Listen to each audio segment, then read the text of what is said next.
Okay, I guess I'm on. Hi, everyone. I'm Shoshana Leah, and I hope I'm the right way up. We had some technical difficulties yesterday, so if I'm sideways, please tell me. I'm sitting here in LA. I'm sitting outside, as you can see, and I'm just trying to enjoy the beautiful day and share some of this wonderful weather with everybody. I've got my little notes here, and when you hop on, please say hi. I've never used StreamYard before. I don't really know how it works, but I'm told that everyone is on Facebook. You're watching from Facebook. We're here. So you should. We are here. We are live. And just want to make sure we're live in all the right places. So let me just see. Can you hear me okay? I can hear you just fine. I just want to make sure we are up in our feed and everything looks good. I'm like, I didn't know if I was talking to myself. I want to put my sunglasses on, but I know people like good. We are good. It's going to be confusing for a second because listening from StreamYard is how you're probably listening right now. Mm-hmm. Or are you listening from Facebook? We are good.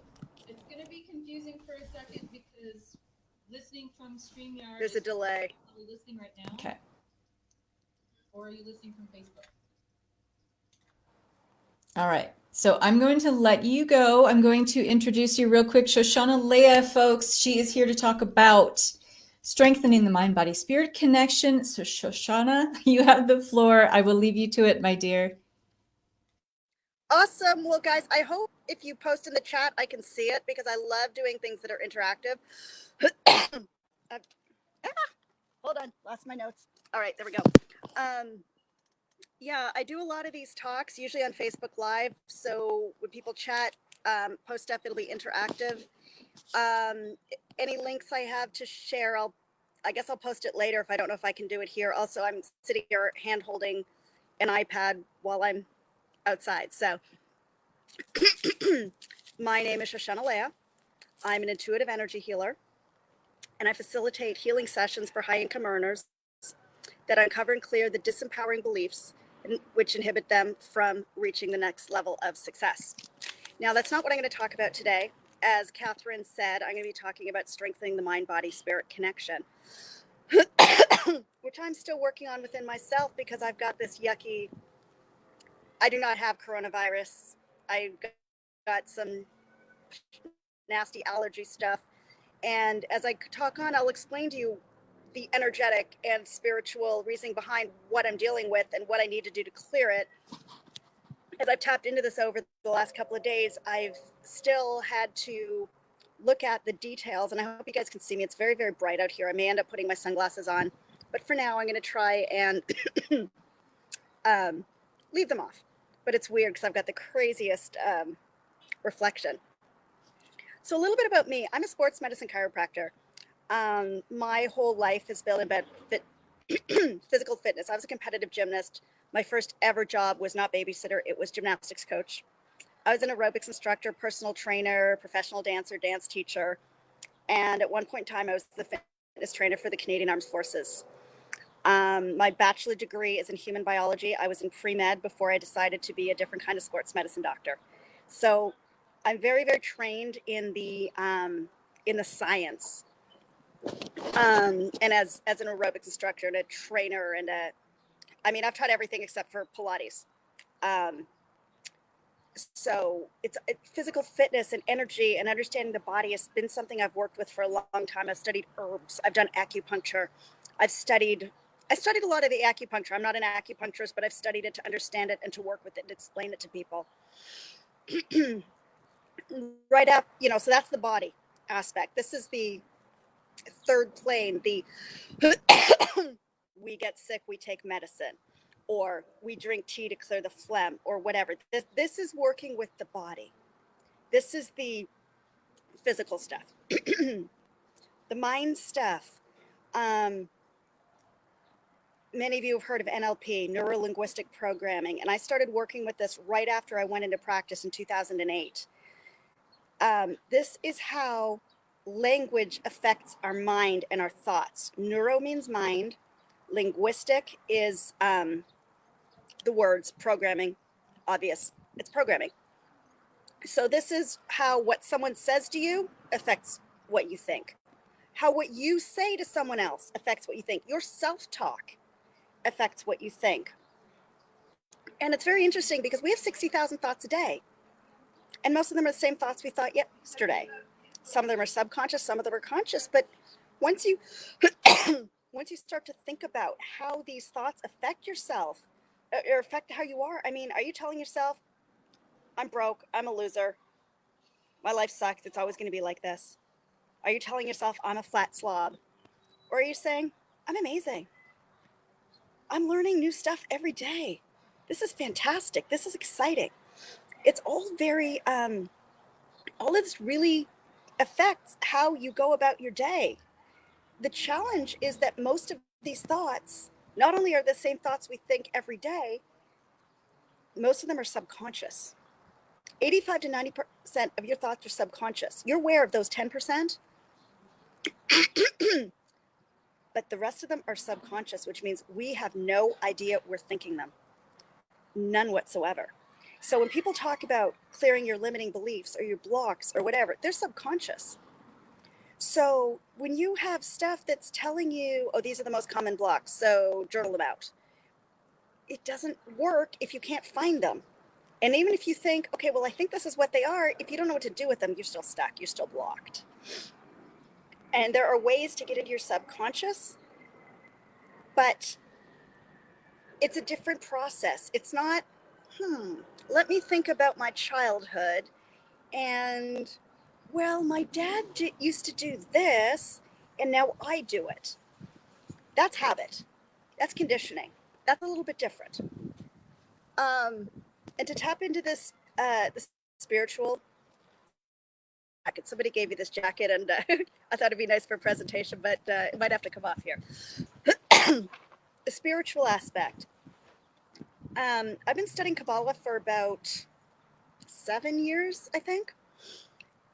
And a lot of Kabbalah is about tapping into the energies, tapping into the spiritual realm, using the energies to shift things in your life. Using this, working with the energy. Kabbalah does a lot with astrology. So if you understand astrology, and you don't have to for this topic, but just even things like, for example, something very simple, Mercury retrograde. If you understand what the energies are in Mercury retrograde, you can work with them. It's not about, oh, it's Mercury retrograde, everything's going to go wrong for 3.5 weeks. Oh my goodness. No, it's being aware that there are certain energies that influence certain things, kind of like knowing that March is the rainy season. So be extra cautious about planning outdoor events because you might need to reschedule them. You're working with the energy, working with the forecast, same thing. As a theta healer, a lot of what I do is tapping into the subconscious, finding the beliefs, finding the origin of the belief, finding the lesson, finding why your subconscious mind created the belief that it did so that we can clear it. Because here's the thing. Conscious mind is here to protect you. So when anything painful, scary, uncomfortable, unpleasant happens, your subconscious mind will create a belief around it to protect you so that you do not have to go through this again. So here's an example of how a belief might be formed. A very simple example. Imagine a teenage girl. She's with her first boyfriend, head over heels in love. They're so happy. One day he tells her he loves her, and 2 weeks later he dumps her and breaks her heart. She's devastated. You know, she cries and cries and cries, and eventually she meets another boy and she's ready to start dating again. First time he tells her he loves her, she backpedals and self-sabotages. Why? Because the first boy, when he told her he loved her and then dumped her, she created a belief that love hurts or love is pain. So the next time somebody said, I love you, all this came up. Next thing she knows, she's 35 years old and has never had a healthy relationship. So when she comes to me, we sit down and we look at her relationships and we look at what was going on. And we find some clear this, and then she's able to have a healthy relationship because she's no longer running from love subconsciously. Because consciously, that those 10% of her thoughts is looking for love. And she's knowing she's with a good man. But that 95%, that 90% is saying, love hurts. You're going to get your heart broken again. Run away. When you shift this, everything changes. And it works the same with physical. This is why when I work with people who have physical conditions, pain disappears like this. Illnesses get better. My friend did a session with me the other day and I stopped coughing. A little bit of this came back because of something I'm dealing with. And I'm just going to jump into that for a little bit because I am still coughing. And I wish I wasn't. And I'm going to take a sip of tea. But it gives me, something to teach you guys about. This is wonderful bronchial wellness tea, and it is helping to thin this yuckiness. But here's the thing. Spiritually, energetically, everything, whatever's going on in your body will tell you what's going on in your mind and what's going on with your spiritual connection. Whatever is happening, there is a connection. Lungs are grief. I've got this sticky, gross crap in my lungs. Like I said, I do not have coronavirus. I don't have a fever. This is just it's allergy. But it's sticky, going through some relationship challenges, and this stuff is stuck. And until I clear what is going on here, I'm still coughing up this crap. And it's gross. I'm doing all the physical stuff. I'm doing the lemon honey tea. I'm doing my bronchial wellness tea. But as you can see, I'm still coughing. It's not that bad. I'm not sick. You can see that I'm fine. But it's annoying. Allergies are horrible. I could go down that road. But I do, and since I'm sitting here watching myself scratch my face and cough, I do want to take a moment to share something with you guys. I watched a video this morning, and anybody who follows me, it's posted on my page. I'm not sure if it's public or not. If not, I will make it public after this broadcast.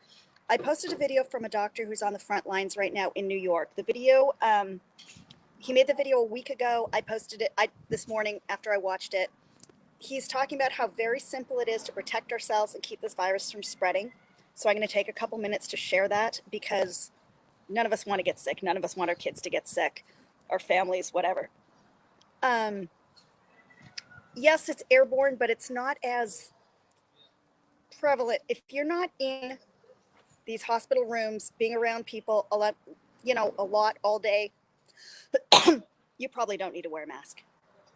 What they found, washing your hands is critical because washing your hands and touching your face, or touching your face is how it's getting in, touching your eyes, touching your nose, touching your mouth. Look how much I'm brushing my hair out of my face. I'm touching my face. I cough. I cover my mouth. My nose itches because it's running. I'm touching my face. So washing your hands constantly after you touch something, or sanitizing your hands will keep your hands clean. Not touching your face, and I know it's hard. What the doctor says, that is the best thing about wearing a mask. Wear the mask because then you won't touch your face. I'm not going to wear a mask now because obviously then you couldn't see me, hear me, and also makes me cough more. But the best advice you can give, don't go outside, be outside. Them telling you to stay home is not about being in your house. It's about not being close to other people. Take a walk, go to the park, sit outside. I am sitting outside and I cannot see another person.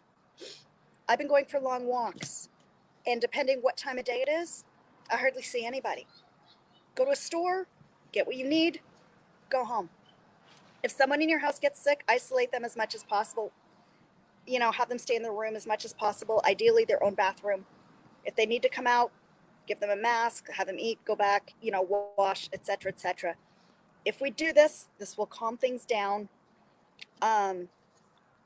more quickly than otherwise. Also, focus on the spiritual. This is not from him. This is from me. That was my sharing of important information. The doctor and me had to do it.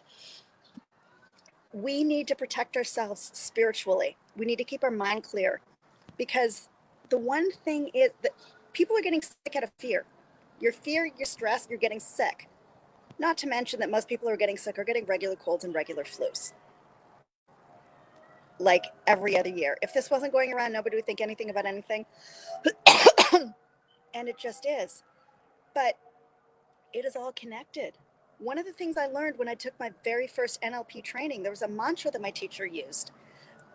The mind controls the body, the breath controls the mind.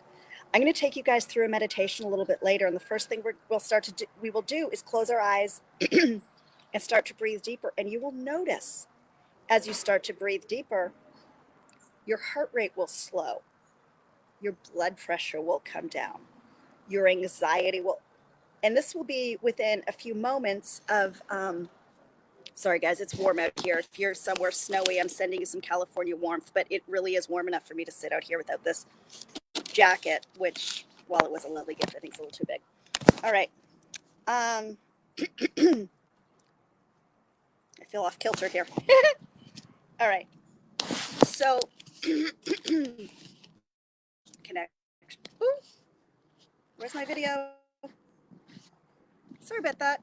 This StreamYard is a new thing for me, and I guess I touched the.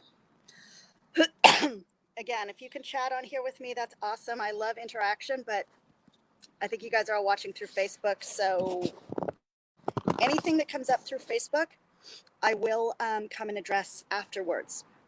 All right, mind, body, spirit. So that is the most basic thing there. You can affect your mind and your body by slowing your breath. You can do all of this by working on your spiritual connection. I'm going to teach you a very, very simple way to do this a little later on. My meditations are very simple. They're theta healing style with energy clearings and downloads. We'll have downloads for immunity, for abundance, for all of this, because we really all can thrive through all of this. It's all about mindset. So if you believe you will be well, you will be well. If you believe you're going to die, you're probably going to die. I don't want to be morbid, but a lot of it is up here. When I've worked with cancer patients, when I've worked with people, it's all there.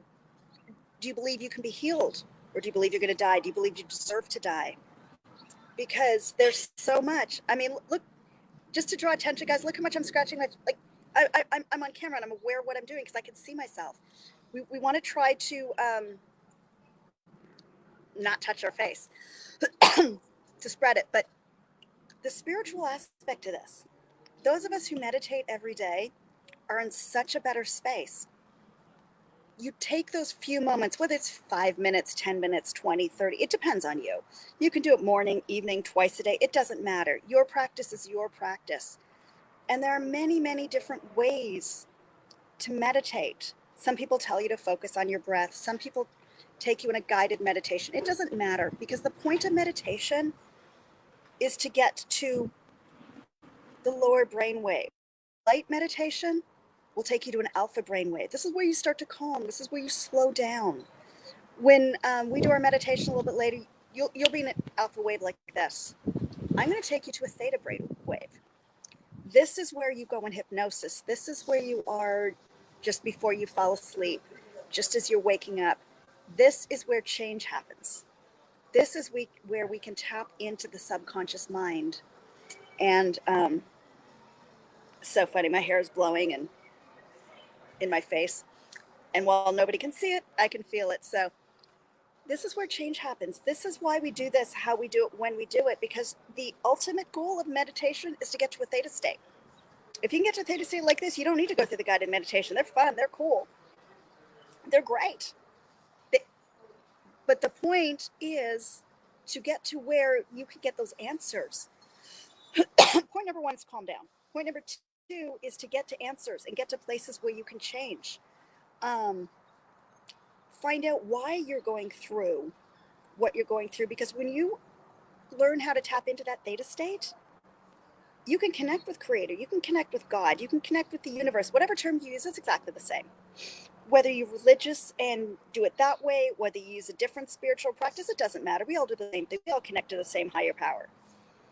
And we're all connected to each other.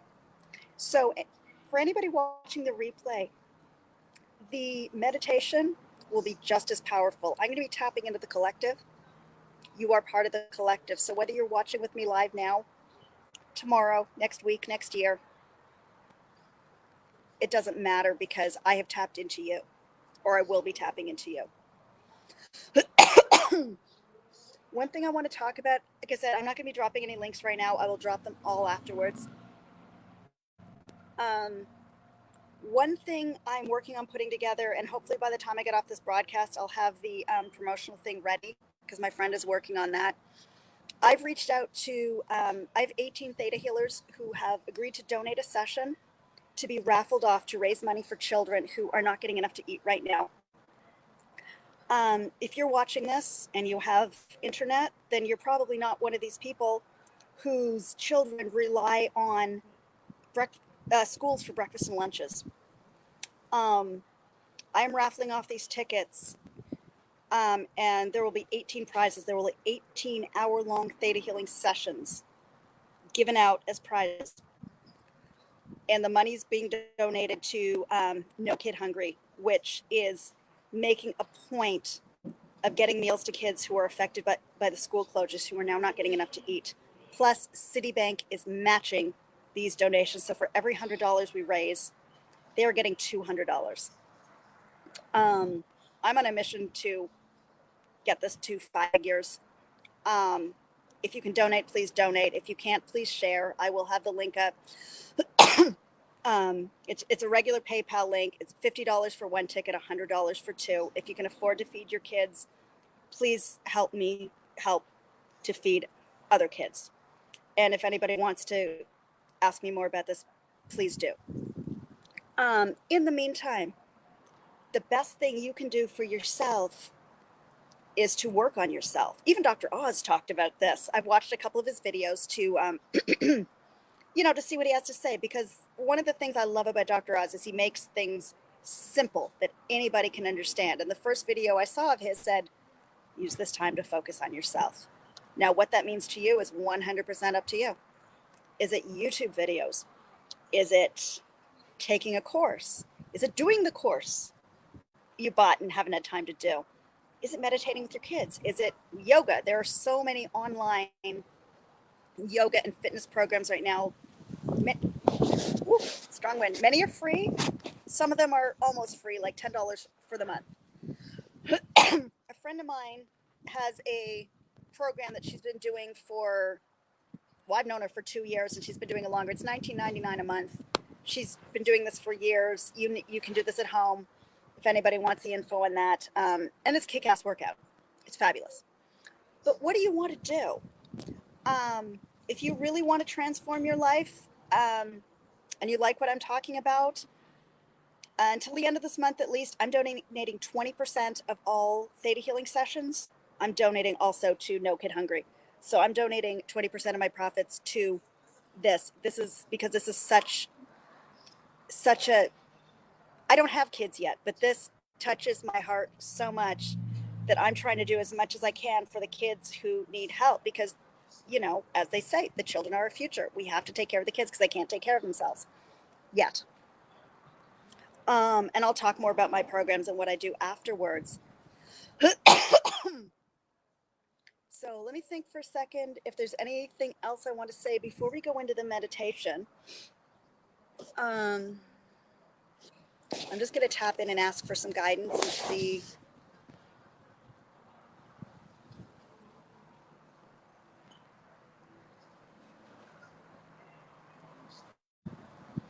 Okay, guys, I'm being told to tell you about the importance of being outside.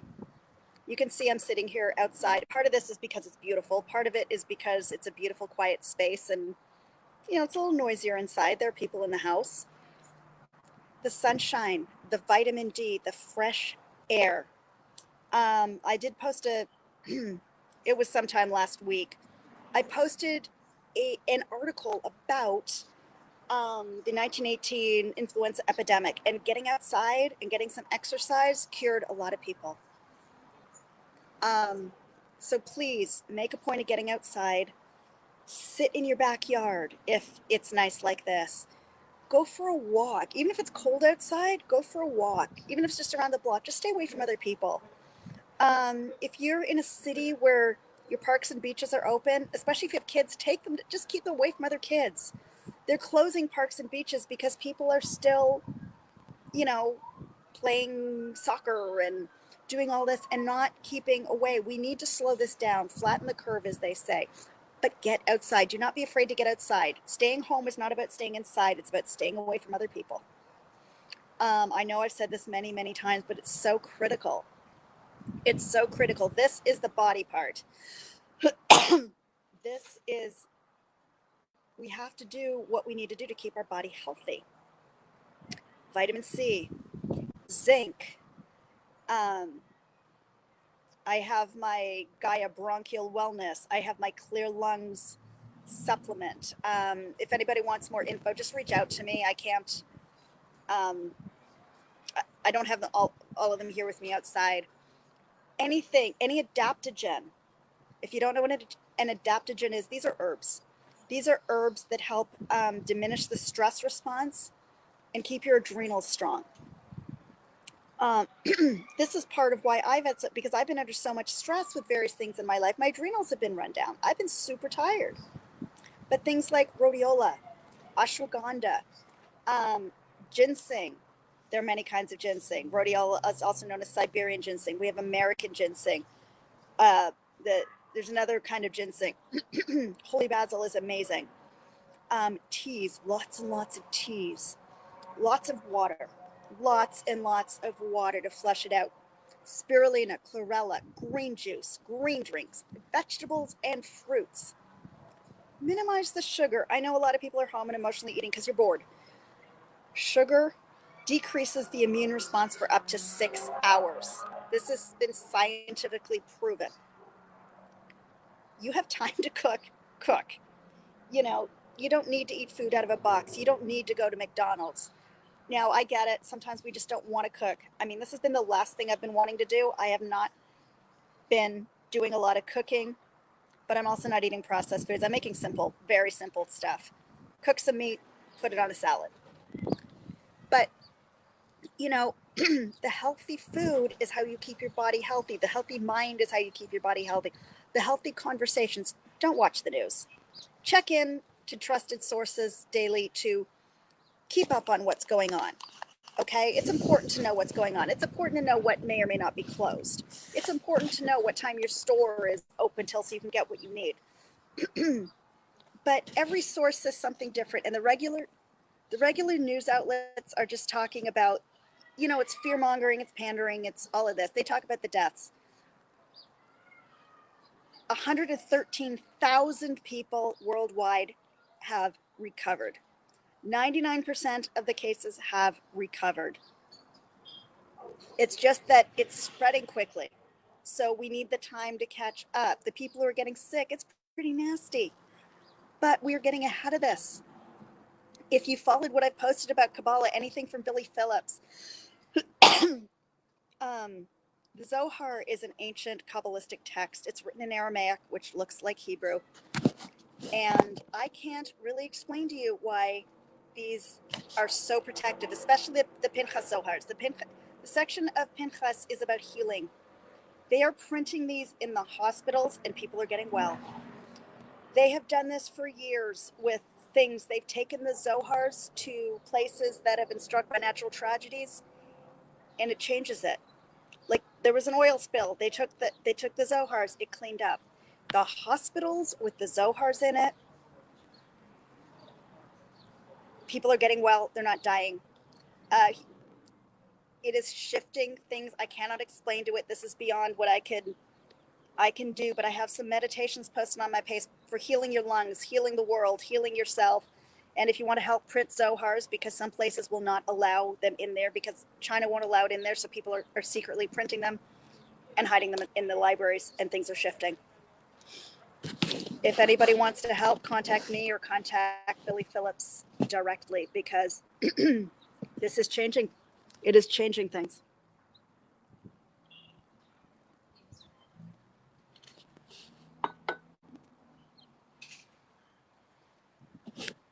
Kabbalah talks about how 99% is spiritual, 1% is physical. Kind of like, did I just freeze? Kind of, you know, like they show with the iceberg. You know, the 1% is the iceberg. This is what you can see. This is the physical. 99% is under the water.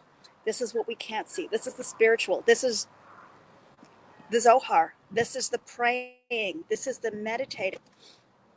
This is the love, the compassion. 99% is unseen, 1% is seen. This is part of this global ascension. We don't know what's coming. You know, there's a lot of things that some of us have known about for up to 10 years that they've been talked about that will probably, possibly, maybe, apparently be revealed soon. And that's part of what this is about. Nobody knows how it's going to go or whatever. And we don't know what's going to happen afterwards. Some people have some ideas, but we all have to wait and see. We don't know how long this is going to go on. But what we do know is there's a change coming. There's a huge change coming. That's why Kathryn put this together.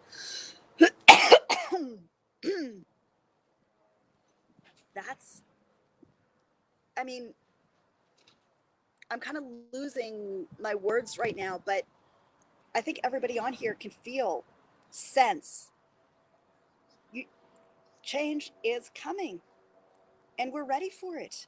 It's very interesting to see. I don't know all of you because it's my connections and your connections, her connections and their connections. Most of the people who follow me are already tapped in spiritually. Whatever level doesn't really matter, but you already know that there's a bigger picture here. And you're not so caught up in the fear, although it's okay to get scared at times. These are scary times. You know, some scary things happened in the neighborhood the other day. My friends went out to the store and some idiot pulled a gun on them. They're fine, nothing happened. But, you know, people are getting crazy. You know, these are not the spiritual people, but it doesn't matter. We have to be aware of what's going on. We need to protect our health. We need to protect our safety. And the best way to do that is to focus on all aspects of the mind, body, spirit. The physical is the easiest one. But again, it responds to the mind and to the spirit and to the energy.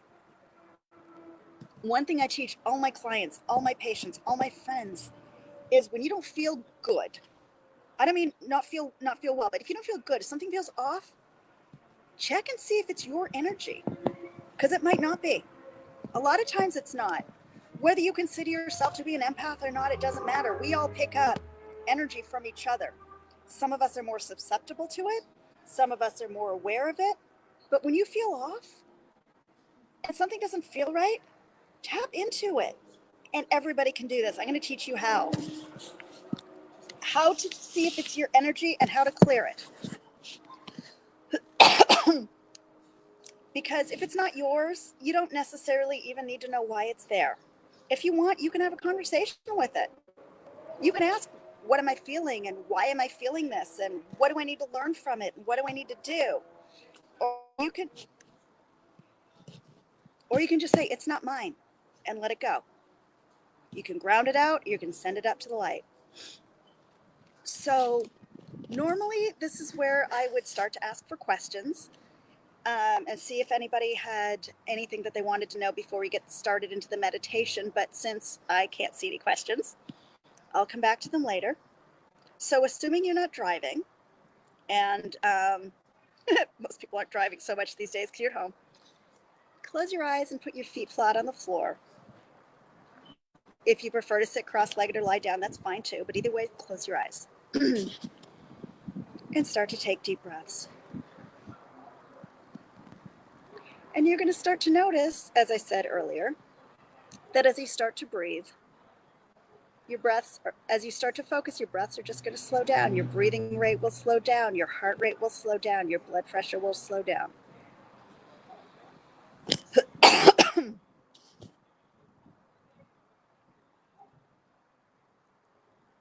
As you just take in this fresh air, and for any of you lucky enough to be doing this outside, just enjoy the fresh air coming into your lungs. If you're indoors and you have a diffuser going, enjoy the aroma of the essential oils that you've put on. Just feel them entering your space. Now, as we're breathing deeply, we've entered an alpha state. And I want you just to focus on your breath for a moment.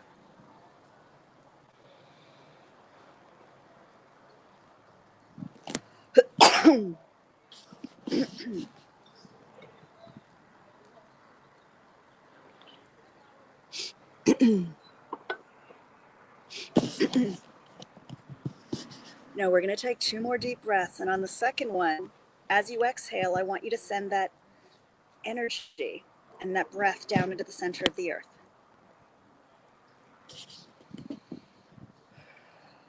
And as you breathe in again, I want you to inhale all that rich earth energy and bring it up through the soles of your feet.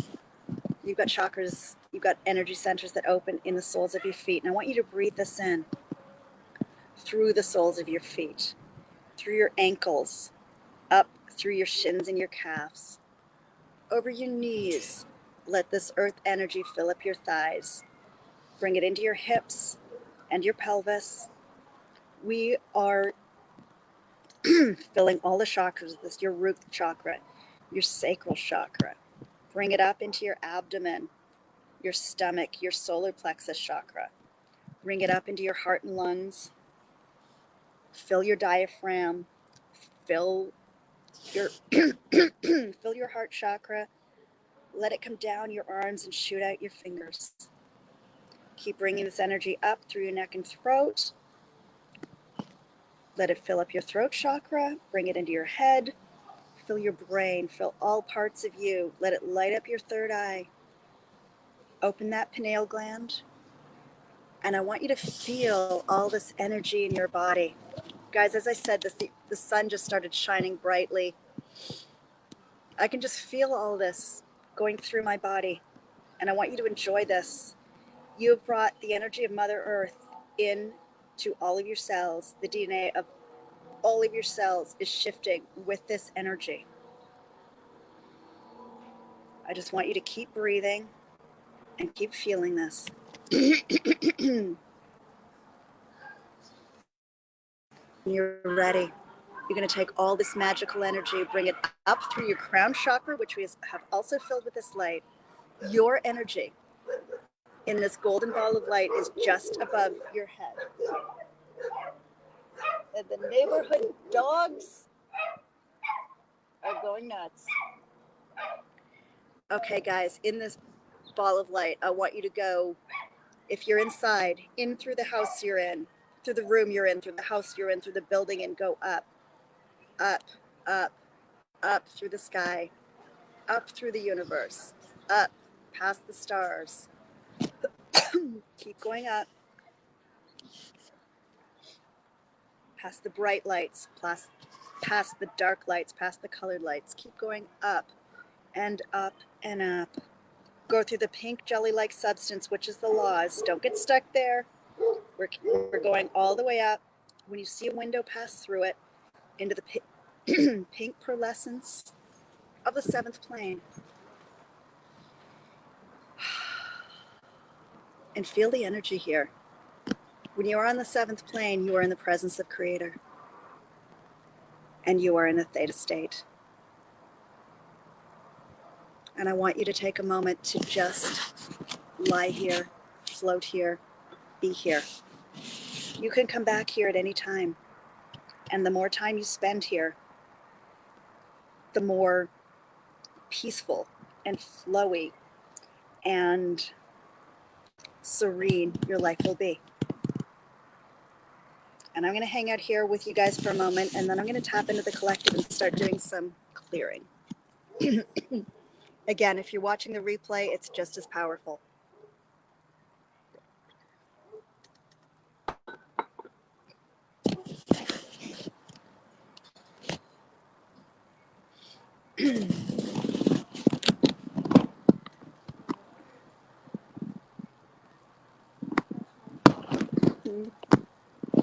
This is an amazing group. I'm getting a general sense of calm, but I'm picking up something in the pit of my stomach. It's like you're pushing it down, or you're afraid to acknowledge it, or it's just this little thing that's there that it's the fear. So I want you to let go of any fear. Anything that scares you, let that go. Just let it go up to the light. Now, you remember before I was telling you how to ask if anything isn't yours. Any energy that isn't yours, just let it go. If it's not yours, let it go. You don't need it. You could have picked it up walking down the street. Your husband could have brought it home. Your kids, it doesn't matter where it came from. If it's not yours, it doesn't belong with you, let it go.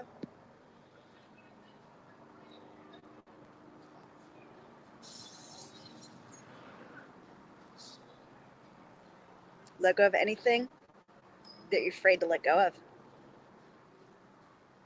Ah, there we go. Yeah, there's some energy. Somebody was holding on to it. They didn't know what it was, but we're holding on to it anyway.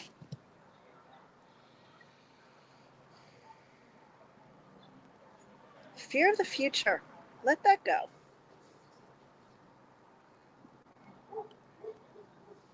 Fear of running out of money. Let that go.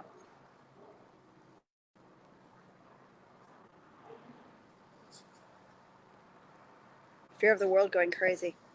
Fear of running out of food. Fear that the toilet paper crisis will actually become real. Fear that you or a loved one will get sick. Fear that you or a loved one will die. Let that go. That's a very, very tightly held fear for some of you. Just breathe it out. If you feel like you can't, shake your shoulders, shake your arms, shimmy something, shake your head, shake your hair. Do something to knock it loose. Remember, fear, false evidence appearing real. There's no reason to be scared until there's a reason to be scared. Right now you're safe, you're at home, your family's with you. You know how to protect yourself. You know how to protect them. There we go. Very good.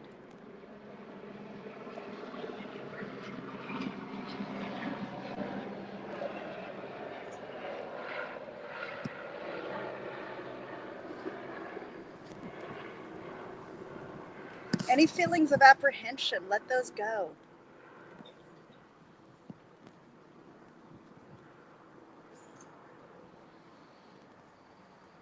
Anywhere you feel unsettled, let it go.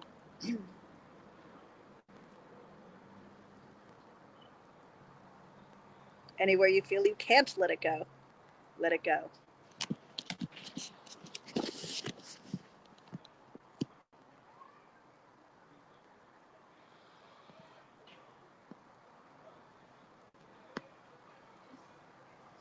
Anywhere you feel stuck, let it go.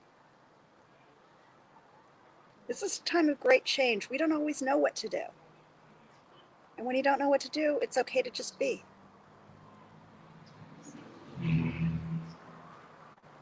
Let go of the fear of connecting with other people. Let go of the fear of other people. Let go of other people's fears.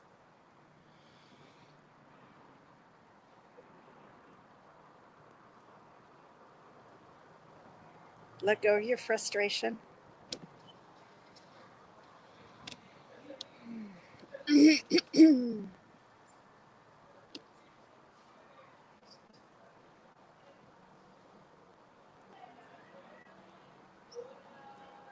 Let go of the feeling of not knowing what to do.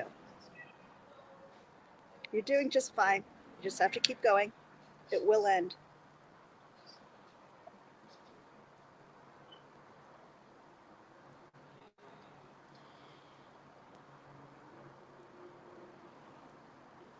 The sun is shining really brightly again, guys. You're doing amazing.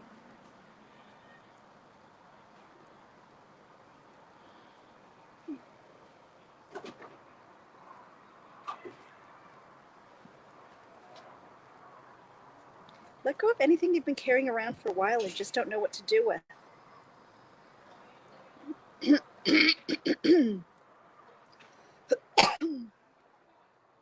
Let go of any physical pain.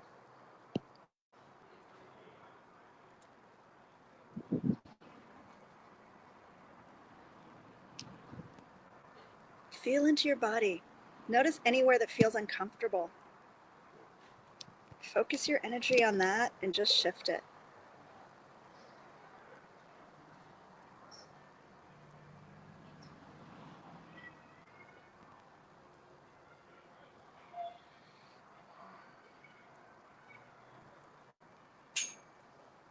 Focus on how good it feels to just breathe. To take a deep breath in and a deep breath out.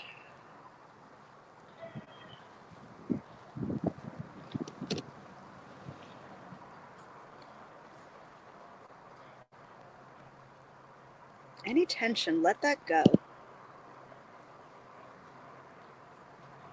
Anywhere you're afraid you're not letting go properly, let that go too.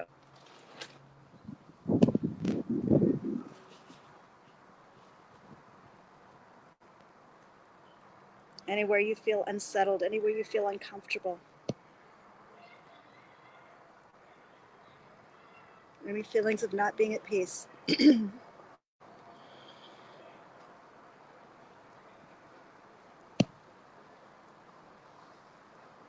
Anywhere you feel you can't let go, let go. Tell yourself you don't need this anymore and just let it go. It's not yours. It doesn't serve you. In a moment when it's clear, we're going to do some downloads. Fill up all this space.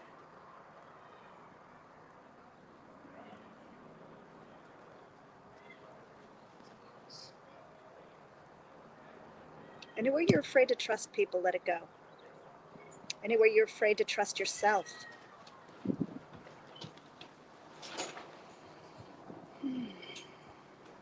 Any fears of getting it from your dog or cat, you can't.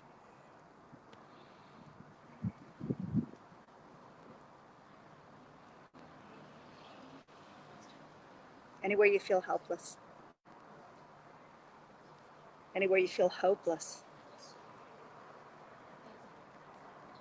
Anywhere you don't know what to do, just let it go.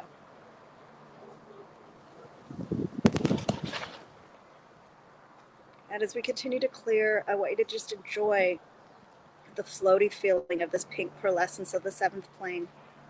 Just enjoy being close to Creator.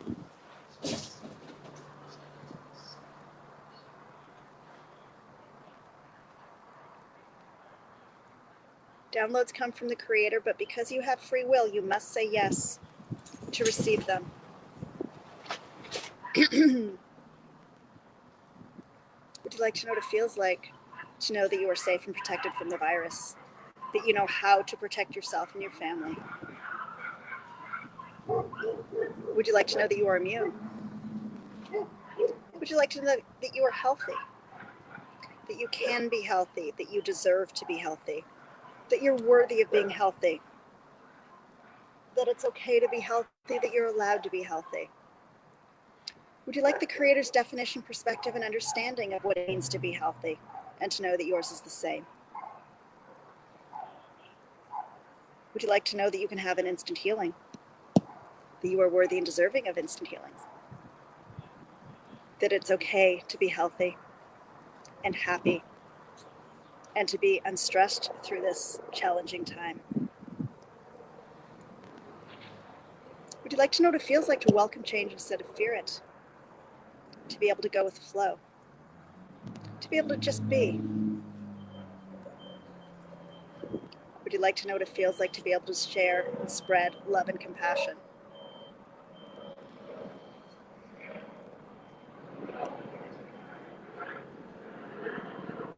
Would you like to know what it feels like to live in an abundant universe? To know that you are surrounded by abundance? To know that you create abundance? To know that there is abundance waiting for you, and that all you have to do is to ask and be open to receive? Would you like to know what it feels like to be able to create abundance from totally new and different sources? To be able to release fear around abundance, to step into abundance, to be able to approach abundance in a whole new way?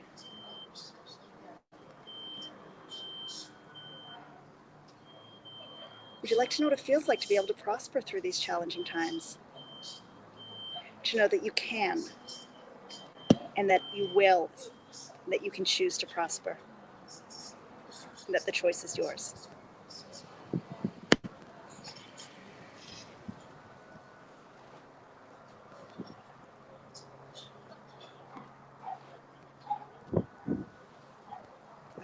Would you like to know what it feels like to have choice? To know that you always have a choice?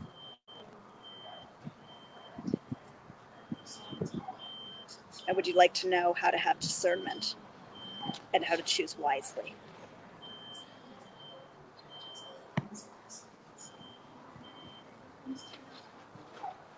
I'm going to download everyone with some unconditional love.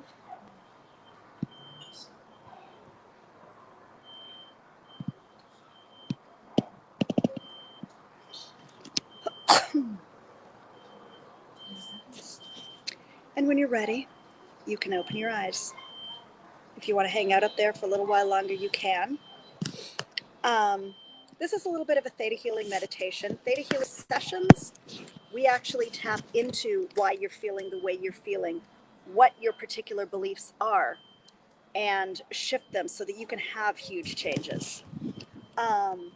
If you feel like you've been having money blocks and now's the time to change them, please reach out to me. That's one of my favorite things to do. I will drop all my links afterwards, my business page, my group. It's a women-only group, but it's called Magical Mystical Manifestation. It's a very fun group. Theta healing works on anything because when you shift your belief and you shift the energy, this is law of attraction. The law of attraction puts out vibrations. If your vibrations are saying, I'm broke, I'll always be broke, that's what you attract. If your vibration says I'm a money magnet, you'll find ways to always make money. So if you want to know more about that, please reach out to me. I didn't want to spend much time talking on that. It's simple but not simple, but there's info on my page. Plus, for those of you who are really, really committed to making change, you now have the time to do it. I've got a rapid shift program called Quantum Leap. It is 6 sessions in 3 weeks, twice a week for 3 weeks, and your life entirely transforms because we transform your biggest limiting beliefs that are keeping you stuck, whether it's relationship blocks, inability to lose weight, health issues, relationship issues, money issues, fear of being seen, whatever it is. Reach out to me, and if that's something you're thinking about doing, we'll set up an energy assessment to tap in and see what's going on with you and see if it's a good fit. I'm not dropping links to my calendar right now because things are changing so rapidly. I'm doing everything one-on-one. So either reach out to me through my business page or my personal page. As I said, single sessions, I'm donating 20% until at least the end of the month to raise money for No Kid Hungry. The info on the raffle will be going up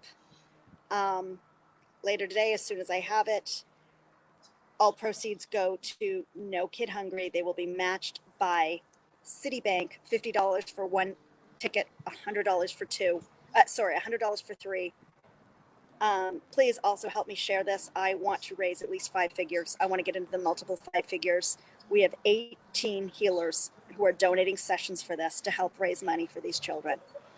One of the biggest things that I do is I clear rape trauma. I do this by changing how your brain thinks about it.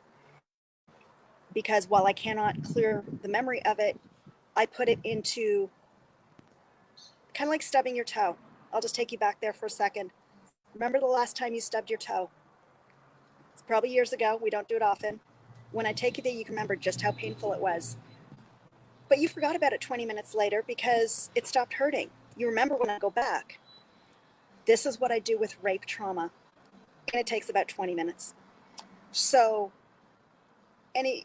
anybody who's been sexually abused, molested, it no longer has to hold your life. Women, men, I work with both. It is part of my passion to help clear this so that it no longer overshadows your life. Reach out to me if you need to know more. I am coming to the end of my time here. So I wanted to get that in quickly. I will check any questions and comments when I get off of here, when I can get back onto Facebook. If anyone on here is a theta healer and wants to donate a session, I'm happy to have more.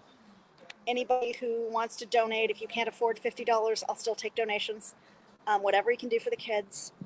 If you have questions about your health, feel free to reach out. If you have questions about the spiritual aspects, about meditation, about shifting, about whatever, I'll be online a little bit this afternoon. Then I'm going to hang out with my friend who lives in the friend house and do the social thing, because we are doing what we can without leaving the property. So sending love and blessings to everybody.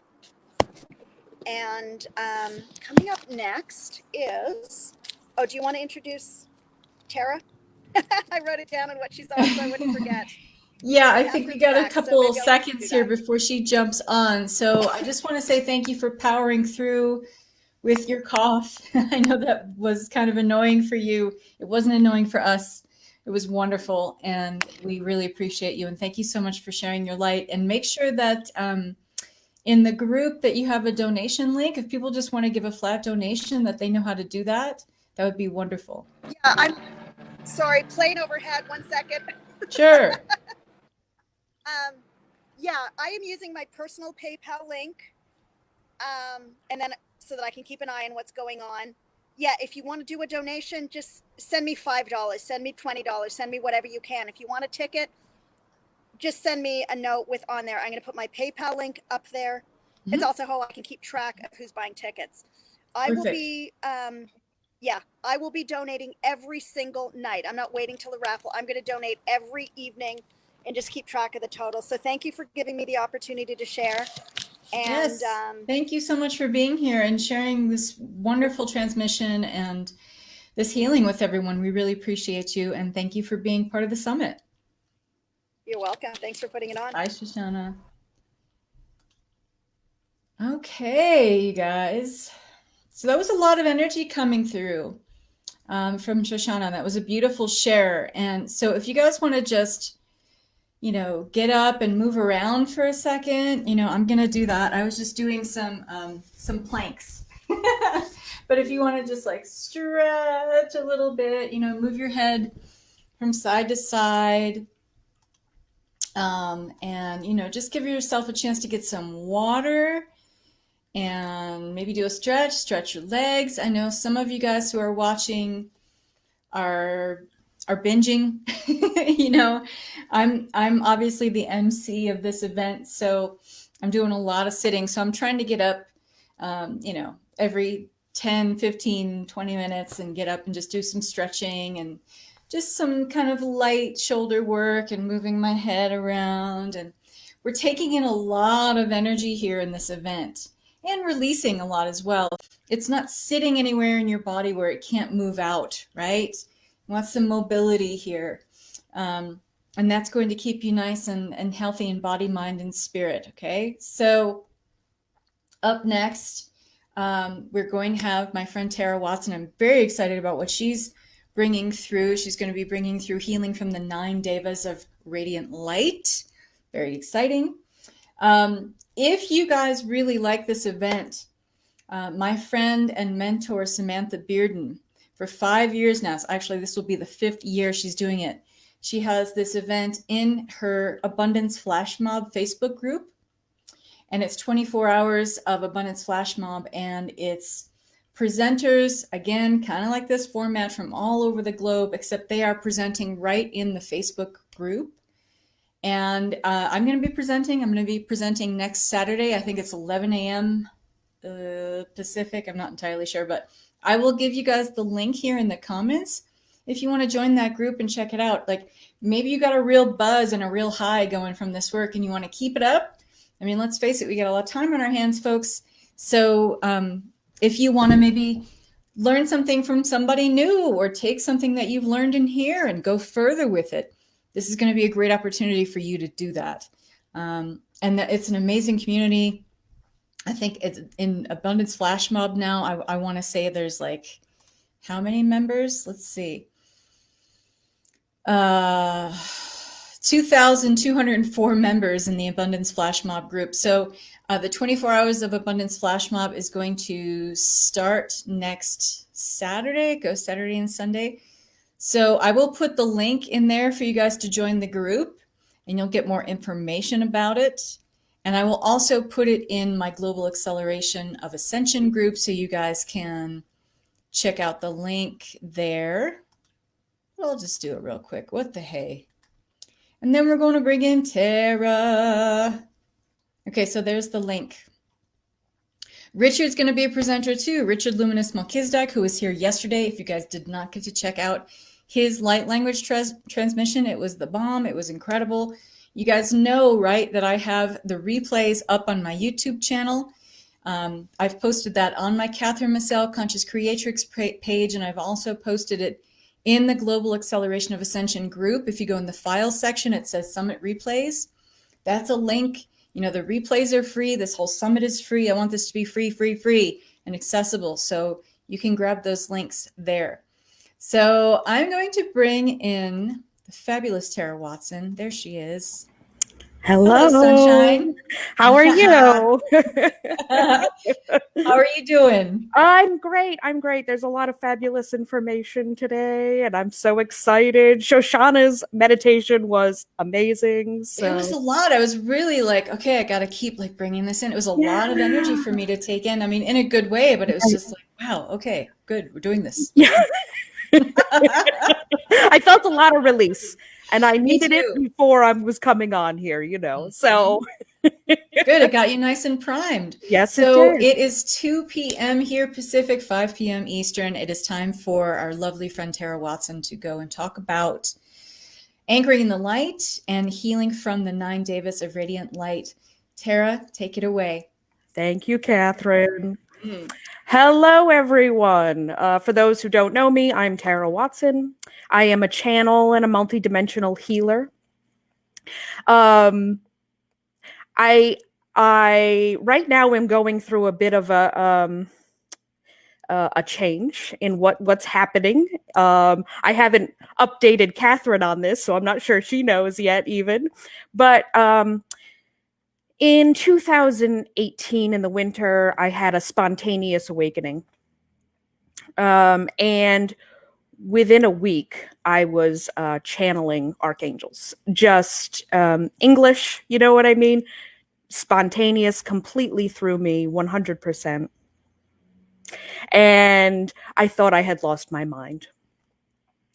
But it felt natural. It felt like the ego portion of me felt like I have lost my mind. The higher self part of me was like, oh, this is what I'm meant to do. This makes total sense. But because the awakening was so spontaneous, because it happened so literally in 1 second, I had a lot of integration, a lot of catch up to do. So I spent 2018 channeling and doing some Reiki, which evolved into cosmic healing, which is a multidimensional healing energy that I call in. And it was pretty awesome. And then 2019 hit, and the channeling stopped. Not entirely, of course. I was still channeling healing. I was still channeling light language, but delivering messages, using the archangels, Kuan Yin, Isis. These were all beings I was channeling, the Pleiadians, the Arcturians. And it led to a feeling of being quite adrift all 2019. Because then I was questioning, well, am I a channel? Am I supposed to be channeling? And so I was hyper focused on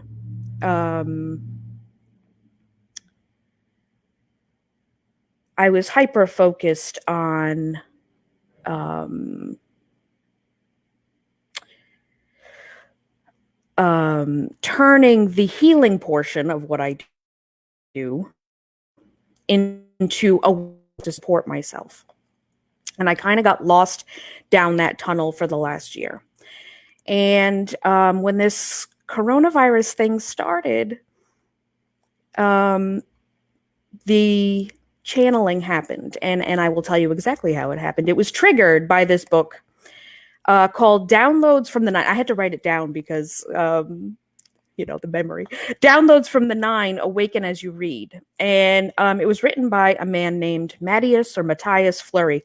I do not know this man. I stumbled across this book from my friend Heather Lawrence, who's like, you have to read this book. It's something you can get on Amazon for your Kindle. I am not associated with this book in any way, but I can tell you right now, it's $3 right now through Amazon. And reading this book all of a sudden, just 10 days ago, let's let's be clear, triggered this need for me to immediately jump up, get out of my seat, stop reading, and channel. And I started channeling all of this light language and movement of light language I don't just speak light language, I dance light language, I sing light language, I write light language, I draw light language. And so I was channeling this full body light language experience, and I could feel as I was doing it that I was clearing and aligning my channel completely to this new collective that I had never heard of until I started reading this book. And it was an incredible experience. I could feel, I was getting like flashes of knobs turning and maybe like output of waves and things like that, where they were making fine-tuning adjustments to figure things out. Now, in my spontaneous channeling, when this all began, like I said, I just started speaking. I had never gone through a process where I needed to be adjusted. And so over the course of the last 10 days, we've been making those adjustments. We've been, and by we, I sit here, and channel. They have been making all these adjustments through the use of light language, through the use of toning.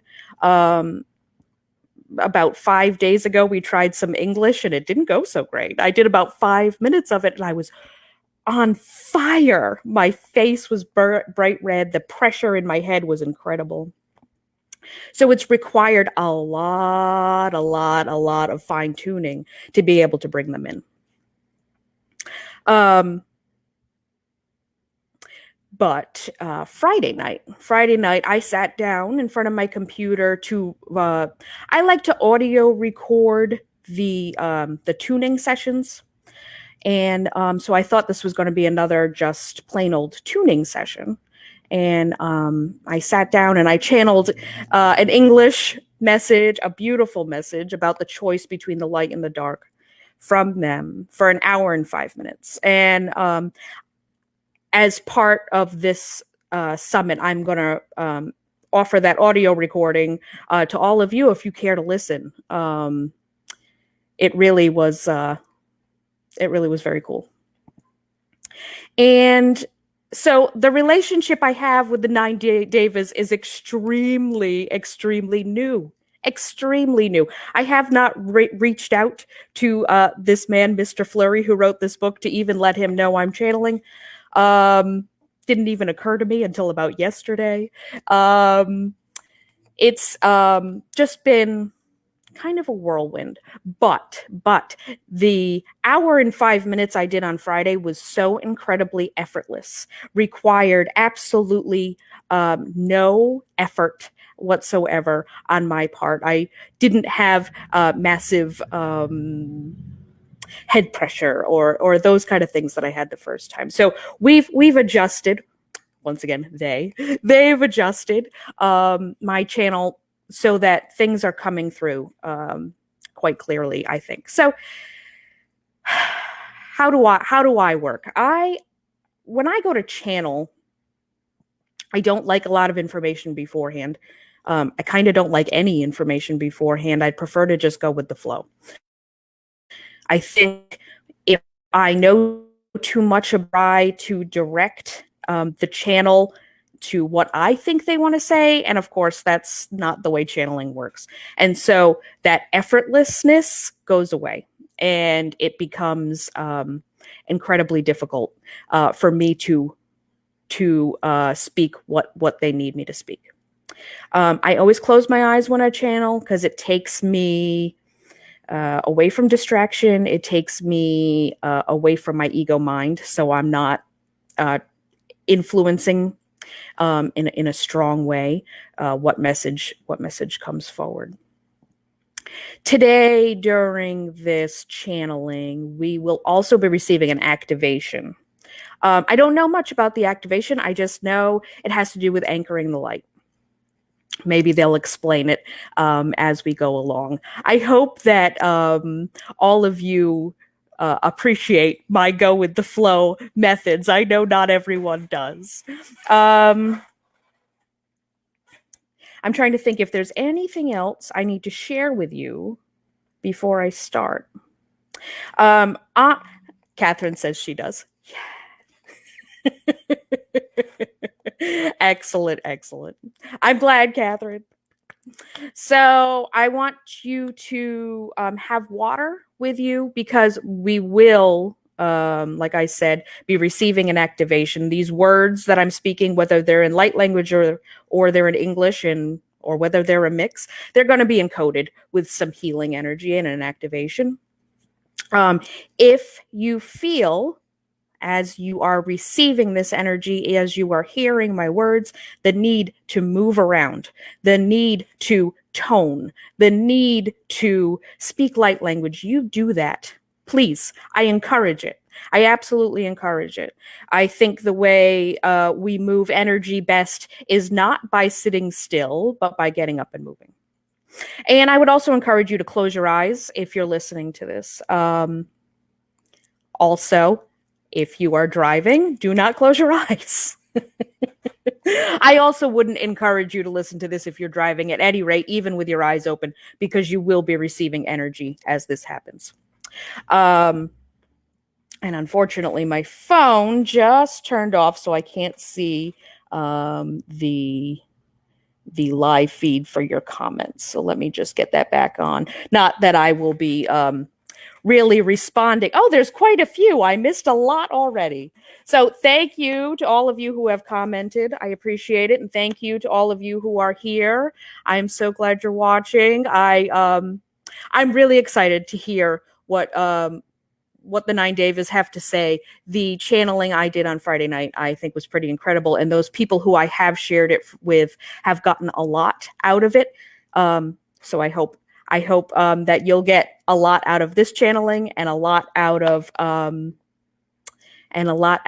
the Friday's channeling that I'm going to post when this is done. All right. So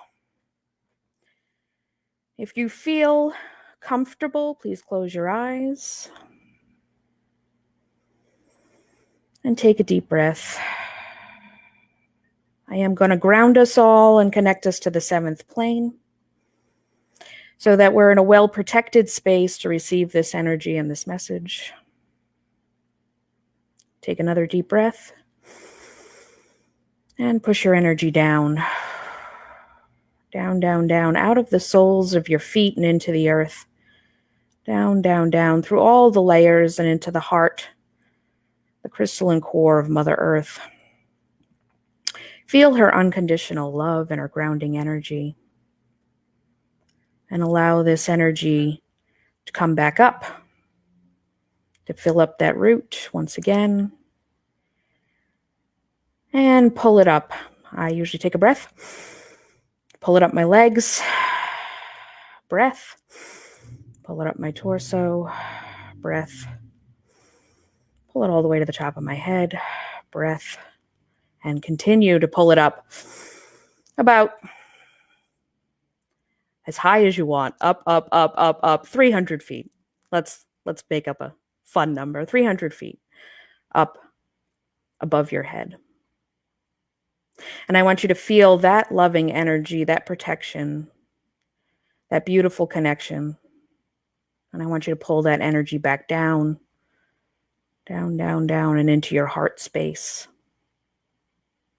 I want you to take a deep breath, pulling your breath into your heart space and making this energy expand around you in a bubble 360 degrees all the way around your body. And this bubble just keeps expanding, expanding out to the size of your state, to the size of your country, to the size of your continent, to the size of the globe. Out, out, out, out, out. Dark lights, the white lights. Keep going, keep going, keep going. Past the jelly layer and past all that is. Or into all that is. Into all that is. We're going to sit here and connect and know that when we are here in this space, we are well protected, we are safe, we are grounded, we are tethered.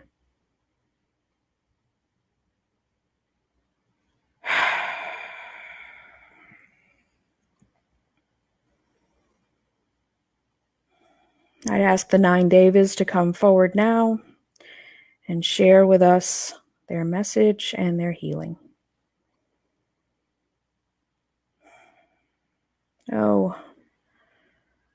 Oh, dearest ones, oh, beloved ones. Oh, dearest ones, oh, beloved ones. I'm going to interject for 1 second. For those who are not familiar with channeling, sometimes you repeat a lot at the beginning. It helps kind of fine-tune the channel.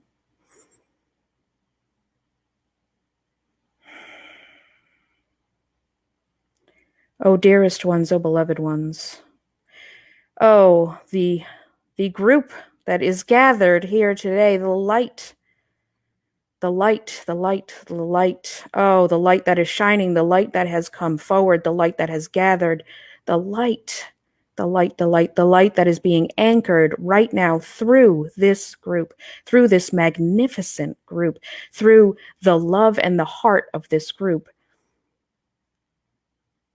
Oh, can you feel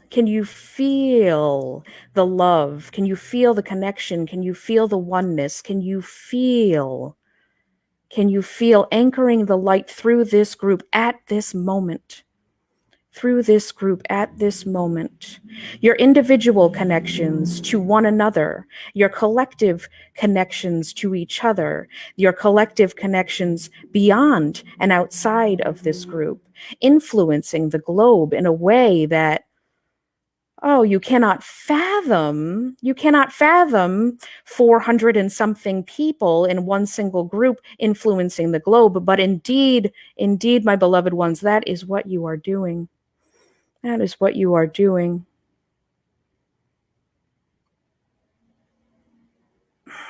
We want you to feel this energy. We want you to feel into your body, feel into your body, feel into your heart. Take a deep breath and release it. Take another and release.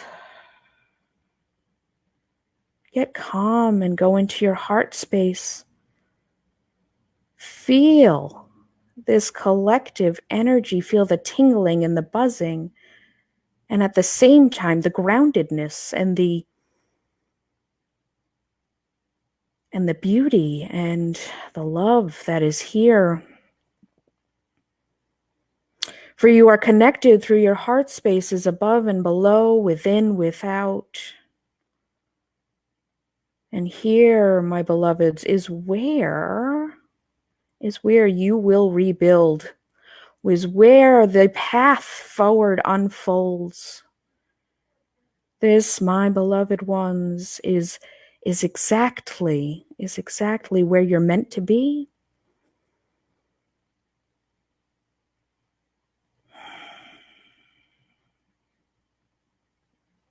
Know that you are not watching this by accident. Know that you are here for a purpose. You are here for a purpose. You are here as part of the grand plan, as part of the cosmic design. You are here, beloved ones, because you've chosen to be here. You volunteered to be here. You've wanted to be here. You practically begged to be here. Oh, yes, your ego is telling you, oh, no, I did not sign up for this. I do not want this. Why would I choose this? Oh, but that is only your ego. That is only your ego speaking. Connect with your heart. Connect with your heart. Connect with your heart. Discern. Discern the truth with a capital T. The truth with a capital T. You will always hear us speak of the truth with a capital T. Not the truth your ego believes, but the universal truth with a capital T. And feel into your heart space and know. Feel into your heart space and know that you are here with a purpose and a mission. A purpose and a mission, and it is so much bigger than you could possibly imagine. And maybe right now, with all that is going on in the world, you're awakening a little bit more to that giant possibility. Maybe you're awakening a little bit more to that giant possibility. But even that small awakening cannot possibly fathom the full picture of why you are here, the full story, the collective story of why you are here right now.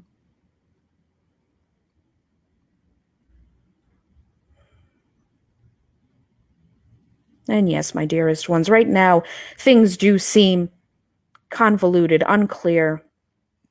They do seem scary from your perspective, and we can understand why. We can understand why that would be. We can understand why that would be. And we would encourage each and every one of you to not shove that fear down. Don't shove that fear down. Acknowledge your fear. Acknowledge your fear. What are you afraid of? But don't allow that fear to overtake you. Don't spend 24 hours a day stoking your fear, feeding your fears, coming up with what if scenarios, coming up with all the reasons why now is a bad time to live. There is a balance. There is a balance between not shoving our feelings and acknowledging them. Other feelings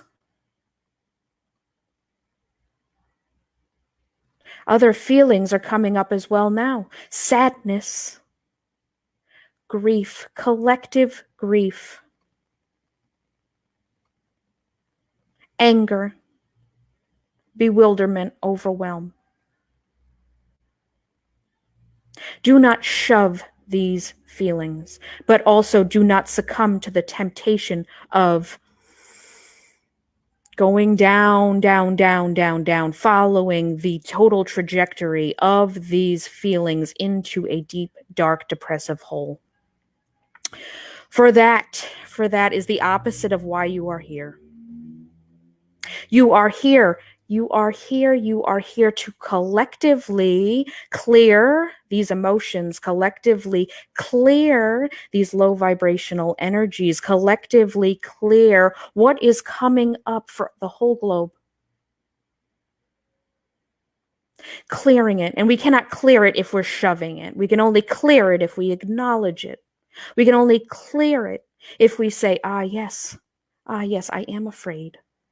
I am afraid. And it's okay that I'm afraid.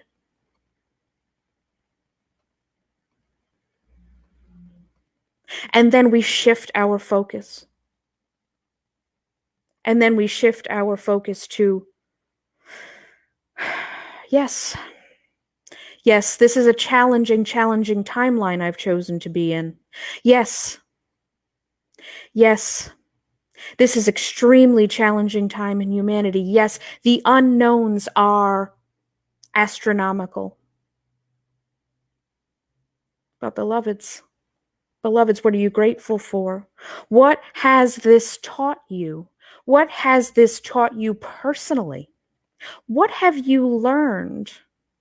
What have you gained through this For each and every one of you have learned something, and each and every one of you have gained something. Each and every one of you have learned something, and each and every one of you have gained something. And what have you learned as a collective? What have you learned on the whole? What have you learned as a society? What have you learned?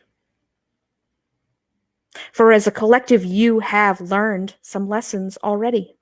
Already, you have learned lessons about the unsustainability of your society in the way that it's currently structured. You have learned that building a whole society around external gratification, shopping, going out to eat, money, money, money, money, money, external gratification is no way to build a society, is no way to move forward, is no way to bring love and light onto this planet. The external only gets you so far. The external only gets you so far. So what have you learned? What have you learned as a collective about this society, dearest ones? Do you think you should go back? Do you think we should heal from this as quickly as humanly possible and just move forward and just rebuild in exactly the same way things have been? That would be the safe option. That would be the easy option. Just rebuild exactly as it's been. And it is an option, dearest ones. It is an option. It is always an option. Free will choice is extremely important. It is always, always, always left to you to make the choice. Always, always, always. But dearest ones, you cannot make a choice if you're ignorant of the choices that are before you. If you are ignorant and kept in the dark, right? The darkness, the light versus dark, the light versus dark, information versus ignorance. Love and fear, all of these polarities, right? All of these polarities, all of these dualities. You cannot make a choice if you do not know what the choices are. If you are ignorant of the choices, you cannot make an informed decision. And we want you to know that there is another choice. The choice isn't we must rebuild in the way we've currently been going and just keep on that path. That isn't the only choice. There's another choice. There is another choice. And that choice is love.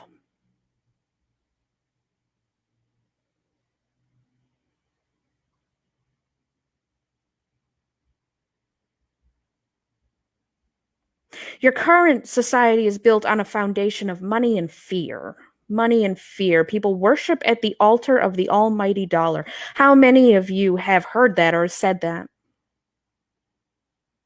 That is true. Everything about your society is structured around money.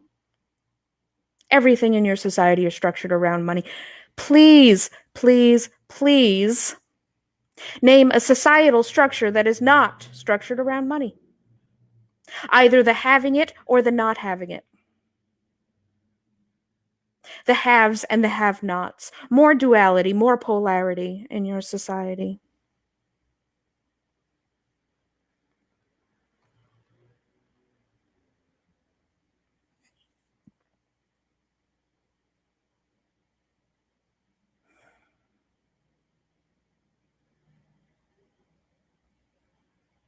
Dearest ones, option number 2 is love. Is love. And not this external money, but the internal. But the internal path, the internal journey, the spiritual journey. These are the 2 paths that you have to choose from. Light, dark.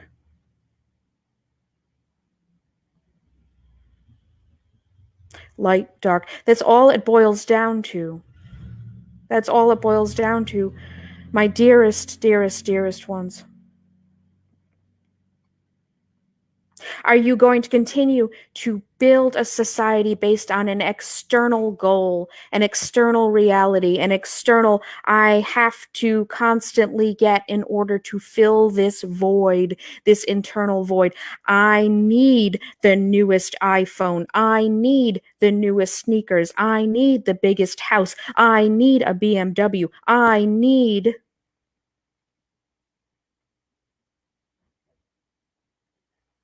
And in the way your society is structured, you do kind of need, yes? Yes, you have to have that money. You have to have that money, or you will literally be without shelter and food. The two needs that you have as human beings.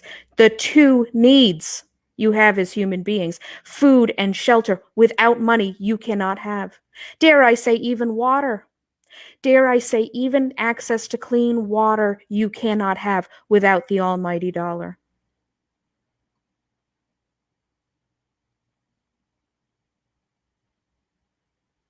This is not the society we would like for you to continue. This is not what we want for you. This is not for us, but this is not what we want for you. We will accept you and love you unconditionally, no matter what choice you make. We always accept you and love you unconditionally, no matter what choice you make. But dearest ones, we want you to want more for yourselves. We want you to want the highest timeline. We want you to embrace love and light and joy. For none of you in this human existence know pure love and light and joy. Not one of you know pure love and light and joy. You have tastes of it, you have glimpses of it. But you do not know it in its purest form. And we want that for you. We always want that for you. But we will also accept if you decide to rebuild and go down the current path. We will. And we'll still love you, and we'll still support you, and we'll still accept you, and we will still always be here for you. But nevertheless, we will try to help you see that there is a better way. That there is a better way. And yes, choice one, the dark, the continuing path, the rebuilding as it is, that is the easy choice, and we understand that. It's the safe choice. Your ego is telling you, but that's the safe choice. That's what I've always known. I've always known money is the root of the society. I've always known how to function in a society where government tells me what to do. I've always been able to function when I know the rules and the box I need to live in.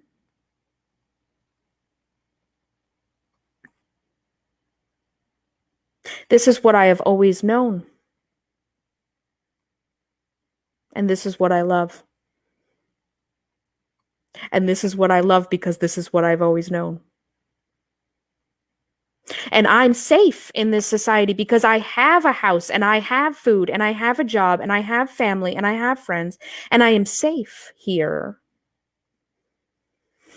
I am safe here along this path. And I am watching my family and my friends who are not awake, and I am watching them struggle so incredibly with the fear of this crumbling society around them. I may be seeing from a higher plane, but I am seeing them down here struggling.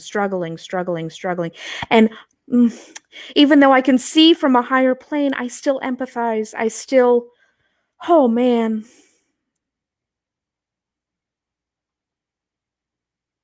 I want my family and my friends to be happy. I want them to not be in fear. I want them to have what they want because I love them.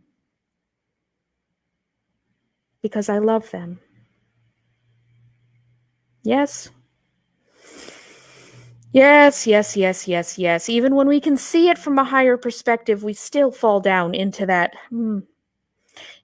right? We can't help it. We can't help it. It's a very human thing. And with your egos, this is the battle, right? That push and pull of higher self and ego, higher self and ego, higher self and ego. But the light, dearest ones, oh, the light. Oh, that's an interesting path for when I see forward, right? When I extrapolate forward into the darkness, I can see the landscape of what's to come. Yes? Yes, you can. Yes, I can see that. You can all see it, right? You can see it's just more continuing of the same, maybe some slight modifications, but it's more the same structures. Everything's laid out before you. You know what to do. You know what you're getting into. I want you to switch focus over to the light. What is it? What is it? It's empty. It's this empty space laid out before you. Empty. How? Oh my goodness, to the human ego, this idea of the unknown, the scariness of the emptiness, the void, that void you're forever trying to fill. That void, yes, that internal void you're forever trying to fill is now an external void of, oh my goodness, how are we going to do this? Oh my goodness, it's too much. Oh my goodness, this is overwhelming. Oh my goodness, we can't do this. Oh my goodness, you're telling me it's for my highest good, but I can't. This is my safe choice. Look, I know what to do. Step 1, step 2, step 3, step 4. It's all laid out. There's a 1,000-page document, right? Sitting before you. 1A, 1B, 1C, 1C, Roman numeral 1. Yes? Yes? You can see it. You can see it. You can see it laid before you. The steps are so logical and so laid out, and just, roll out the red carpet, right? Right? That's the safe choice. But then, dearest ones, we switch back over to the light. We switch back over to the light, and it's empty. But it's not empty because there's nothing of value there. It's not empty because there is nothing of worth there. It is empty because you, and you, and you, and you, and you are the creators of this new path. Yes, it is your purpose, your mission, your reason for being, your raison d'etre, right?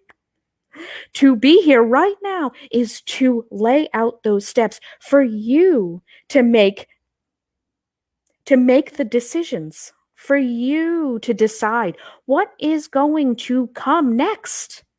What is going to come next? The dark path is laid fully out before you. You can see it for miles. Maybe you can see it even farther than that, yes?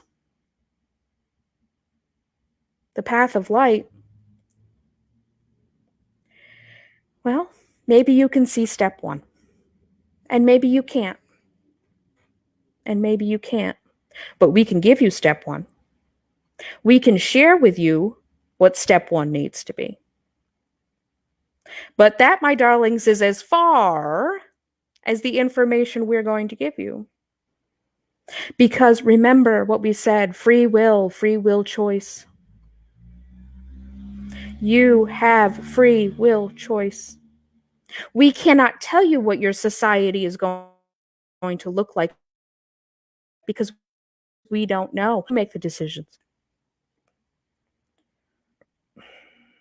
And you are here to make those decisions. And you do not need to make all those decisions today. You do not need to make all those decisions next week, or a month from now, or a year from now, or 5 years from now. For this is an unknown path. This is one that does not come with the 1,000-page manual.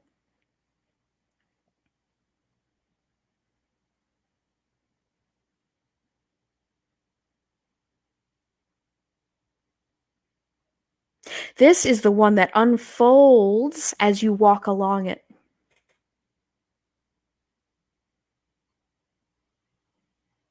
This is the one that unfolds when you bring your love and light to it.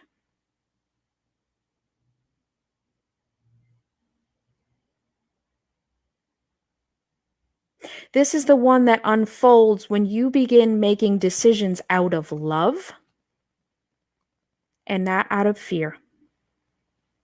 When you begin making decisions out of love and not out of fear.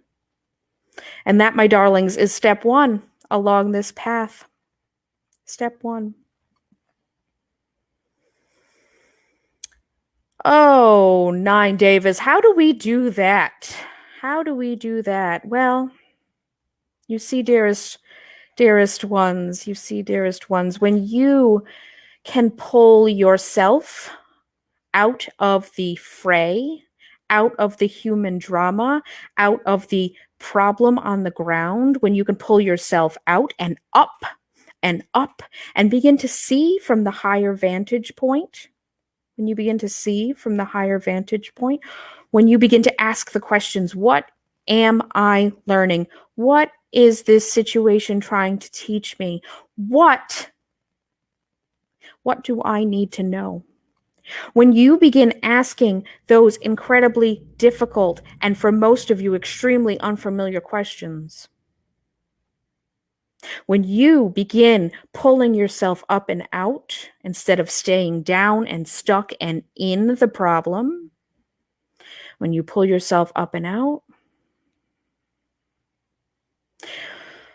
it becomes so much easier. Becomes so much easier to see before you and ask the question, what is for my highest good? Not what is the safe choice. Not what is the choice I would want to make from my ego standpoint, yes. But what is the unfamiliar choice? What is the unfamiliar choice that just feels in my body like truth with a capital T? We're going to come back to that truth with a capital T.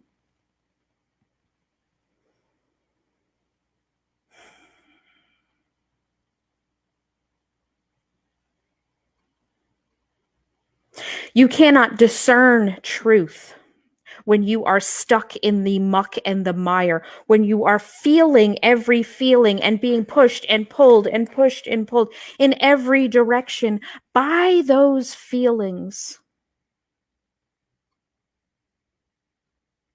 When you are living in a reactive state, you cannot see from a higher perspective.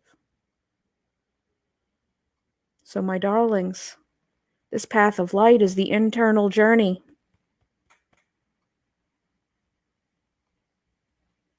This path of light is the internal journey.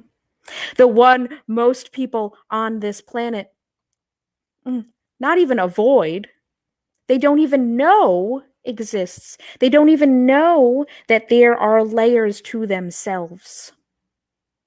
That is the darkness, that you don't even know that you have an internal journey that you should be walking. And then for the ones that do, a majority of them also avoid. Avoidance and ignorance. And that's how we get stuck back on path number one, this path of fear. Yes? Yes?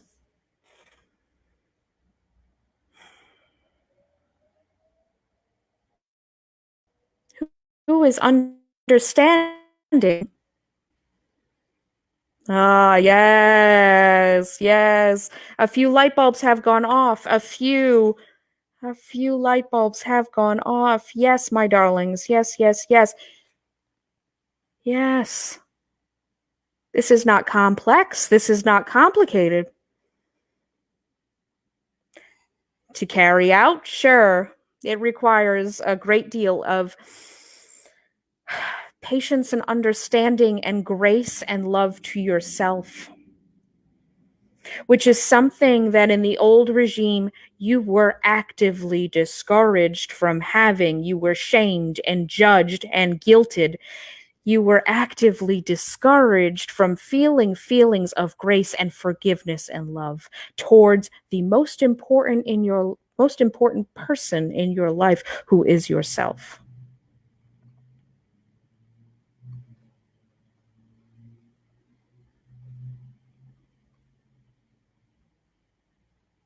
Beginning to show yourself this love, this grace, this forgiveness will set you on this path. And you do not need to convince all 7 billion people on this globe to go down this journey in order for a new world to unfold before you. You do not need to convince all 7 billion people to follow this journey. 8 billion maybe now?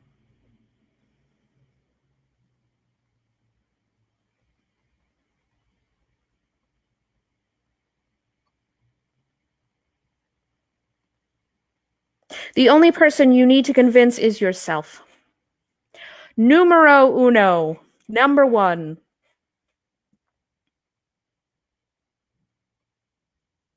You are the one you need to convince that you are worth following this difficult path, that you are worth jumping into the unknown, that you are worthy of love and grace and forgiveness, not from an external world, but from yourself.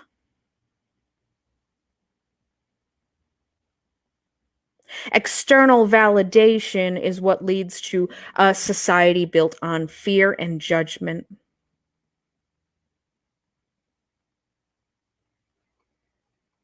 Internal validation is the only validation you need, and you are the only person who can convince yourself that you are worthy. You cannot convince anyone else that they're worthy or that you're worthy. Either way, you cannot convince anyone else of anything. You can only convince yourself to look inward, to be worthy of this love and acceptance and grace and forgiveness. And we can tell you, dear ones, right now, in an ironic twist, external validation, that each of you is worthy. Each of you is loved. Each of you is accepted, all unconditionally, by all beings in this universe. Individually, you are worthy, and you are worthy, and you are worthy, and you are worthy. Not just as a collective, but as individuals. And it does not matter what you have done. It does not matter what you have not done. The reason you are worthy is just because you are. It's just because you are. But we cannot convince you of that. We need you to know in your heart of hearts that what we speak is truth with a capital T. Feel this message. Feel this message. Feel this energy. Feel what we are saying.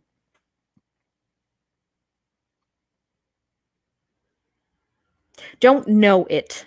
Don't know it in your mind. Yes? Knowing it in your mind gets convoluted, and that is not how we discern truth.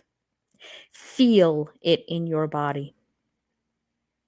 Because your mind can come up with 1,000 ways in which you are not worthy.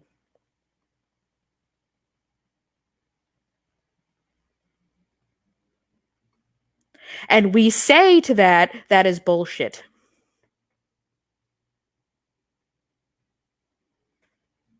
We chose that word in particular to emphasize how important it is that you know.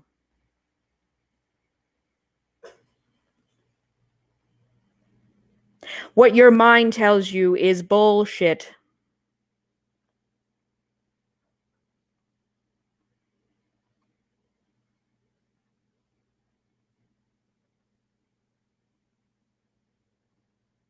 Feel it in your heart. Feel it in your gut. Feel the full body tingles. Hear the messages. Do whatever you need to do. Whenever your body tells you truth with a capital T, pay attention to that message. Always pay attention to that message. Listen, listen, listen.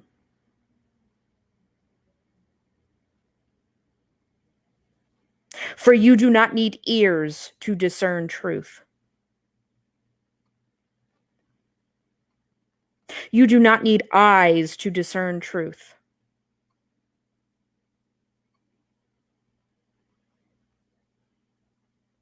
It is a full body knowing.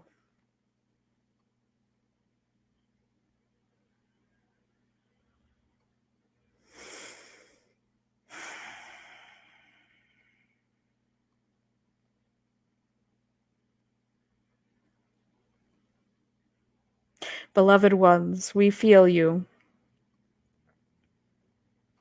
We feel you. We feel some of you having that light bulb moment. We feel some of you discerning a bit of your own truth today. Discerning a bit of your own truth today. Making connections that you might not have made previously. Putting pieces of the puzzle together. Yes, yes, yes.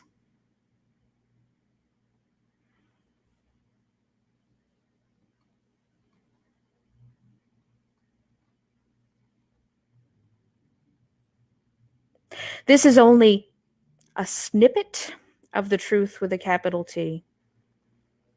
This is only a piece.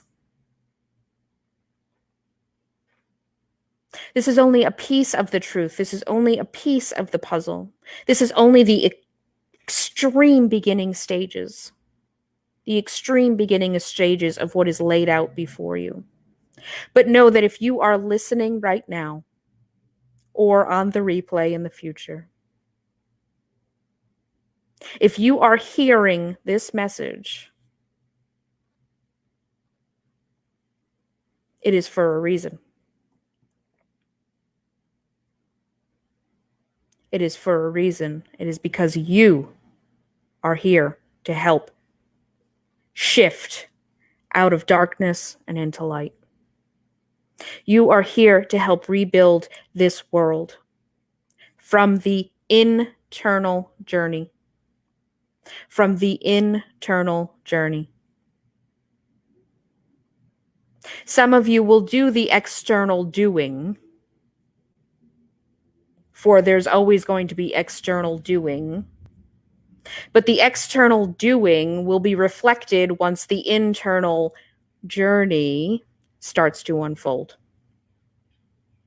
The external doing will not start until that internal journey begins in earnest.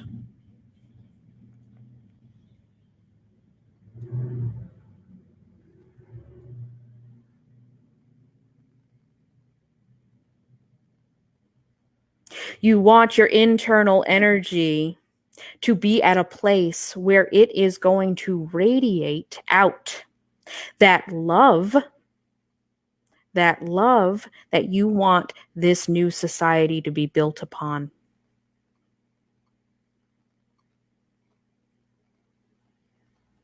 It's going to take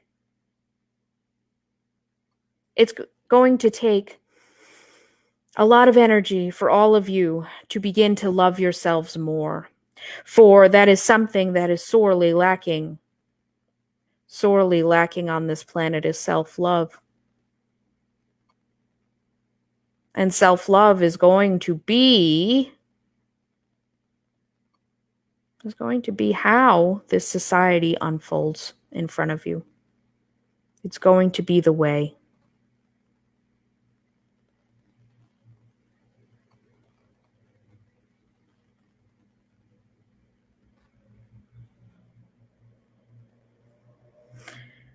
Oh, dearest ones, beloved ones. Oh,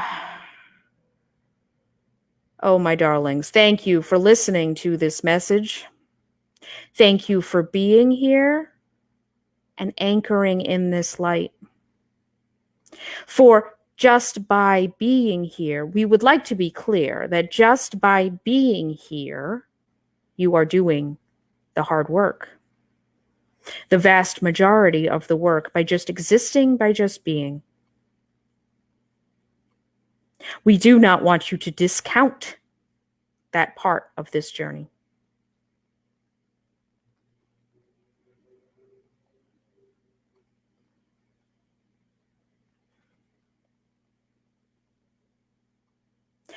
Beloveds, we see you, we support you, we love you. The 9 Devas of Radiant Light. Very quickly, we're just going to ground this energy. So we're just going to pull ourselves back from the 7th plane and pull ourselves back into our heart space. We can do that with a nice deep breath now.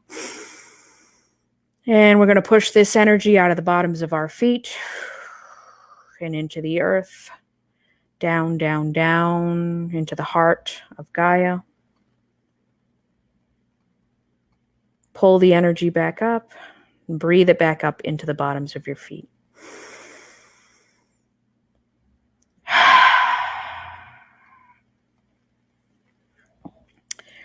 All right. That was a intense message. So, sorry, when I channel and I'm closing my eyes, it takes me a minute to get them functioning again. So, I'm going to try to look for some, oh, yes, capitalism and greed. I'm going to go back and look because I'm sure there are many, many, many comments here that I have missed. But you are welcome to everyone who appreciated it and resonated with this message. I'm going to go back and after this and read those comments. I'm also going to drop links when I'm done to. I'm not in a business right now because, like I said, I was adrift there. But I do have a page that I manage, Tara Watson Divine Channel, and I'm going to share those links. I'm going to share the links to Friday's audio that I told you about, and also to my YouTube channel. My YouTube channel as well. I don't have much there, but there's a bit. I'm hoping that now that I've got this collective I'm channeling, I will be channeling much more prolifically going forward. And so thank you all. I appreciate you. And I hope you enjoyed this. Hey, lady, thank you. That Thank was you. intense. Good. That was intense. In a really good way. I mean, the messages certainly resonated with me very profoundly. Good. You know, they made a lot of sense to me with what's going on and what I've been feeling into and picking up from my galactic team as well. It highly resonates, especially the part about the family members, you know, kind of looking at those who are closest to you and seeing how they're handling this crisis and not always aligned with how we are. I'm not going into the fear at all because I know that there's bigger things at work. There's a bigger undercurrent here that really kind of supersedes all the panic, all the hysteria, you know, the bad intel that we're getting about what's going on. And it's hard when you see those that you love around you getting caught up in all of that. And, you know, it's like my husband, I love him, but I'm not his life coach. Right. You know? I'm his wife. And it's not my job to coach him, you know, and I know that resonates with some of the folks in here that, you know, we are all, you know, maybe not all of us, but most of us maybe a little further on our path of spiritual awakening than those of us who are family members and friends, colleagues, spouses. And that can be a tough pill to swallow sometimes. So that particular part really resonated for me in a big way. Yeah, it's hard. It's hard because you see the fear and you empathize, but it can pull you right down. You gotta be careful. Because there's that part of subconscious programming where it's instinct to just kind of reflect that and be like, oh yeah, I should be scared too. And you know, it's like I catch myself sometimes. I say, no, that's not mine. I'm maybe taking it on from the collective, but that's not mine to work on. Right. Because I don't have that. And so it's a really good thing to just constantly be in our higher self perspective, don't you think? So that we can kind of suss that out and say, you know what, that's not me. That's the collective mirroring to me. Yes, absolutely. Right? Absolutely. And constantly releasing that collective energy because it's overwhelming. It can, if you let it sneak up on you. Right. And it suppresses your immune. So right. That's not doing any good for anybody. No, it's not. No, it's not. Oh, well, thank you, Kathryn, so much. Thank you, love. That was so wonderful. And yes, guys, find out, you know, when Tara's going to be. So you still have your group, yes? Your Facebook group? Yes, I have my group. I will share that in here. I've got my page. Yeah, I will drop all the links that I have. Perfect. So, perfect. Thank you so much, my love. You. I appreciate you so much. Yes, I appreciate you. And thank you. And I love you all. Thank you for watching. Bye-bye. Bye. Okay, folks. That was big.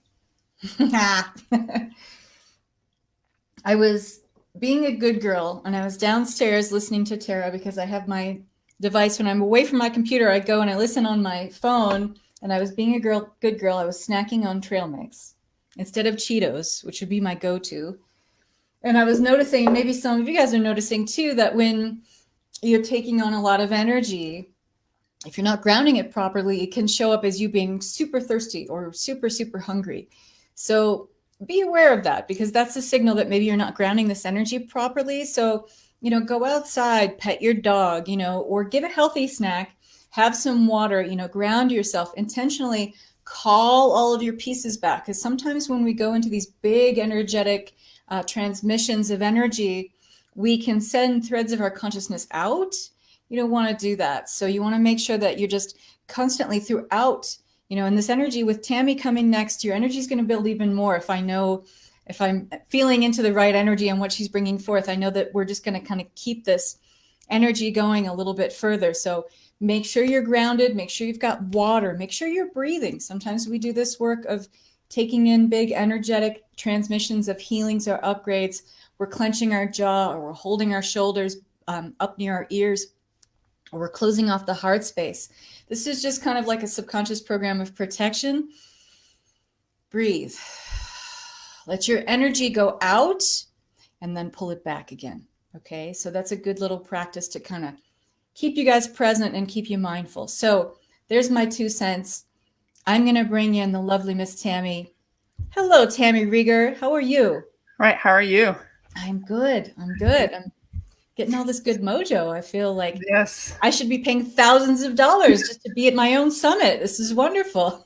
So, yes, all brought to you. This is wonderful. So, guys, you're in for a treat. This is Tammy Rieger. She's going to be talking to us about rebirthing your higher self through Christ consciousness. So we're going to take the energy up a little notch here. So take a deep breath in, get yourself grounded, get some water, and then be prepared to listen in and get blown away by the lovely Miss Tammy Rieger. Tammy, take it away. Thanks for being here. Thank you for doing this. So welcome, everybody. Excited to be doing this tonight. My name is Tammy Rieger. I live in Connecticut, far enough from the epicenter of New York City, so it's a little more calmer here than what's going on there, so that's good.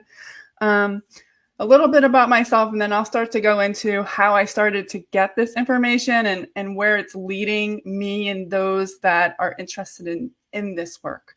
So years ago, I studied theta healing. I became an instructor. I did all that, and I was seeing clients, and I started to get hits that it takes too long to do it this way. And I didn't really understand what that meant. But then I was starting to be shown that if you focus on finding what the trauma is that cause the limiting beliefs, you can pull substantial number of them in one shot. So then I started to focus my business on my healing practice on that. And through time, I started to understand more about what I was doing. And through my client work, through my work on myself, I could see that if I could go back in time and figure out where I had suppressed my truth, my voice, my gifts and talents, or if I felt like I could figure out where I had lost my confidence, I could pull the energetics of that from my DNA and it would totally wipe it away like it was not even there. So that means all the limiting beliefs go, all the emotional ties to it go, and any vows and contracts that are tied to it are go. And what happens is every time you experience something from, say, a past life or even this life, we go through this, what I call a trigger moment. All of a sudden, like someone lit a match. You're like, holy crap, like you're either angry, sad, or just a general feeling of ill. And with my work, I can take myself back or my clients to the point in time wherever that rub is coming from. And it could be this life. It could be a genetic thing that you yourself hasn't experienced, but most of it is past life. So right now in the timeline that we're currently in, it's very parallel to, well, for a while it was running parallel to some of the Atlantean timelines. I've seen this shift in the last couple of months that it's actually shifting towards parallel timelines to when Jesus was alive. And that's very important for Christ consciousness. For years, I focused on Atlantis and Lemuria and even potentially farther back than Lemuria. And I would do a little bit of work in this Jesus time frame. But lately, it's been so obvious that this is where we need to focus in order to birth this Christ consciousness. Jesus was here thousands of years ago to teach us how to do just this, to be able to birth the energy of who he is through our hearts, and then prepare our hearts to be able to rebirth our higher self into our physical bodies. That is who he was. He came as the divine being. He had already ascended, but he was able to hold that energy within his body. That is where we are going. To get there, it takes work to plow through the thousands of years of trauma and BS and that we have as healers or energy workers or even just regular people have experienced through time with dogma around religion, having his name be used for really crappy things and war and violence, the events leading up to his death, after his death, and the events have so much trauma in them that it's hard for me to even comprehend. I currently am running a higher self ancient timeline healing course, and one of the 6 was pre and post Jesus timelines. And usually for the other timelines, the meditations are like 30 minutes. The Jesus one was like an hour, and I had to cut it because I couldn't channel any more of the energy. So there's so much more. You know, Mary Magdalene came through, Mother Mary came through, Jesus, all about remembering who they really were and what the message was that they had for all of us. He does not want to be seen on a pedestal. That's not who he was. He was here to teach us that we could all be like him. And many of us were learning how. Many of us knew him personally, as a friend, as a mentor. Some of us were teaching the people that were surrounded by him. So we know a truth in our own heart about who he really was and what his message was and why he was here. And when he passed, there, of course, is a lot of dogma that came around that. But you know in your heart if you really knew him. I understand now who he is. So I'm just going to give you a quick rundown on some of the things that I have, how I've gotten here, and how I switched from looking at really far back timelines to just the Jesus timeline. If we can clear this, we can prepare ourselves to birth the Christ consciousness through our hearts, which means we live from an unconditional love space. We discern through intuition. We no judgment, ourselves or others. We just love because that's what Jesus would do. And through that, we gain access to our psychic senses more than we even, I think, can comprehend, in our own spiritual gifts, because we all have gifts within ourselves that he was trying to teach us how to harness to help others. So now it's time for that to happen. And as you start to move through living in that Christ consciousness space and taking responsibility for your life, not blaming others, scapegoating other people for what is currently happening in your life, and really take responsibility for that, you prepare your vessel to be able to hold the energy of your higher self. What that looks like when we get there, I don't have an answer for you, but I know for sure that is where we're going. So in January, I started to see Aramaic writing in dreams. I didn't even know what it was. And it took some research. I have a couple Hebrew friends, thank God, who were able to tell me that's what I was seeing. And I started to listen to some Aramaic YouTube videos. And if you haven't done that and you think that you may have lived during Jesus' time, I recommend that you find these videos. They are some of the most healing things I've ever listened to. I have no idea what they're saying, but yet I subconsciously do. The first time I listened to the Aramaic Lord's Prayer, I cried, and I was laying down and I didn't even know I was crying until I sat up and realized like I had all this tear stuff all over my face. And it just, all this trauma just rushed from my body, and understanding who he was. Like, to me, it was very much an activation point. I tell people now, if they're going to listen to that, to be prepared where you're going after you do, because once that trauma's gone, he will introduce himself into your life more, so you can start to remember what it was he was trying to get us to understand about ourselves. And then not long after that, I had a family member pass way before all this virus stuff. She was 88. She had lived a great life. But I found myself in a church, and I was raised Roman Catholic. I spent tons of time in a church as a child. My father was actually studying to become a priest before he met my mother. So I definitely had a lot of religious background stuff on this. And I spent a lot of time in churches, but since, I don't know, my 20s, even before I got involved in all this, I stepped away from that because it didn't seem right to me. There was something wrong. And ever since I've been doing this work for like the last 7 years, I have a hard time being in churches. It's just overwhelming. Sometimes the energy is beautiful, and I wish people would just close their eyes and be able to feel what's actually around them instead of paying attention to what the priest is doing. But this time when I found myself there was this angst that came up inside of me that I can't even explain. It was like sitting there staring at this altar. Now, this church that I was in is very reminiscent of like the old time church with the gold and the ceilings that are painted. And they had this like 5 paintings, and one in the middle was this huge picture of the crucifixion. And you're forced to look at it. There is nowhere else to look. And when I went home after it, I could still feel that there was just this stuff that I couldn't.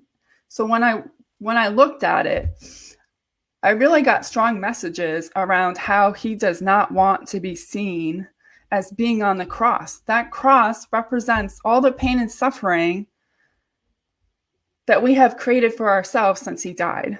And he does not want that anymore. He wants us to remember who we are and why we're here, why we decided to come back yet again, knowing what we signed up for. We need to be able to release all of the trauma that we have experienced when he was alive, and then after, throughout the timelines going forward. I mean, there's many timelines in Europe or even in the States where Jesus's name was used to do horrible things. And we need to let all of that go, forgive the people involved. It does not serve us to hold that anymore. All it does is prevent us from acknowledging really who we are at our core, and being able to envelop more of our higher self within our bodies. And when we do that, I do believe that we'll be able to see the world in a way we can't even describe yet. Your truth, you won't be able to deny anymore.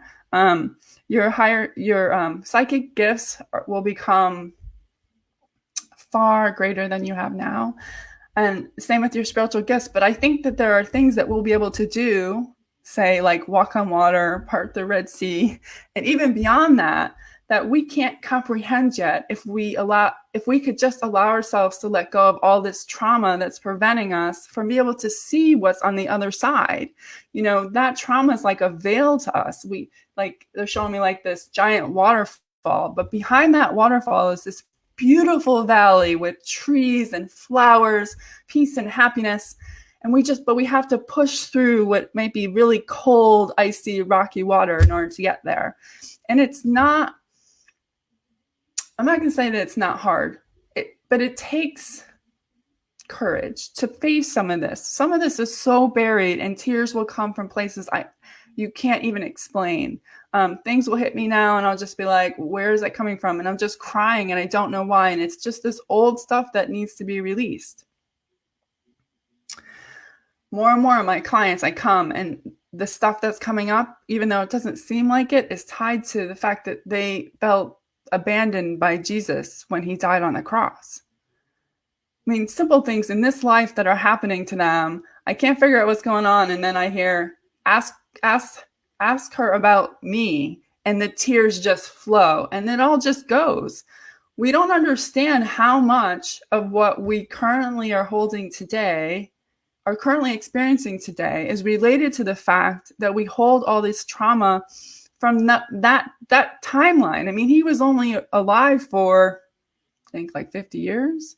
Maybe he's saying a little more than that. So, I mean, 6 years isn't a long time, but there's all this pre-stuff, the lead up to his death and what was decided in there. There's a lot of things that have been written about those times. I think there's also stuff that hasn't been written that's still hidden. That's some of that is starting to come through my sessions, as well as when I run this energy. I knew him when I was a child. I was like 7 when he died. So I did work with him. He was my teacher, but I didn't know him for as long as some of the others had, or say my parents. But even in that small time frame, I can't tell you how much trauma, 7 years I knew him, how much trauma I have acquired from just those 7 years. So if you knew him as an adult and say we're helping teach others in the group, you have even more trauma potentially to let go, because it's you knew him longer. It's not a bad thing. There's so many things that you learn from him that you may not even be utilizing now because of all of the baggage that comes with the idea of it.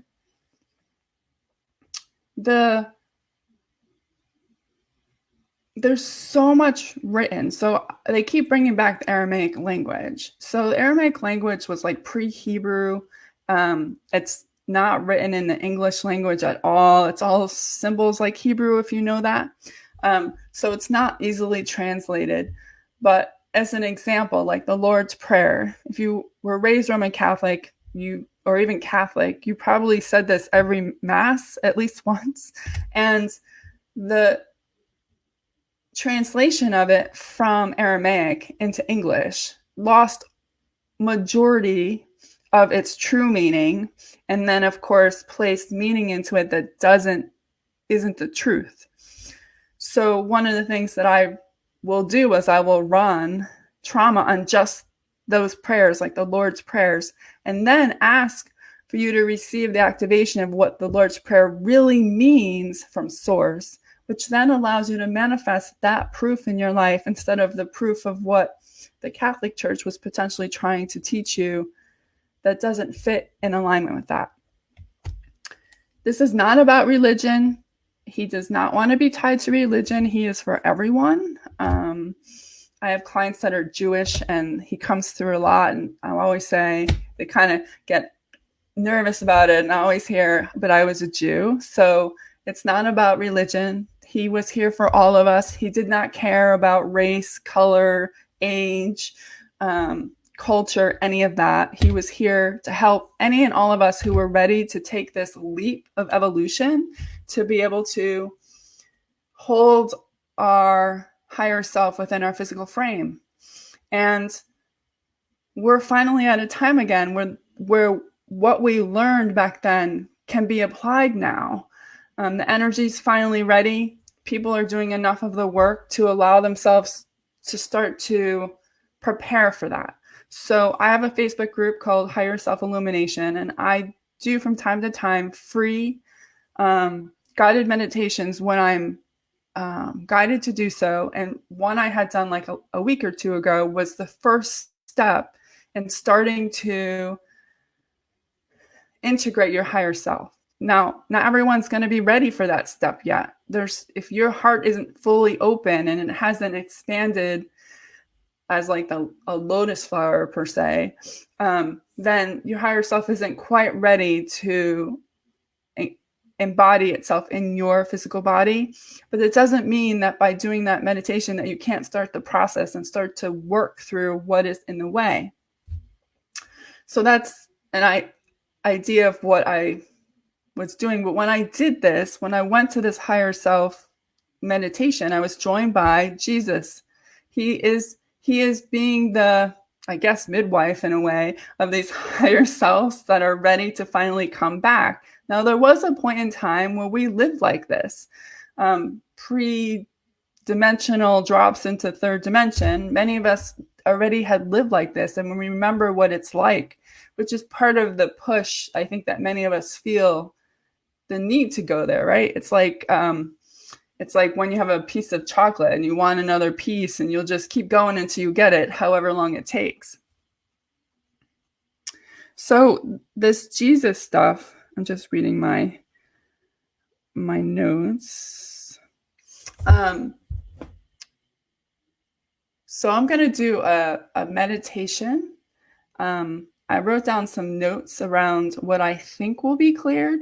But every time I invoke this energy, Jesus, Mary Magdalene, and Mother Mary, they take over. I might go in with a set plan, but just based on that one meditation that I did, part of that program, is that they have a totally different plan than I ever do. And I sometimes can't see it until I get in there, and I just go with the flow. So this is going to be an example of what it would look like. So I do guided meditations. I will take you to a place that they'll show me, and we'll do the healing. Try to visualize it as best you can. If you can't see it, it's okay. It's the intention that counts. But before I do that, I just want to say, like, if you could just feel in your heart how badly that he does not want to see you think of him as being that picture that are in so many churches across the world, and feel the pain that he feels when he sees you relate to him in that way. It tears him apart to see you kneel in front of him and ask for help. He wants you to stand up and help yourself. He's there to help you. But we need to go within and let go of all the, years and years of trauma that we've all experienced, and really remember who he was. And in that, remember who we are at a core, who we're meant to be, what you're supposed to be doing on a greater level than even you and I can triangulate at the moment. We are all unique. We're not supposed to be the same. We were created this way on purpose. We are jigsaw puzzle pieces that go to a huge puzzle that Creator has created. And it's our assignment to remember what that is and how we fit into the whole. When you do that, you become partnership with bringing forth the new earth and whatever else comes with that and how that would be. So if you find yourself, now I don't find this coincidence that it's this time of year that I'm talking about Jesus with a run up to Easter as well as Passover. You find yourself in a church kneeling before him. Connect to your heart and ask him what it is that you want him to see, what you should be seeing him as. He does not want us to kneel before him. He sees us as equals. He sees himself in all of us. And he wants you to see the same for yourself. But he knows that there are wounds to heal.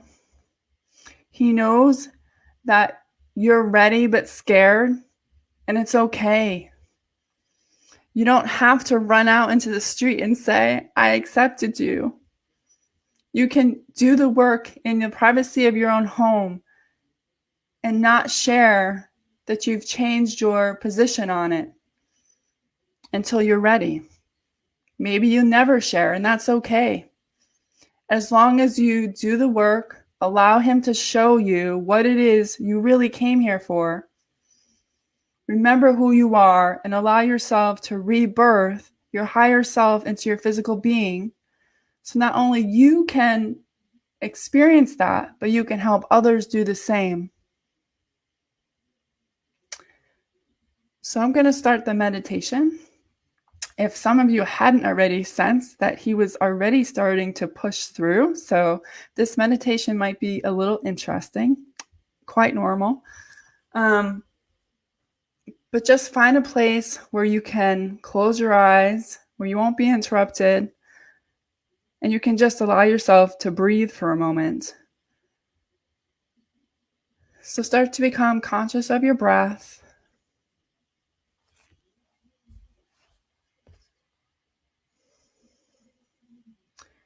As you breathe, I want you to imagine that you're breathing into your heart space, and with each breath, it gets bigger and bigger and becomes this beautiful orb of golden light.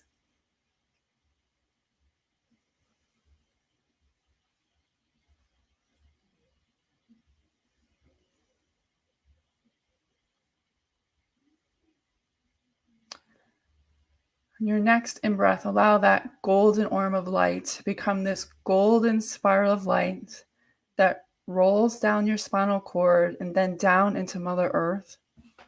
Allow that golden spiral to go all the way down until you get to her heart chakra.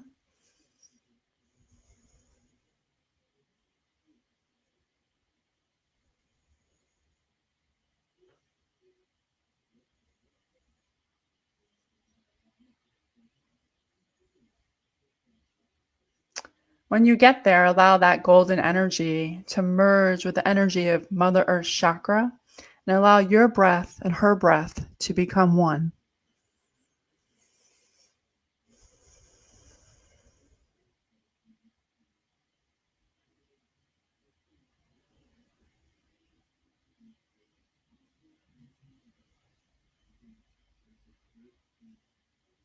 Now bring that golden spiral of light back up into your body. Allow it to spiral up your spinal column, going through all the chakras as it goes until you reach the top of your head.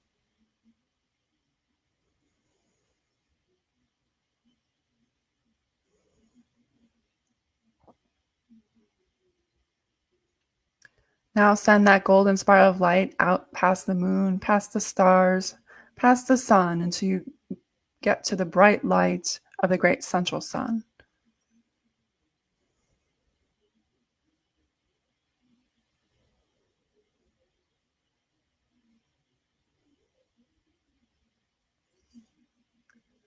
When you get to the great central sun, allow that golden spiral of light to merge with the source of creation. And when you do so, you'll notice this energy, this purple energy. This energy is the energy of your higher self.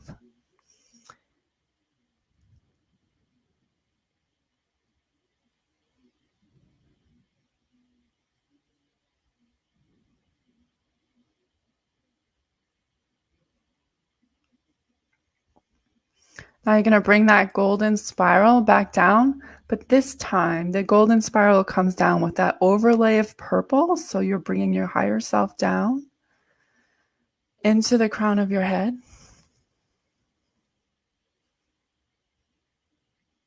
And then allow that to slide down into your third eye, your throat. And then hold the energy, that golden spiral of light, and the purple energy of your higher self to mingle in your heart space.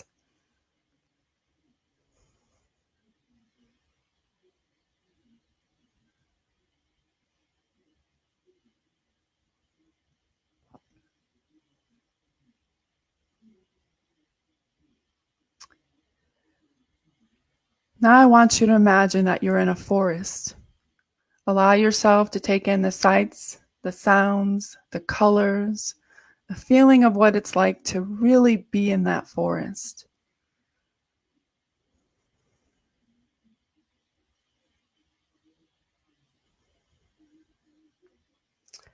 As you root into this place, make the intention in your heart to allow whatever healing that you need to do today during this meditation to happen with grace and ease.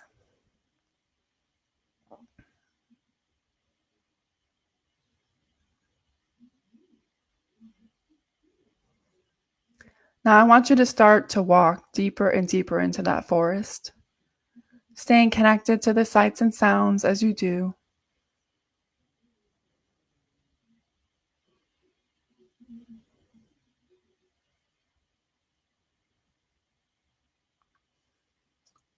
Eventually, you'll get to a clearing.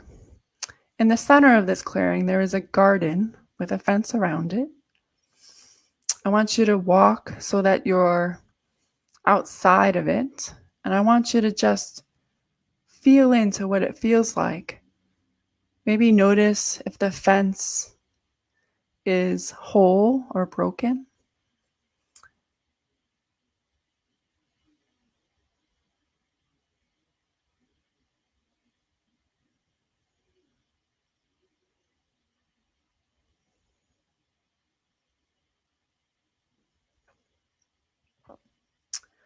Allow yourself to enter the garden.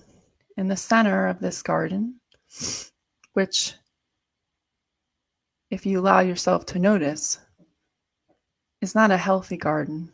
This garden contains all of the trauma that you hold pertaining to Jesus, Mother Mary, and Mary Magdalene.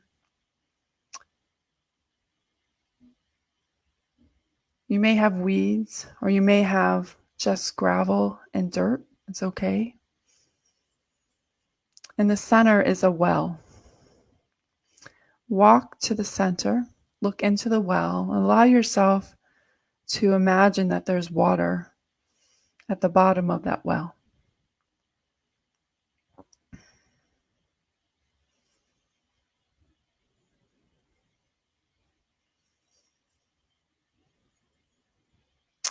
This is the well of transmutation, and this is where we will be depositing the traumas that Jesus would like us to release today.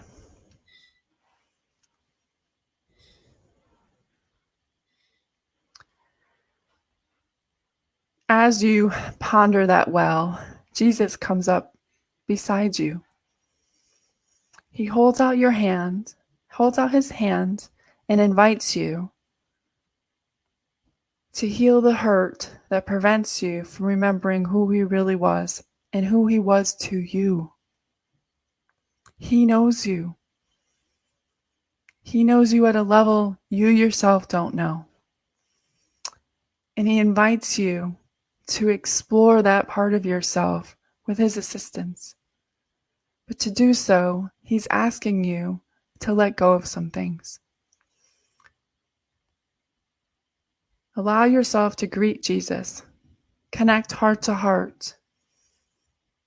Allow you to feel his presence in your body. Allow the pain and suffering that you hold for him to rise to the surface. Let the tears flow. Let the anger come. It's time to let it go.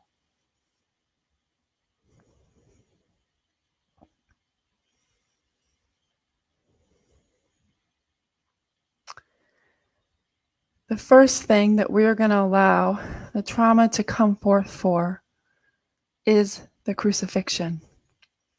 Allow yourself to feel the trauma of that day of watching him be put to death come to the surface.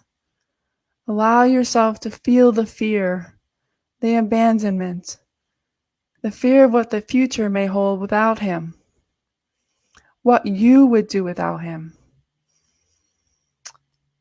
the trauma of the lead up to that day. Allow yourself to feel that. And as you do so, go around the garden and pull all of the weeds to any of the trauma that wants to be released for this today.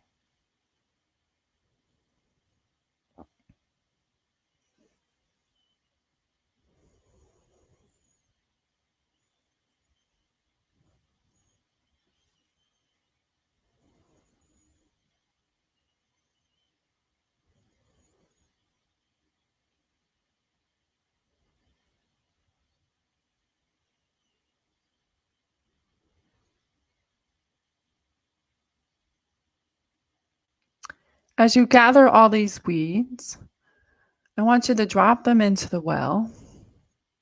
And as they hit the water, they burst into flames for a moment and then allow the water to transmute it into this steam that rises from the well and is sent back to source.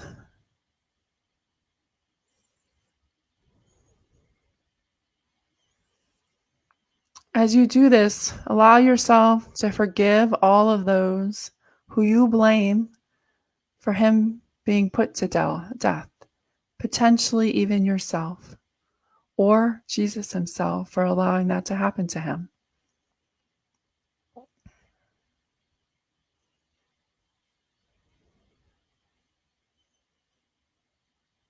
Putting it all in that well. Let it burn, let the steam rise, let it go.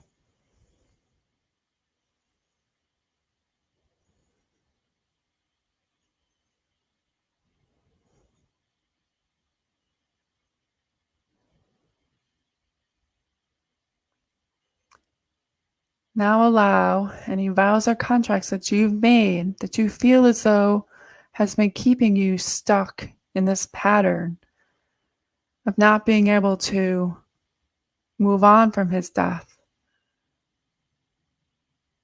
to be put in that well, to be burned, to cancel and completed, so you can start to harness the energy of the Christ consciousness in your heart, to make room for him, for him to help you remember who it is you are, for the star that he sees you as.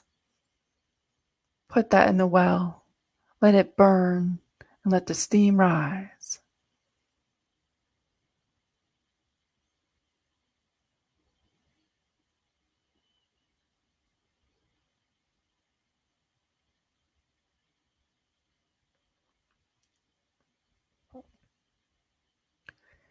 In the back of this garden, you will see one of two things. Jesus has moved into that back corner. Do you see him on the crucifixion, or do you see him standing there with open arms, waiting for you to reunite with the energy of Christ consciousness? If it is the crucifixion, I want you to ask yourself what it is you need to release right now so you can change that crucifixion into him standing there with open arms, waiting for you to birth the Christ consciousness again through your heart. Bring all of those weeds to the well. Let the tears come. Let yourself express that anger. Put it all in the well. Allow it to burst into flames and send that steam of all of that energy back to source.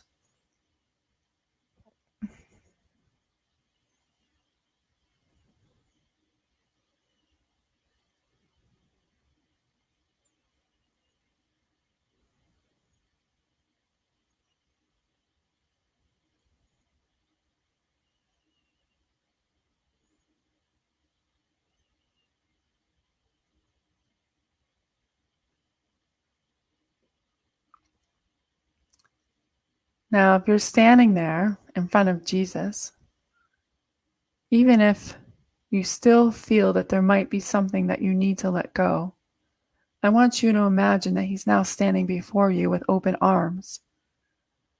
And I want you to embrace him. Allow yourself to feel the energy of the Christ consciousness run through every single cell of your body, and allow your DNA and cells to remember what it was like to live like that.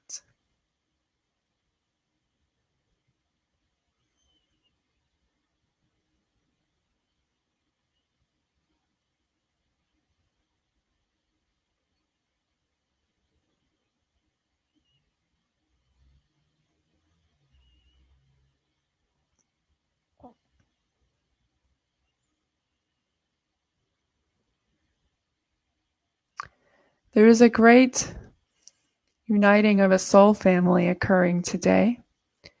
You are rejoining the soul family that you had when Jesus was alive. Potentially even before that. As you allow yourself to feel the energy of that Christ consciousness and what it's like to reunite with Jesus and who he really was, someone taps you on the shoulder. Allow yourself to turn and greet Mother Mary. She too invites you back into the fold, to remember who you are, to allow yourself to embrace the energy of the Divine Mother. But to do that, she asks you, just as Jesus did, to allow any and all trauma that you hold around the idea of the Divine Mother to rise to the surface, to be released. Allow her to go around the garden, collecting the weeds of the trauma that is accumulated over time. With those weeds, you're also pulling weeds of forgiveness for all those who corrupted the idea of a Divine Mother, and the vows and contracts that prevent you from truly honoring what the Divine Mother really is and how it's represented within you. Put all those weeds in the well, watch them burst into flames, and allow the steam to rise from the well, sent back to source.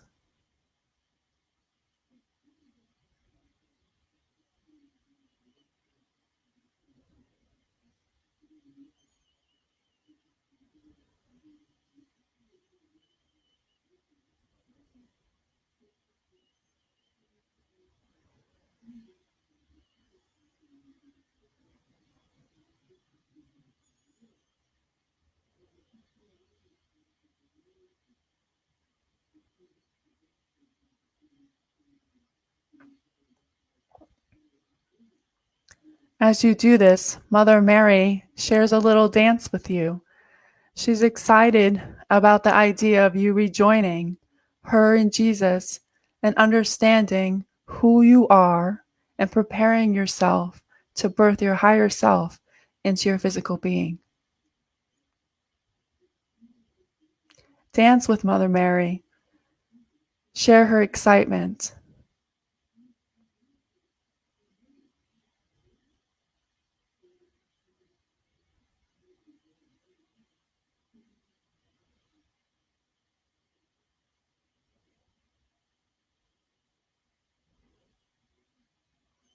As you dance with Mother Mary, Mary Magdalene joins you. She asks you to now do the same, to allow the trauma of all the stories that have been told about who she wasn't to come to the surface and for you to remember who she really was, not just to Jesus, but to who she was to you.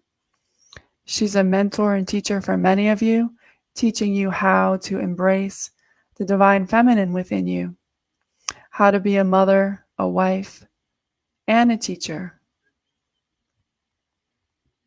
and a divine explorer. Allow her to show you the weeds of trauma that you need to release, tied to the memory of her, the memories that have been lost over time. Collect those weeds in the garden.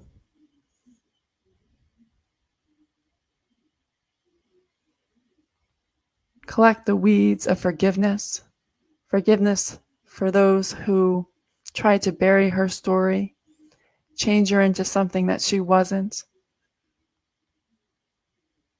Allow yourself to pull all those weeds, and with it any vows or contracts that keeps you tied to these stories that aren't true about her. It prevents you from remembering who she really is. Put all that in the well, watch it burst into flames, and allow the steam to transmute it and send it back to source.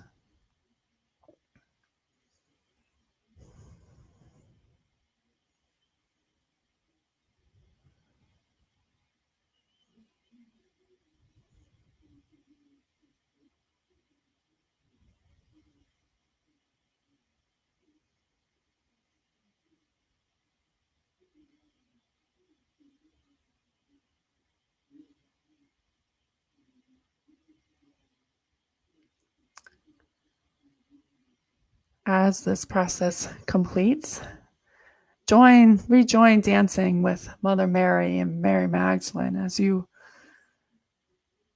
remember and embrace what it was like to live then and what we were working towards. As you do, Jesus joins in this dance party, allowing yourself to feel the energy of what it's like to remember this part of your journey on earth and what it will eventually bring to you in the future. Allow yourself to feel the joy and the blessings that will come as you open your heart to embody more of the Christ consciousness within you and in your life.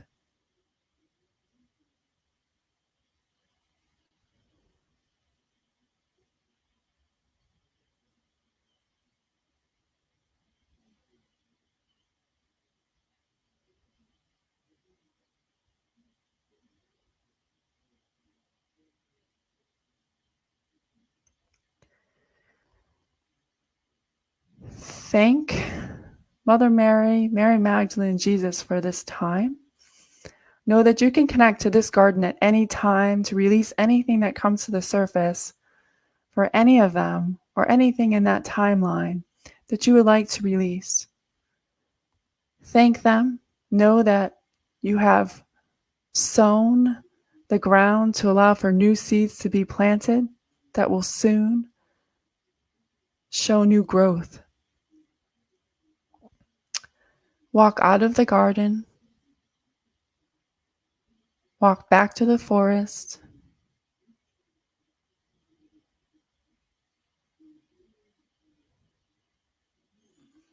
Walk back to the portal in the forest that comes through your heart space.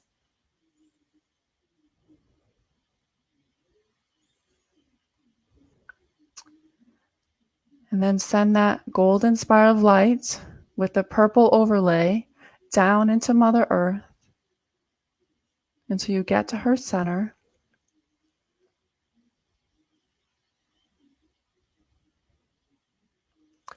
Allow that golden energy to merge with Mother Earth, and allow yourself to ground in the energy of your higher self, that purple energy, to ground deeply into Mother Earth, allowing her to welcome your higher self into divine being to walk again on her soil.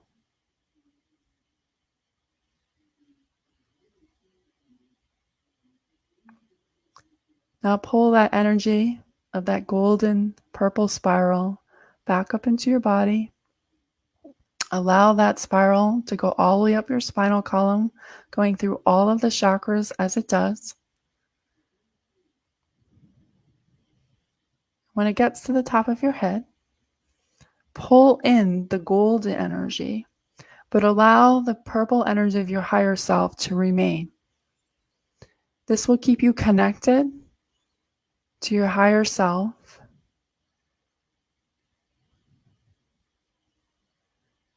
as you begin to understand more about him or her and what is needed for you to heal and or prepare for the rebirth of that energy into your physical body. Allow that golden and purple spiral to ride down your third eye, your throat, and then hold it in your heart space. Hold it there, breathing, feeling the energy of that golden light, the Christ consciousness golden light, and the energy of your purple higher self to mingle in your heart space.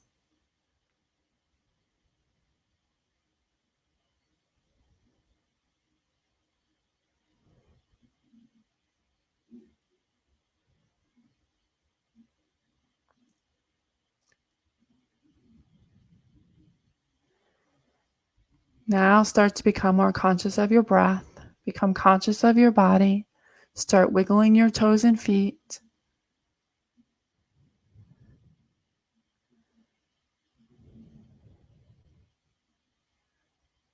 And when you're ready, you may open your eyes. So that was a quick run through something simple of a meditation. Usually they're more topic oriented, where I have a set list to start with. I didn't really have that today. They wanted to allow you all the choice to pull whatever you wanted to today on your own. I do not have Facebook open, so I cannot see questions. Let me see.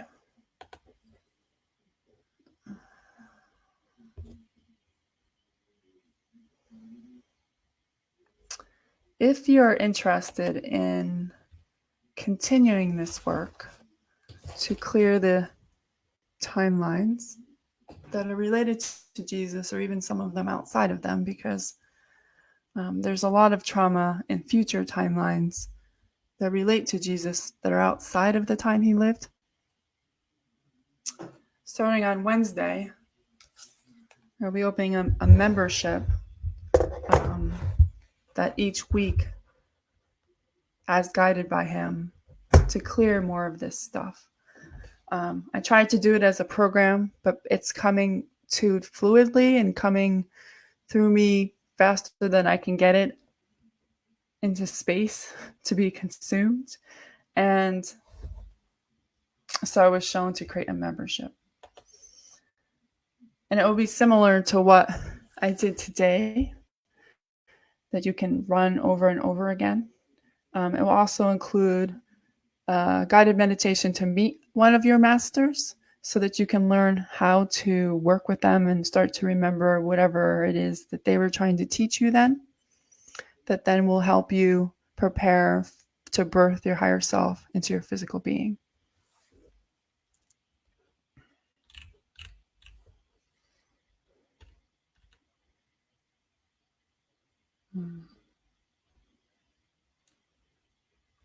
So I finally made it to Facebook, and thank you. You're welcome. Yes, tears, tears, tears, tears, tears. We hold so much from this, and we don't understand that we do. And many of us hold those tears back because we're even afraid to show that we hold that much for him and for those times, and knowing him and truly understanding who he was, and Mother Mary and Mary Magdalene and many other ascended masters that were around during that time. It's just it was such a point in time for us. And many of us are stuck there still because of all of the stuff that happened to either him or even us as a collective. We were trying to birth something beautiful and it never really happened, but we have time to do it again, finally. So if you're interested in that program, I will post a link after I get off of this in the course, in this Summit Facebook group. I also have a free Facebook group called Higher Self Illumination Healing with Tammy Reger, where I'll also be sharing some of this stuff. Some of it will go in the program, and then other pieces of it I'll be guided to share in that group. I've also shared some of the higher self meditations. Part 1 is in that group. You can join that. I believe that's already in the link or in the description that I provided about myself in the Summit group. And then off of this, there's something, I guess, being born. I don't have all the stuff for it, but I know I'm supposed to mention it, so here we go. So it's becoming, the program will become Mastering Becoming You Academy. And it's going to be a collective effort to help each other go through this higher self birthing process. There will be healing tied to it with some private sessions with me and eventually private sessions with other healers. I just don't know how that's going to look. The first group of that, which is going to be very small, 4, will be this month as like a template for me to get more information about what that actually is going to look like. It will grow substantially from that. That academy will require application, and the application is not as a deterrent. It's just to make sure that you're ready for the rebirth of the higher self and being willing to commit to that path. That application process will open April 1st. I'm still working out the details on that. That just came through today. But any information about that would also be shared in my Facebook group. I do have an email list, although I can be honest with you, that is not where I share most of my information. I'm a one-man band. Many people on this, I'm sure, understand that. So I don't always have the time to do that. I do virtual assistance work and website work for other healers, and their stuff definitely comes before mine sometimes.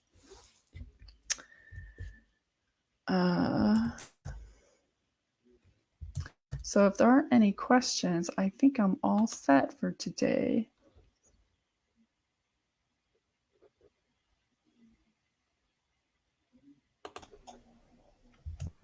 Hey, Tammy. Hey. That was wonderful.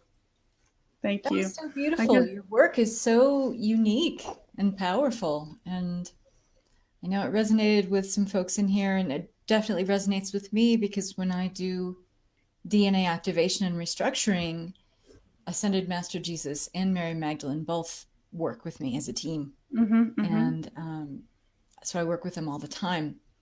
And this brought in more of some nuances I guess I wasn't paying attention to.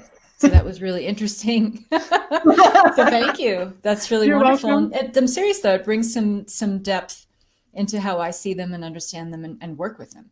So that was really awesome. Thank you. Yes, thank you. Yes. Thanks for sharing in the group and being part of this event. Thank you. What you shared was really, really beautiful. And thank you again. Awesome. Thanks for being here. Bye-bye. Bye. All right. how was that for you guys? I'm just interested to see. I was reading through some of your comments, and I was sitting listening to this downstairs. I can't sit at my desktop computer for too long because it just makes my eyes bug out. And I feel the radiation, I guess. There's a lot of cords and wires up here. So I will usually take my phone and put my headphones in and go and listen to people's transmissions downstairs, their presentations downstairs, and just kind of sit on the floor. And I notice I take it in very differently versus sitting at my computer versus sitting downstairs. And like I was saying to Tammy, I work with Mary Magdalene and Ascended Master Jesus a lot. And this really kind of brought up some things into my awareness that I was not paying attention to or didn't even think about before. So, and I definitely consider myself a recovering Catholic. Growing up with a Christian background definitely leaves me to this day with some ire. Also, the vilifying the feminine is not something that sits well with me, and Christianity has been very good at doing that since day one of its inception as a dogma, as a religion. So that brought in a lot of different nuances to my awareness. So yeah, really cool. Very, very awesome. So next we've got a wonderful lady, a wonderful, wonderful lady that I've had the pleasure of knowing for quite some time now, a couple years. And so Christine Thorpe is going to be joining us. Hey, Christine. Hello, everyone. How is that for volume? Good? I can hear you just fine. Great. Everybody else? I'm happy to meet up with everybody today in this free summit. What an opportunity, Kathryn. I'm so excited that you wanted to participate. When I saw that you were signing up, I was like, yes, that's so cool. That's so awesome. So I'm glad you're here, and I'm glad you're contributing. And I'm really excited to hear your topic, divine decisiveness. So I will leave you to it, my dear. Thank you for participating and being such a big part of bringing the light to this event. And so you have the floor. Thank you so much. Everyone, I'm coming into you this broadcast from Tampa, Florida. And with everything being so uncertain, I think it's really important to know where our energy is emanating from. And so today, when I went inside to ask about what everyone needed to hear, the collective thought was, let's pull some oracle cards and let's give people an opportunity to come to some knowledge that they previously did not know. And my favorite deck, and the one that we're going to go through today, just let me know if you need a card, is the Earth Magic. So this deck always knocks me off my feet and gives me some information that I didn't previously know and helps me guide my steps. And that's really what divine decisiveness is all about. My personal journey, as Kathryn said, we met a couple of years ago. I was not on the path of awakening, and I was in a corporate civil servant job with our government for over 10 years. There wasn't a lot of flow in my life, and with being a mother of 4 earthbound children and 1 child in the non-physical form, there's been a lot of turmoil, and I found myself wanting to explore other options for controlling and metering my energy as a mother of this big group, this big family. And when all that I can say is that there was a knowing that something needed to change. And in 2016, I sought out Reiki. And this is the very first time I thought about that word awakening.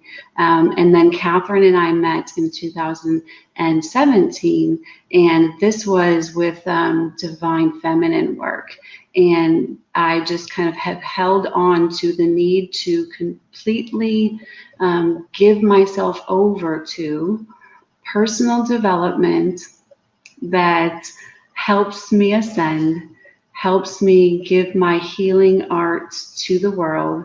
And first, I really needed to go inside. So things like oracle cards are very helpful when I'm seeking that guidance. And it looks something like this. You can go ahead and shuffle them as you may. If you have your own method, that's cool, but this is kind of what I do. And what I'm going to ask is that everybody just get quiet for a second, and let's get back to now and the things that are going on that we need information about. Those can be unspoken requests, and in this case, I'll pull a collective card after knocking 3 times on my deck. So let's see what comes up. And I can't see your chat yet, but I will check in. And as far as time goes, I seek to probably do this for about 20 minutes. And then after 20 minutes, we'll move on to another way that we can find decisions and guiding steps from our divine. So here's our card. This is the collective card, and this is the card of passion. And as you see here, this is a fire blower, and the word fire comes up. And so using this decision tool and trying to find the guiding steps for the information about this card, you'll use the Oracle deck book, and you'll just open right up to fire. So this is something that you can read, and for every person, you're probably going to feel a little different about the meaning. So that's okay. Here's what we say. The Oracle cards for passion and fire. Since the dawn of humankind, we've been fascinated by fire. As soon as early humans were able to make fire, it changed our lifestyle dramatically. Through its capacity to generate heat and light, fire made it possible to cook food, stay warm, cooler climates, and keep predators away at night. And of course, that huge furnace called the sun is the spark of life here on Earth, bringing not only the necessary warmth of this incredible huge ball of fire, but also the life-giving rays of light emanated by that fire. In this card, a man is enacting an ancient ceremonial fire-to-fire dance originating from Samoa, at one time performed to ignite the passion of warriors before battle. Fire can inspire other passions as well. We speak of being on fire or catching fire, phrases signifying that we possess an intense desire or enthusiasm for something. No wonder that passion has come to be associated with fire. And a little bit more of a questioning part of the Oracle guidebooks talks about things that you can contemplate and ways that you can use these tools and this information to expound on what you might already know of this topic will come out in journaling. So here's the questions that you can pose to yourself. What are passions? What turns you on? What ignites that inner flame, that creative spark? When you feel devoid of passion, consider what is missing in your life. It is most likely an absence of fire in your belly, something that makes your heart beat faster and quickens your breathing. Passion is not something that comes from outside of you. Although some events and circumstances can trigger it, it is an intensity of feeling, whether quietly experienced or enthusiastically expressed. Passion can simply be a strong feeling, or the sensation itself can be so powerful that it motivates you to act. This is too often associated exclusively with sexuality, which is certainly one way of experiencing it, yet it limits its meaning and demeans the broader possibilities. Open yourself to the truth of what you are passionate about and find a means to express it. Wow, wow, wow. Okay, so I'll just sit with that for a moment. And what I've set up here behind me is an opportunity for you to see how I have expressed the feeling that I get once I feel colors and shapes. And what comes out is more of like a mandala. And what you'll see here is sacred geometry being designed on the spot, hand drawn on my iPad, and personalized for the collective. So this is one thing that I have been doing, something that is very personal for the experience that I'm in at the time. And so with this collective energy, I'd like to just sit with what would like to be expressed through the art of my hand drawing. So if we could just be quiet for, let's say, 3 minutes, that 3 minutes, 1 minute, please contemplate. Second minute, please feel inspired. And the third minute, please think of what you desire. Think of what you desire. And so for about 3 minutes, we're going to go through this process. And I'm going to seek to see if I can find your comments here. Okay, here we are. Let's go. So the process here is, can we see? The process here is color and shape. And so we have the fire breather, and this is the passion card. And now I would love to create something for the collective, and I will share it in the group. And this is something you can infuse your intentions. Personally, I am a Reiki master, and I share my energy and clear, heal, protect energetics through infusing into images like this. So here's an example. And this would be selecting a new color and a new ribbon on the exterior. And for anyone who's interested, the app that we are able to use is called Silk. Just one of many, probably.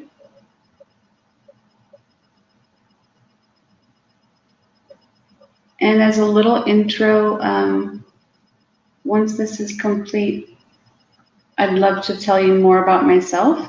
And if you have any questions about the use of oracle cards, you'd like a card drawn for yourself, or you'd like to understand better how to use the tool of sacred geometry being expressed through art, like that which you see on the screen.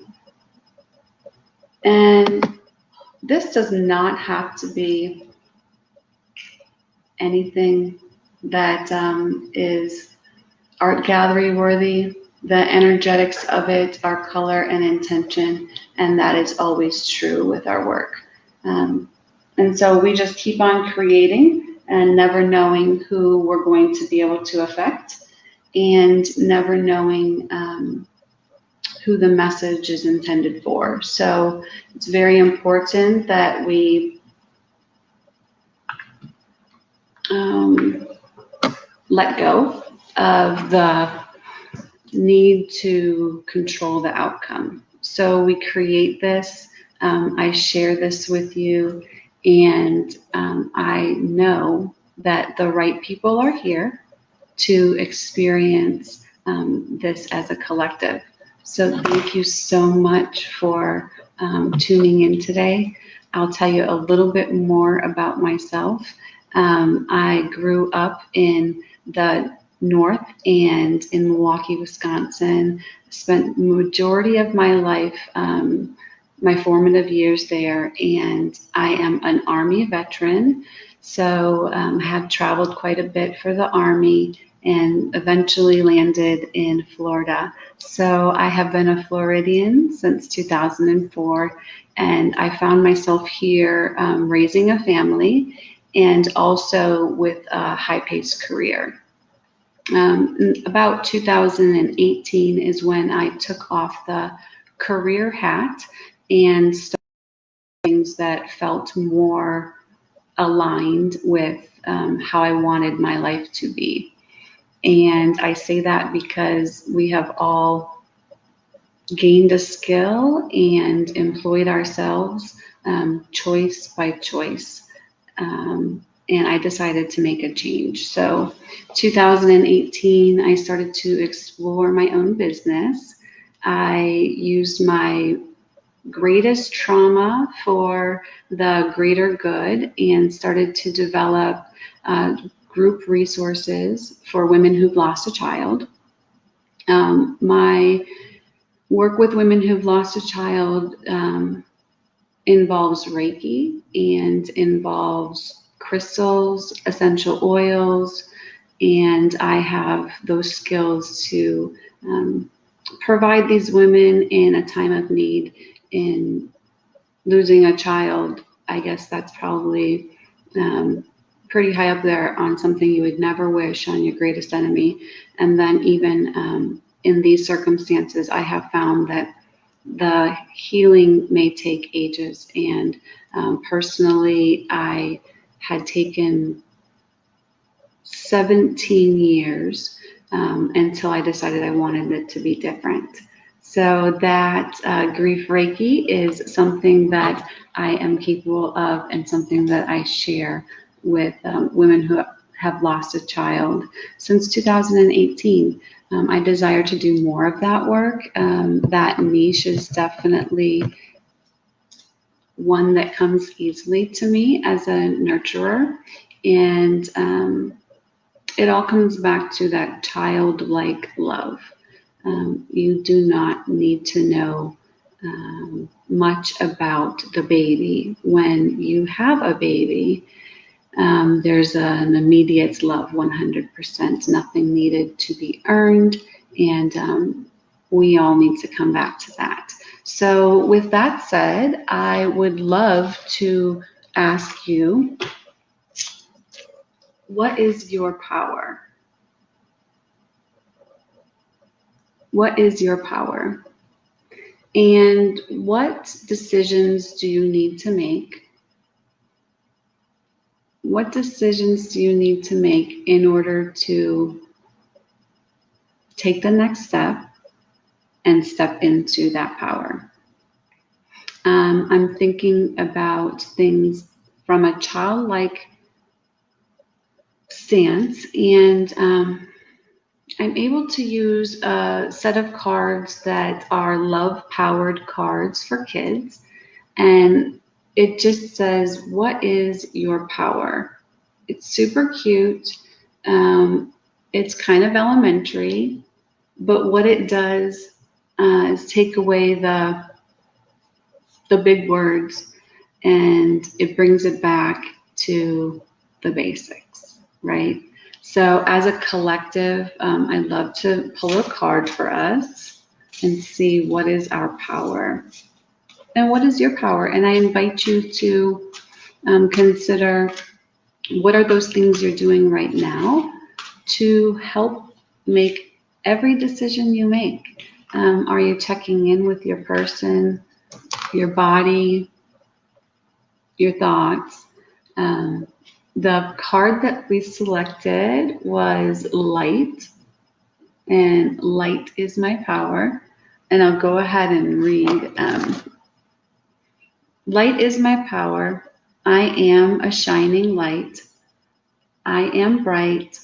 I am glowing. I choose to live in the light of love.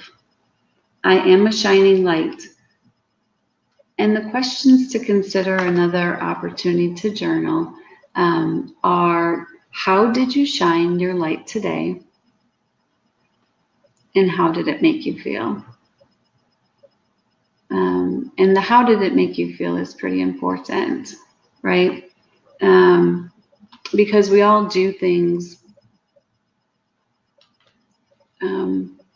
We all do things with our energy, and in some cases it's sacrificed. So when we share our light, it does not dim ours, and that's undeniable. So we continue to share our light today. Whew, this is a humongous summit, and I am so grateful for every single one of you. I'll share a little bit more about myself.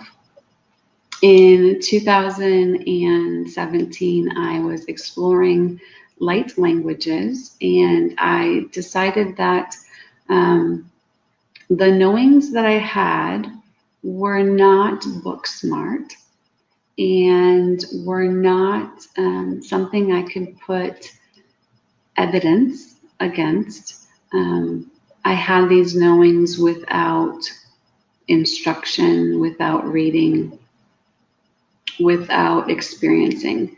And when I sought to do light language, checked in with even some of our presenters here and really got that activation without any, I'll say, results. What I didn't know is that light language took a while to work on me. And that's just my personal story. About 3 weeks ago, when a lot of the collective chaos began, I reminded Source Energy that I was open to providing a healing message to the greater collective, and that I began channeling light language. In this case, I'm not sure what is coming through. It is just one opportunity I have to record my experience now and possibly move toward the next thing that I need to be doing to share my light with the world. And this is an opportunity here for you to decide what is the next thing that you want to do to provide light out into the world. I have shared with you oracle cards and also the need to give this effort a childlike effort, and just simply sharing your light is an opportunity to do that. I'll share another resource. In making divine decisions, sometimes you want to see it in writing. You want a step-by-step guide. And when you don't have that, particularly when you have the clairsentience and you already have the knowing, these guides don't really become needed. But those that do not have clairsentience, those that have a need for the step-by-step instructions, something like this daily rituals book would be an opportunity for you to sit down with yourself, and I'll share this in the group. Sit down with yourself and ask, what am I doing in a repetitive fashion that is helping or hurting my energy on a daily basis? And how can I move closer to where I want to be and further from what feels uncomfortable? One of the daily rituals in here that I have come to know is the I believe in myself. It's an affirmation, and I'll share it with everyone here.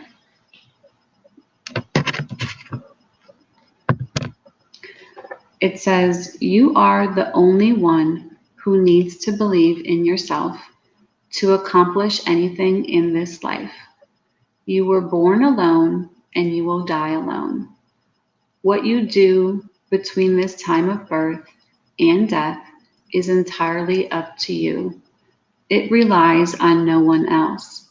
You can succeed at anything you want, and you can live the life that you have always dreamed of. All you need to do is to believe in yourself. the beautiful piece of the daily rituals is that there's also an exercise, so a doing. And when we have a way of being, we see those as habits, but also are you actually doing? So the exercise for I believe in myself. Look in the mirror and take a deep breath and repeat, I believe in you. You can do this. Repeat this affirmation 3 times, taking a deep breath in between each.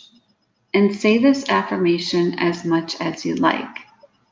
By speaking positive and supportive words to yourself, you are creating strength in your mind, body, and soul. This strength of happiness and positivity will be reflected on those around you.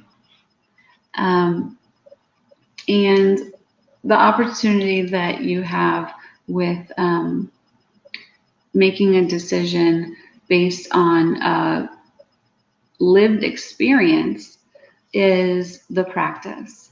So we'll never get it right the first time, and we'll never know if we're capable. Maybe not capable. We'll never know the lessons from the experience if we're not willing to do the thing. So daily habits that are nurturing and set you on a path to make divine decisions are better suited for knowing that you've given this life a practice. You've practiced at it. You haven't taken anything for granted. You are willing to feel the uncomfortableness in order to get to the good. And I'm telling you, after only 4 years since 2016 learning Reiki, my entire energetics has changed, and the need to be perfect lingers. And then I'm reminded that this is the greater good. What can I do to step back into providing a service, being of service, giving more healing, giving more grace. And let me just check in with Facebook here. Cool. Good. All right. We're good. The last piece that I wanted to share before opening this up to providing some light language for the group is knowing that you cannot do it all. Divine decisions are created with a lot of faith, and it's magic, friends. It's magic. It's a letting go, and it's a giving over and releasing of those things that are no longer serving you, and moving towards a life of purpose that you design decision by decision. Another tool that I use is crystals and sound healing. And I've done a little bit of art as well. Dowsing is the use of something such as this, which hangs and can assist you with making a decision. I bring this up because it requires you to get quiet. And as we're all meeting today in our personal spaces, it's really easy to be safe and to feel safe. But when you're out in the world, sometimes you just need to check in. And in a noisy place, a lot of times I need a tool. And these tools, like a crystal, like a pendulum, they give me an opportunity to check in without questioning where the guidance is coming from. So let me give you an example. Today, we're meeting as a greater good for the Global Ascension Summit. And Kathryn has provided us an opportunity to raise our vibration and to be of service to many people at one time with a source of love. And when I check in and I ask, is this healing complete? Have I shared everything? Is there more that needs to be said? I can use a tool like this pendulum. And when I check in, it will begin to move in a direction that leads me to the decision of continuing or being complete. And we all have our personal movements with our pendulum. My personally is always a right movement is a yes. And so this is complete. And I'd love to move on to your questions. And I'd love to hear about tools that you use to help you make decisions in your daily lives that feel connected with Source and like they are divine. After all, our divine decisiveness provides us the safety and curiosity to explore and practice that life which we find ourselves in with little control and certainly being uncertain, and being uncertain what tomorrow might bring. And I'd love to hear if anyone has any questions. Some questions that I normally get are, how do I know if the feeling in my body is a gut yes or a gut no? That gut feeling being heavy has always been a no for me. So when I check in with my body,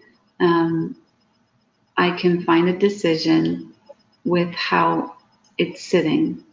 It is okay to say, let me sleep on it. This is something that we've done and heard time and time again, but really knowing that let me sleep on it means let me sit with it, let me see how it feels, and be slow with a decision without feeling shame or blame. Know that some decisions come quickly, but some do not. The lightness, the feeling of lightness in your heart, the feeling of lightness in your stomach. This is a pure movement forward. It's a yes. And the intuition, knowing that maybe just right now is not the time. The movement between a yes and a no might be a daily change. And things like that I've come to be okay with. Not knowing that making a hard decision quickly, making decisions a little bit more slower, and allowing for divine nudges of evidence that proves and clues that show that this is the way we need to move. This is the information that you need. And these are the lessons you need to experience. And in saying that, the divine decisiveness to share with this group really took a lot of courage. And this is the very first time that I'm coming out to say, I am a creator, I am a healer, I am open, and I am ready to rise with you all. I have the tools. I'm willing to share my tools, and I'm willing to share any knowledge that comes through me as a channel. And so if you have any questions and you would like to get on a call and just talk about the ways that we move from where we are to where we want to be, I'd love to chat with you about divine decisiveness and where you find yourself now and where you want to be. Hopefully, we can get there together. So if there are no more questions, I'll just, here I see from you, Peggy. Why does this happen? Sometimes my pendulum barely moves. Okay, gotcha. I'll share with you this bowl that I keep has some salts in it, and I usually keep my pendulum in here to clear it. When I say that I do this out in public, of course I do still get quiet with myself, but when I see you saying that it's not connected or it's not strong enough, it might just not be the one for you. I don't think there's a 100% answer to share with you, Peggy, but I definitely do know that we all have our thing, and it's only through experiencing and practicing that we'll know if something works for us. Peggy, tools like oracle cards are definitely helpful. And when I'm using a pendulum, if there's little movement, another opportunity would be to use some type of grid or disc that has yes and no and decision-making verbiage, logos, icons that help you know what the guidance and information is that you're being given. I'm so happy to be with everybody today. And are there any questions? Okay, let's pull another card. Our oracle cards have their messages. Oh, here we go. The oracle cards have their messages for the greater collective, and they continue to need to be checked in with. I'll just say that this is definitely not complete. Our last card is the Eagle Communication card. So this is my way of knowing that the eagle energy is with us.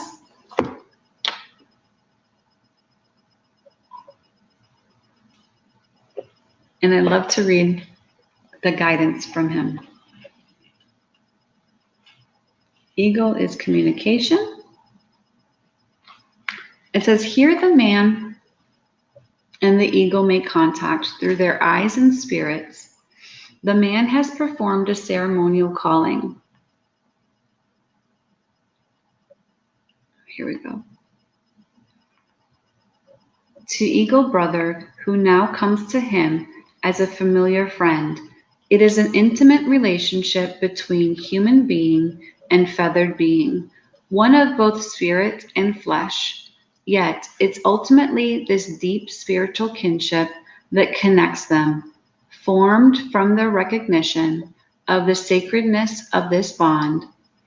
Eagle spirit is often associated with the highest and noblest, encouraging us to let our spirit soar. Through this communication, we know that we can touch the sky. We know that we can be more than just two-legged creatures clinging to the ground. We're ultimately related to all of life on the planet, and it's through communing with any expression of life that we realize how vitally connected we are. Some things to consider in journaling would be whenever you experience a heartfelt communion with some physical expression of life, plant, animal, human, or anything else, it is only then that you can truly feel how your life force is similar to the life force that is all around you.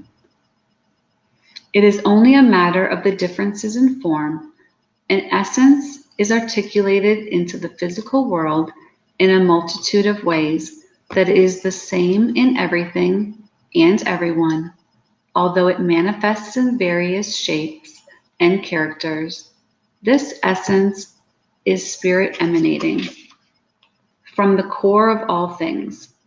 Communion with nature is essential for you now.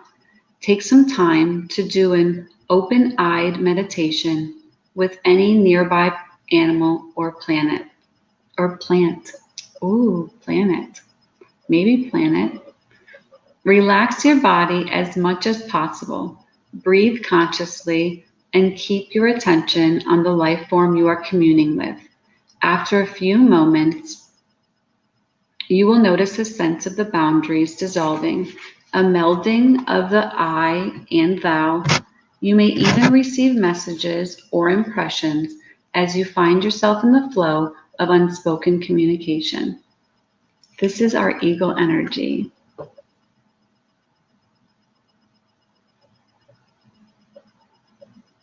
Awesome.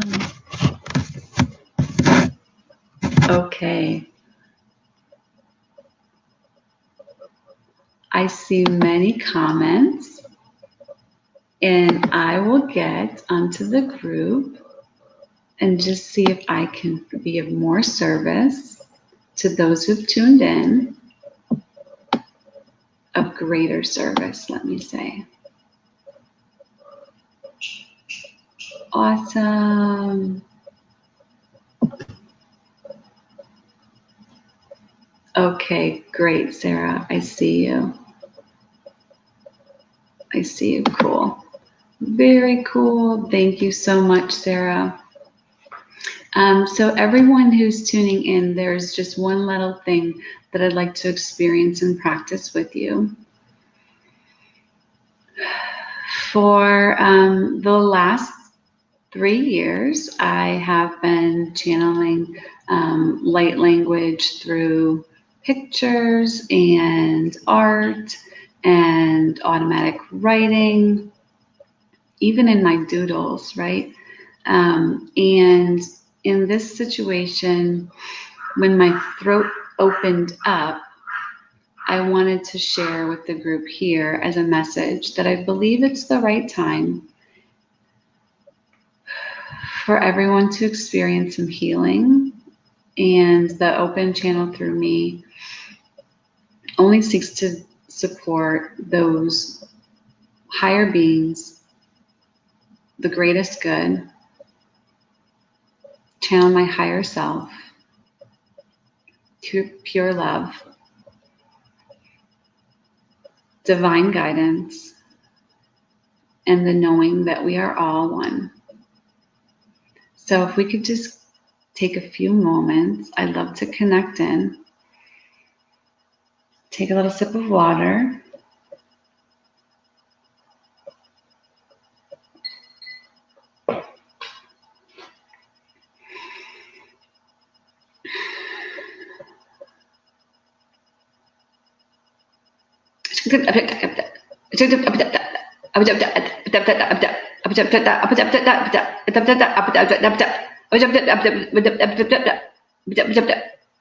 The light language wants to express a deep gratitude for the gathering of our energies today. Everyone feels open to quantum leaps.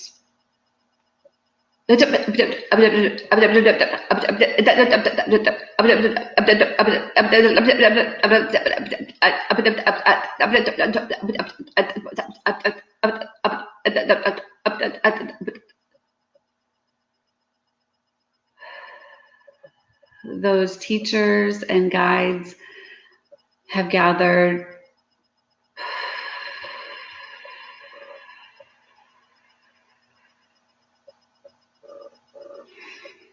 in this time. It is undeniable.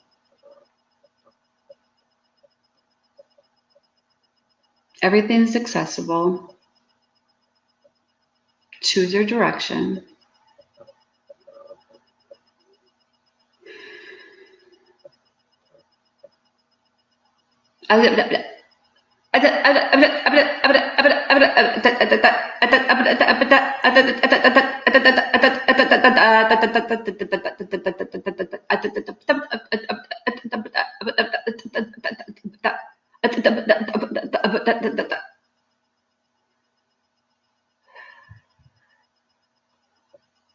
The environment that you find yourself in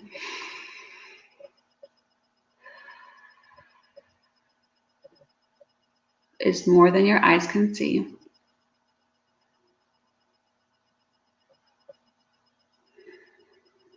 And it's only when you tap in to that which is non-physical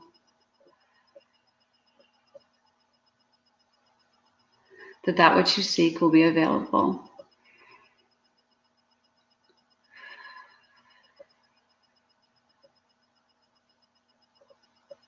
And I just get all over goosebumps, my friends. You all have such beautiful energy, and thank you for sharing.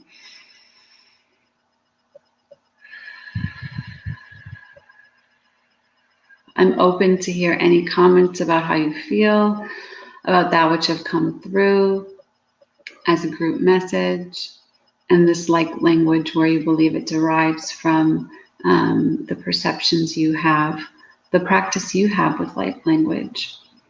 And I'd love to just close out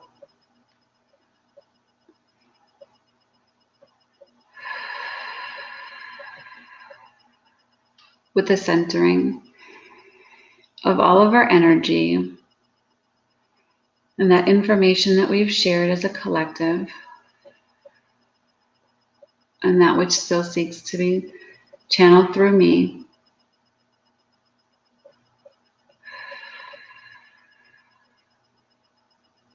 And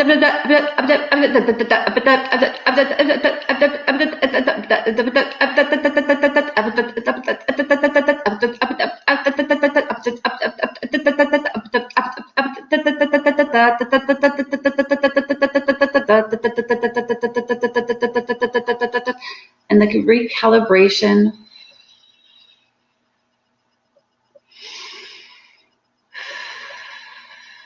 Thank you, my friends, for experiencing this with me. The recalibration that we are all going through is as undeniable as looking outside and seeing the quietness and the stillness of places that used to be hustling and bustling, and comparing that with your everyday life under your roof, in between your four walls, that which you choose to do, those places you choose to go. And thank you so much, my friends, for experiencing this with me. Still body buzzing. That light language is definitely a doozy. These oracle cards, the earth magic,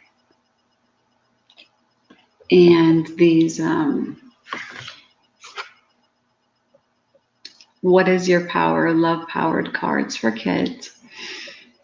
These are only a few tools, and the pendulum being another that I use on the daily to provide some guidance about where we need to go. I'm so interested in working with everyone for the greater good, ascending, changing the vibration.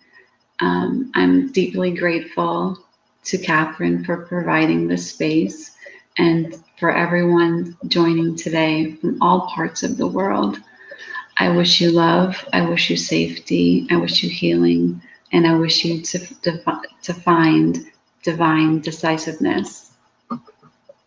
Thank you, Kathryn, so much. Christine, thank you. Thank you. I'm going to go back and listen to yours because I got called away, but I caught it at the very end, and that light language is pretty powerful. It's got a lot of potency to it. So I really want to go back and get me some more of that. Thank you so much, Kathryn, for providing this. Oh yeah, and I'm so pleased that you got to contribute and be a part of this. It was definitely meant to be. So thank you again so much, Christine. It's lovely to see your face. I appreciate everyone. Have a great, bye-bye. All right, you guys, we have, in just a couple minutes, we have our presenter who's going to be closing us out for this day of the 3-day summit.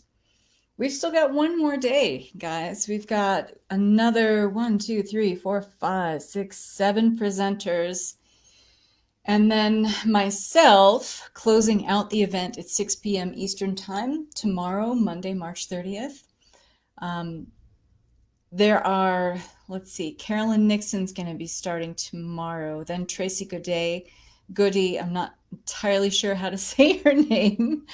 Tiffany Winkler, Becky Gerard Schoonover, Johanna Gardner, Tammy Long Schmickel, Victoria Jane Chisholm, and then myself. So we're going to start at 11 a.m. Eastern Time tomorrow morning. And we'll go until 6 p.m. Eastern Time tomorrow evening. 6:30. I'm going to be about a half hour to close out the event. What happens next? What's next? So while I have you guys here, Goody. Thank you, Maria. It is Goody. Tracy Goody. What's next for you guys? What are you going to do with all this great information, with all this great energy? What kind of momentum is all of this creating for you guys? I know some of you who I've been seeing in the comment threads have really been, binging on this content and taking in the most from this event. I just want you to put this in perspective here, guys. If you were going to be at a weekend event somewhere that you were either attending in person, or even if you were paying for a virtual event of this caliber, how much do you think this would be setting you back? I mean, honestly, how much would you pay for something like this? And not that there is going to be any payment. I just want you to, put this in perspective in terms of, can you truly appreciate what everyone has brought to the table here? And how much you can glean from this, taking some of these tools, these resources, these gifts, these energetic activations and transmissions to create the kind of shift, maybe that push that you needed to accelerate your own spiritual awakening, to accelerate something that you have been really wanting to work on, and maybe you've been sitting on it for a while saying, oh, I just don't have the time. Well, guess what, kids? We got nothing but time on our hands right now. So, there's no more excuses. and certainly you have, from this event, some new tips and tricks and tools for your spiritual toolbox. You have new inspiration. You have new insight. You have new creativity opening up. You have new levels of imagination, maybe bridging the gap from the person you have been your whole life to the person you really, really desire to become. This is, hopefully something that you guys will come away from this and say, you know what? If I had gone and spent a 3-day weekend and got airfare, got a hotel, had to pay for food, had to pay for, all kinds of travel expenses, whatnot, plus the event itself. I mean, can you guys appreciate that this is pretty golden, right?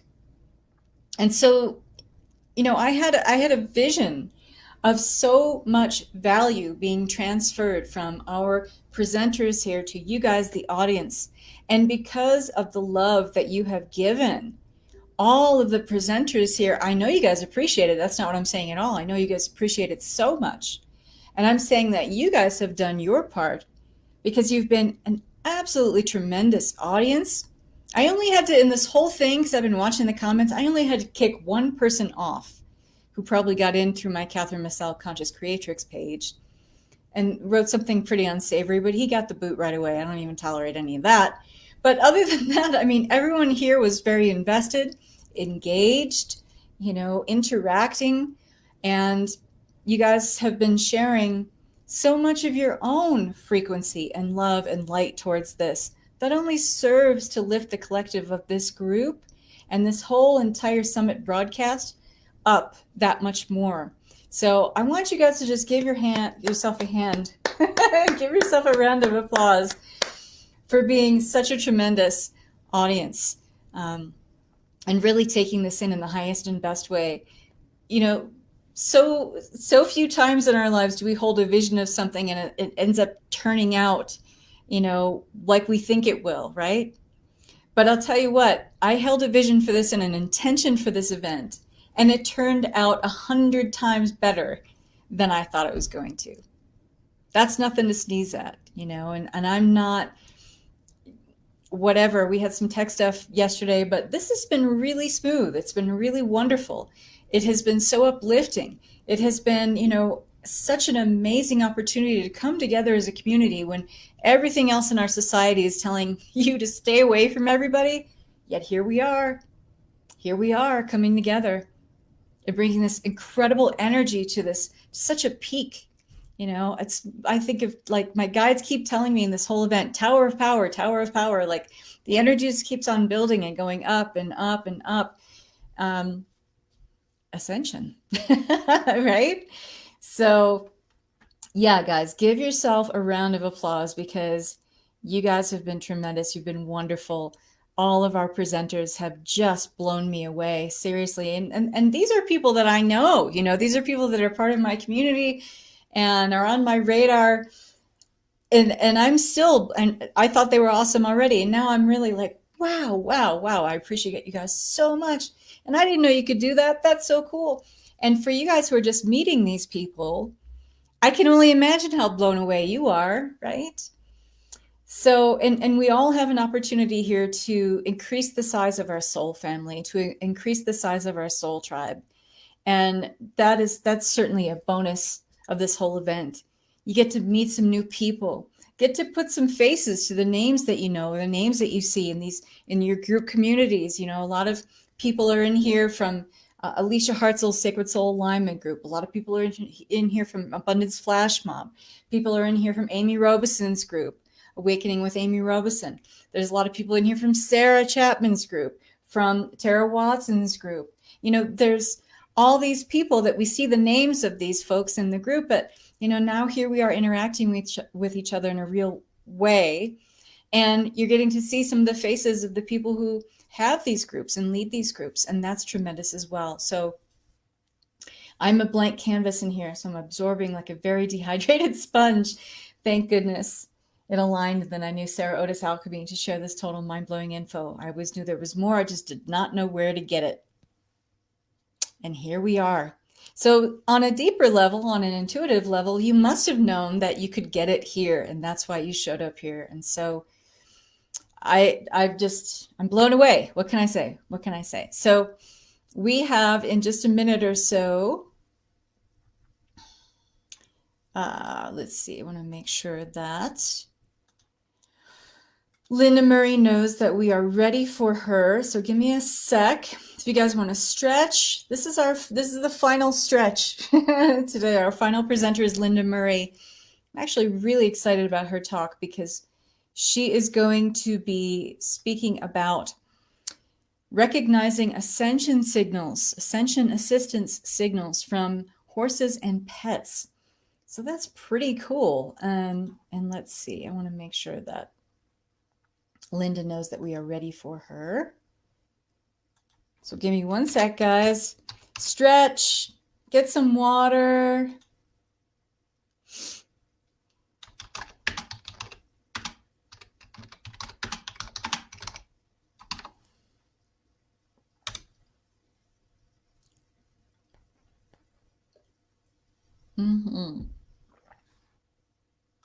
And so if you guys want to go back and watch these replays, just a reminder on this, I've been saying it throughout the day, but it bears repeating.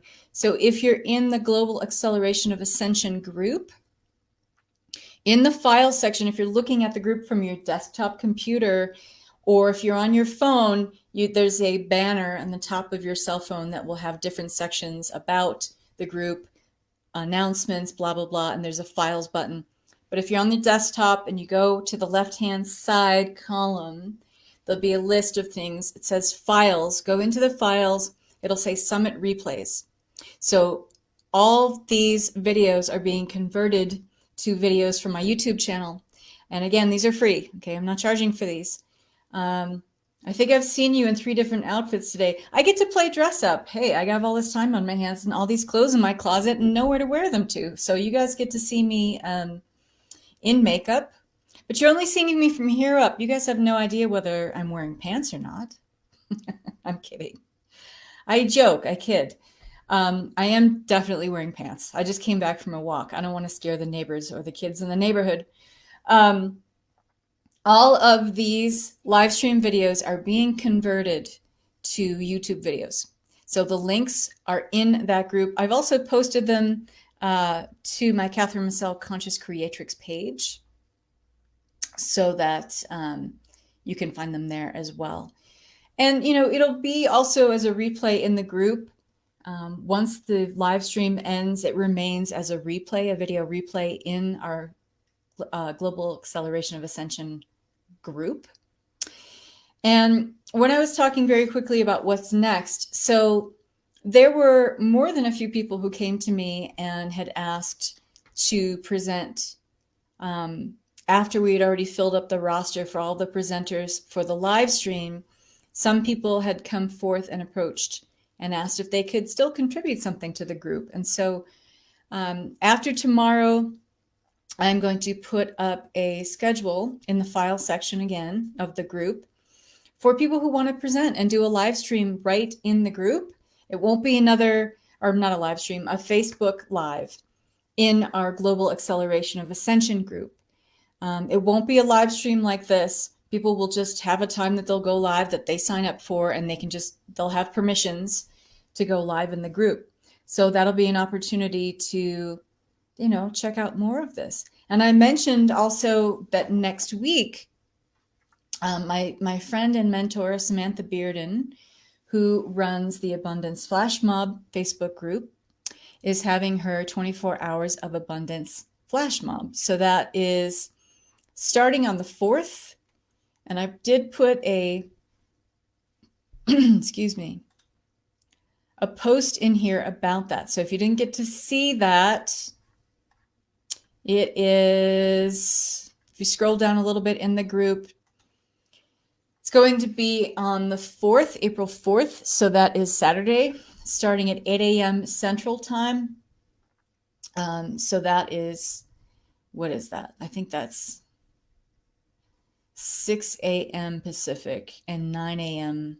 Eastern. 48 healers, mentors, coaches, influencers, way showers, just a huge party of abundance flash mob for 24 hours. It's really fun. This is my 3rd year participating in it. And then some familiar faces for you guys. Those of you who are going to check out Carolyn Nixon tomorrow and Tracy Goody tomorrow, they're going to be in the Abundance Flash Mob presenting next weekend. Richard Luminous Melchizedek, who presented yesterday here in the group. Alicia, who presented yesterday here in the group, they're going to be presenting an Abundance Flash Mob.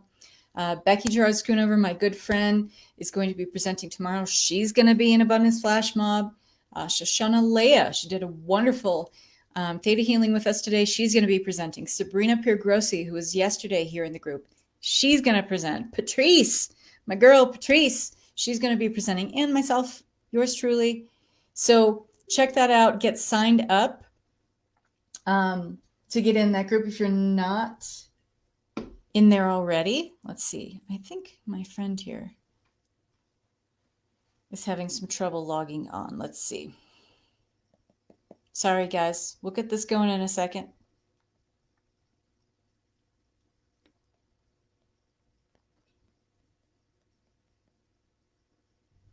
I want to make sure she has the right link.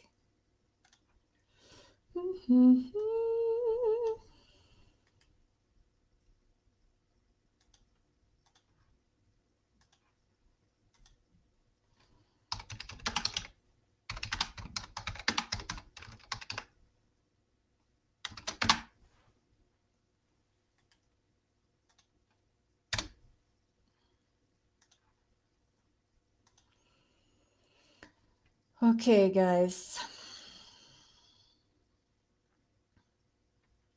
1 second. We are going to make this happen.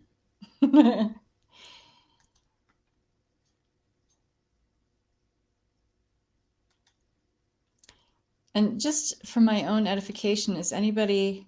Oh, there she is. There's Linda. I see her now. There she is. Hello there.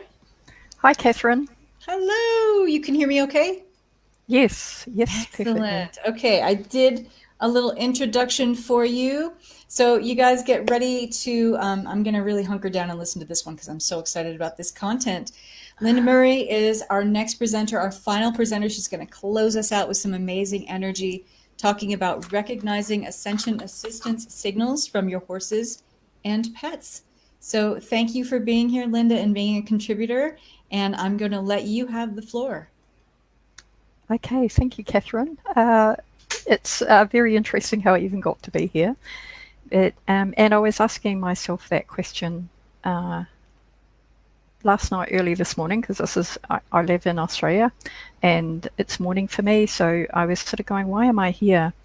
And talking about the animals, the thought came to me about speak your mind and how we say speak our mind. Well, the animals also speak their minds. However, quite often we don't notice, and we actually don't need to be an animal communicator as such to recognize these things. So while I was thinking about this speak your mind this morning, I was here early after I fed all my animals, and I was listening to Carolyn Mice, and she gave me the inspiration to say, I am actually here to live an integrous life. Never mind speak the truth. I tell my truth in what I believe, and I have my wisdom, and rather than share my suffering, I'm going to pass on my wisdom. So no compromises to myself, not betraying myself, even if that may make other people, including some listeners here, uncomfortable. So I am telling my truth and what I believe.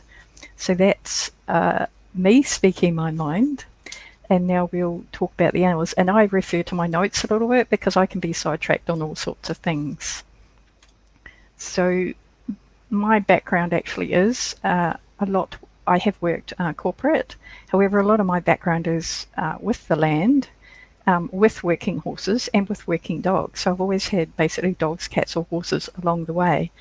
And so they've formed a large part of my life. And there's very rarely been a time where I haven't had a horse or a dog or a cat, but I've always been able to share someone else's dog or cat if that hasn't been the place. So just talking about recognize Ascension assistance from our horses, pets, and it goes for all animals, our cats, and dogs, and even chickens and things. I mean, they can be really funny too. They're quite hilarious. So part of what I'll speak about is like if we have if you've got a dog or a cat and you say, well, you think it's been naughty, it's ripped something or scratched something or something like that, what words are you actually using? Like you asking it, like, why have you been so naughty? And what is your facial expression? What is your voice? What are you actually feeling at the time? Because it makes a huge difference. And this is part of these signals that they're helping you, because if you're using like if you're just a little bit angry and because I've just scratched your best chair, and they actually can not only recognize your facial expression, but they do recognize the words as well as your emotion at the time. So they actually can often reflect.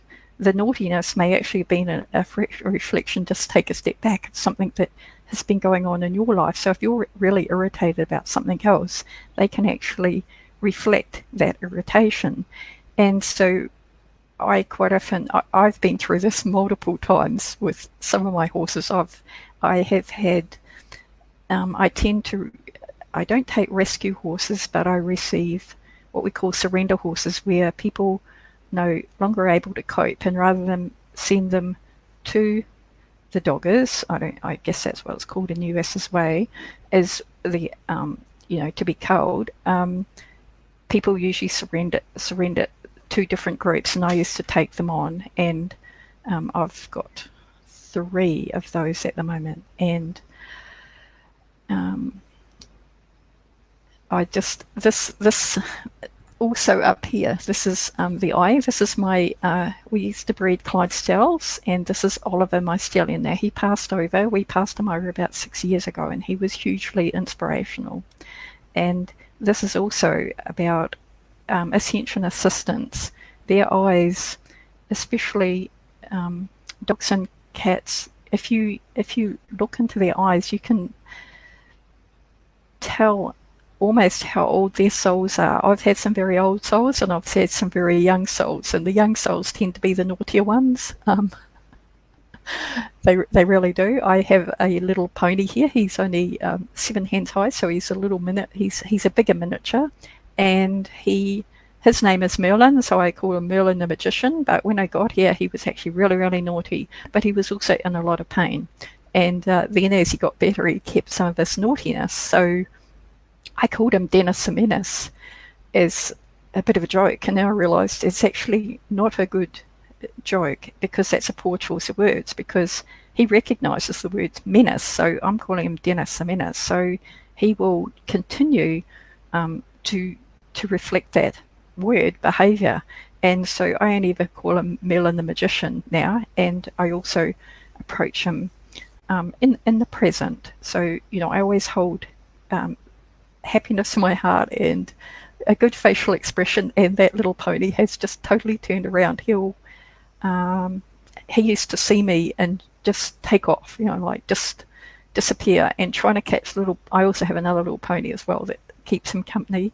She also had severe health issues. However, they used to see me and just turn tail and take off. And if you've ever tried to catch a rat, trying to catch 2 little ponies, it's trying to catch rats. And now I just am able to go to the paddock, and they will come to see what I'm up to, and they will come from quite a way away, and will follow me along. So this is all because I just changed my perspective of dealing with them, and also my respect for them. I wasn't really showing him respect at all for calling him Dennis the Menace. And so, I call him, he likes his name, Merlin the Magician. And so he's reflecting that behaviour. So I was looking in my life about where, there's irritation and things like that. And as you resolve those, it reflects. So it reflects 2 ways, if that makes sense. There's a bit of a mirrage that they can reflect even something that you're clearing out. So when you're doing energy work even with someone else, you can actually see the change as you unpeel layers. Those animals will actually change their behavior, and you don't know why. And so going down that path, so that's Merlin, and also it was like looking at him, because most people would not recognize the tremendous amount of pain that little pony was in. He had severe foot pain because he had been neglected, and the most interesting thing about it is I actually got him from a horse therapy place, and I found that extremely sad that this pony had been neglected his feet had been neglected at a place like this, and so much pain and suffering. It made him walk like a duck, and people thought that was funny. Well, it's not, because that severe hip pain, and we've got him almost right. So as another example of this sort of behavior, I was surrendered a little. He's actually a children's pony who had been owned by 8 years by this young lady, and see again, we're looking at the story behind this of this person. She was unable to get his. He just had no respect for her at all. And when I first got him, I walked him 5 kilometres home, and I said to these people, by the time we get home, he's going to know an awful lot about me, and I'm going to know an awful lot about him. Well, straight away, as soon as we got out of sight, I already knew he had very bad manners, and it was like just teaching him a little bit of respect. And the same thing, he's such a lovely pony. He would actually deliberately kick you as he went past. And so it was just about teaching him respect. So I went, well, I've got this pony. Where's that reflection in my life for him? You know, that who am I lashing out at when they don't really deserve it? So this is how animals can assist you. These are just some. You've just got to look for the connection and ask yourself, and it's resolving those situations, because it's not necessarily the horse that's changing. If you're changing, he will change accordingly. And I have little children.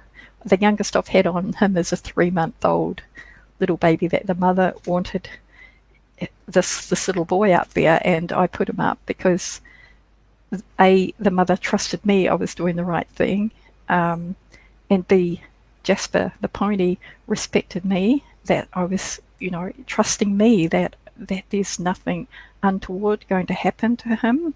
So here's Jasper, and he's a great little pony, and he also came in with an unrecognized pain.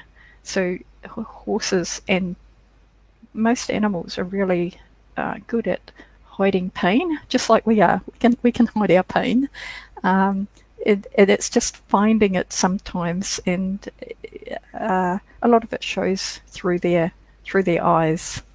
So this is Oliver above me. Oliver, he was my Clydesdale stallion. I think I mentioned we put him to sleep about 6 years ago, and his eye shows spirit. He was an old soul, but very spirited, and a little bit of mischief in their eye, and I think hopefully that you can see it. He was an absolute character, and we used to take him to shows. So he was he was over 17 hands, so he would be over 6 foot at the shoulder, and he loved kids. He hated anyone else riding him bar me, and would back them off, and but he loved kids, and so that was his thing. And you quite often find that a lot of so-called naughty horses,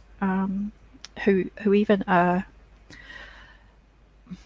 dangerous. I have one who came in as a dangerous horse, and it's so sad because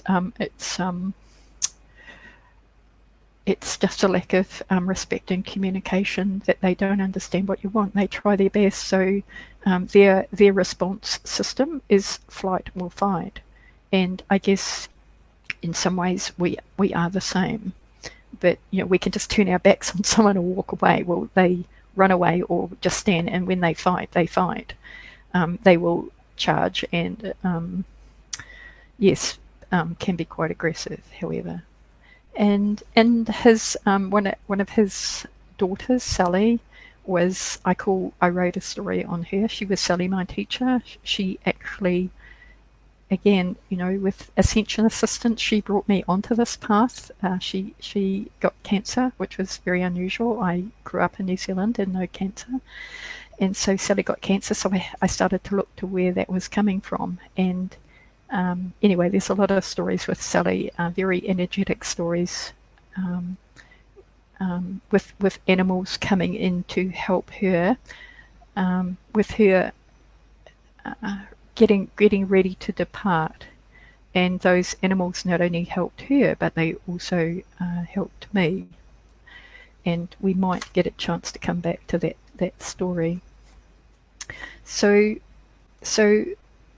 in my dogs, I've recently had the sad experience of I had 3 from one litter. We used to breed working dogs as well, and two passed just in the last 3 months under very sad circumstances, and one of them was Yodi, and he was a very, very old soul. He would help pick children out and help them, and one of those children was, I used to take them to a market every Sunday. It was with the idea of letting kids pet them, because kids, while they're still young, have a very big connection to energy. And as it turned out, these particular dogs, a lot of adults would come and pet them and cuddle them. And one day, this little autistic boy came in, and some autistic kids love dogs, others are petrified of them. Some love horses, some petrified of them. And this little boy was petrified of dogs.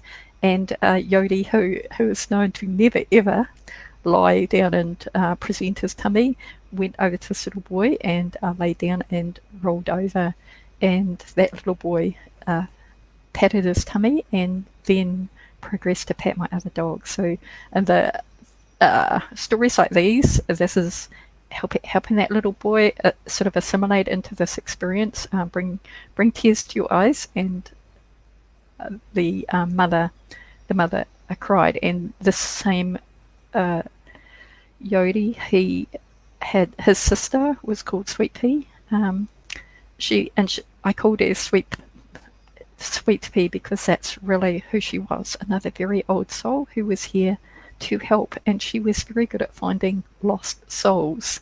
So she could go out and find lost animals. If you were moving cattle in a paddock and you've got calves, and you can't find a calf, or there's a newborn and the mother's left it or something, we could take Sweet Pea out and she would find that calf. So again, I was working on a place close to here, and this lady had 2 young boys, one of them petrified of dogs, and I brought him with me in my ute, and I told him how much, that these dogs aren't going to bite him, they actually love him and they want to kiss him.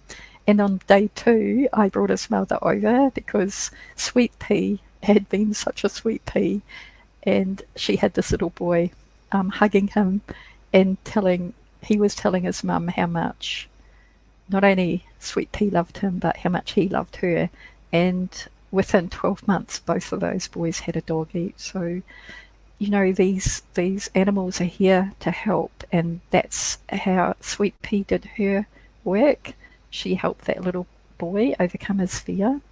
So those are simple stories. And so when we come back to our own animals about being naughty, sometimes they're actually speaking their truth about something that's not quite right for them. And you always need to remember that animals really can read your facial expression. So if the last time you're really angry with with one of your pets and you've got a really grumpy face on, when you come back, they can remember that, and they can remember those expressions for years and years. It's not just elephants who have long memories. So we need to just remember to keep our attitude. We need to think of where we are in the moment when we come across a situation with them where we may not want to actually express our emotions, but we need to change our emotions for the better before we deal with any of these things. And it's the same with animals and sickness. Sometimes they are actually reflecting something that's going on in your life. So a horse that might say continually have a sore leg so that you can't ride it, you have to have a look at there's something that you're putting off in your life. They can be very subtle, some of these signs that they're giving us that you need to fix, or just, you know, have a look at and address it, because sometimes just changing our diet, unless we actually change our emotional outlook as well as our words, some things actually never change. And that's where, you know, energy work is so lovely, and animals love energy work, they really do. And one of my, I have a big grey horse, he's 17 too, so he's a very big boy, and he came to me as a he was diagnosed by vets as dangerous and almost psychotic. And it was so sad, because this horse was, he was already 6 years old, and he, his owner had treated him as a baby. So this is my other point about animals are old souls, and even if they're young souls, you know, once they get past the puppy, kitten, you know, baby foal stage, but even then they still need to be treated with respect, and they need to be taught respect to us, because once they get into, you know, through their teenage into their adult, they need to be treated as elders, because they have an enormous amount of wisdom.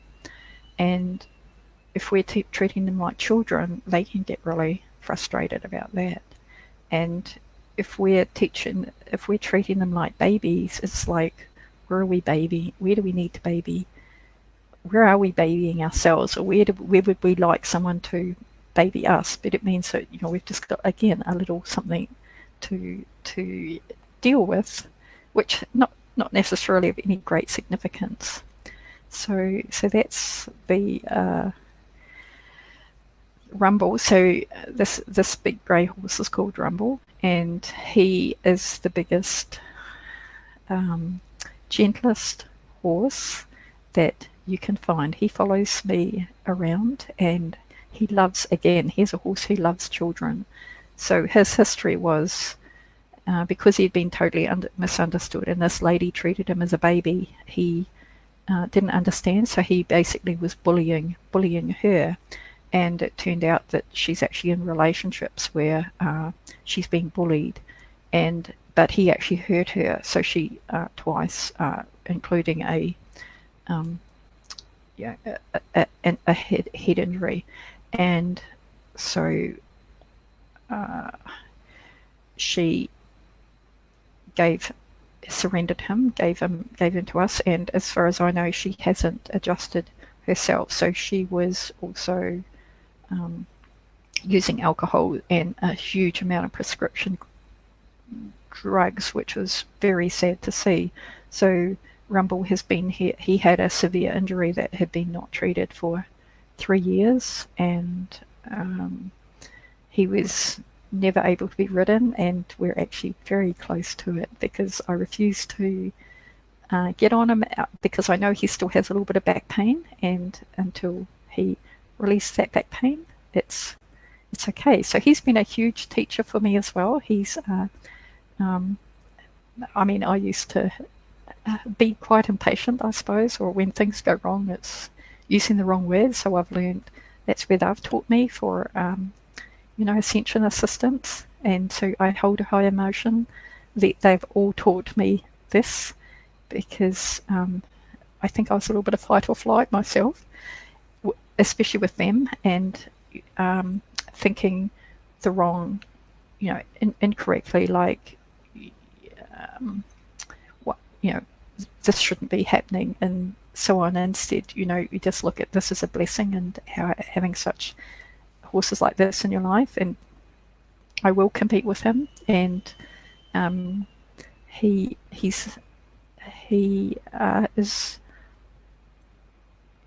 teachers. I've had different therapies to come and just have a look at him to help me. I do see most of what I see. I actually is through visuals, and although I do communicate, just communicate, and you get the answers. You can do this with your animals. You could ask them, like, sometimes I ask the Kelpie who's left, I ask her, would she like to lie down, and I'll give her a tummy rub, and I just think that to her, like it's mind to mind, heart to heart, and she will lie down, have a tummy rub, and there she is. She's I've shut the door, but she's outside the door as soon as I start talking about that. And it's the same with Rumble or their horses. When I'm working with them, I give them little massages up and down their back, just like we like little massages. And they will point to where they might like something done. They'll just turn around, and while someone might think, oh, they're just flicking a fly, they're actually not. They're actually going, could you just over there, or just up a bit, down a bit, But they're very good at that, and it's such fun to be able to do this with your pets and animals, because they really, really want to help us, and that's what they really are, empathic beings. So part of this work that I do, this part is not monetized at all. I just do this as part of my soil work. However, I did go to Egypt, which was not on my bucket list at all, and a couple of years ago, and I decided to have a look at all the animals over there. And per capita, I think that we could quit the criticizing, because when we're criticizing other people about their treatment and behavior of animals, we really are criticizing ourselves. And I really feel that you don't know what you don't know, and many of these people have not been taught that animals are empathic. They have struggled in severe circumstances, and I look at it from that point of view. And these people are doing the best they can, and they have put their animals in front. And if they don't know that, you need to treat and trim horses' feet this way, and this is how harness should be and fitted, and so on. If you don't know that, so I know there's programs over there doing that, but my part is to actually take and teach people over there to go and teach other people, not to come to a centre. It's like take it out to the villages that treat teach these people, because it's the young boys who actually take the donkeys, and their dads are quite often at home doing something else because they're very poor, a lot of these people. And so it's taking the knowledge to these boys and treating them, and then they'll take that knowledge home. And so that's really, really lovely, because they do, you see very well cared for and some not so cared for, but it's just getting that education out there. So it's like the younger generation can help, in this case, help the older generation, because and it's also their own people helping their own people. I think that's an awful lot easier to do it that way than have Westerners come in and tell them this is how.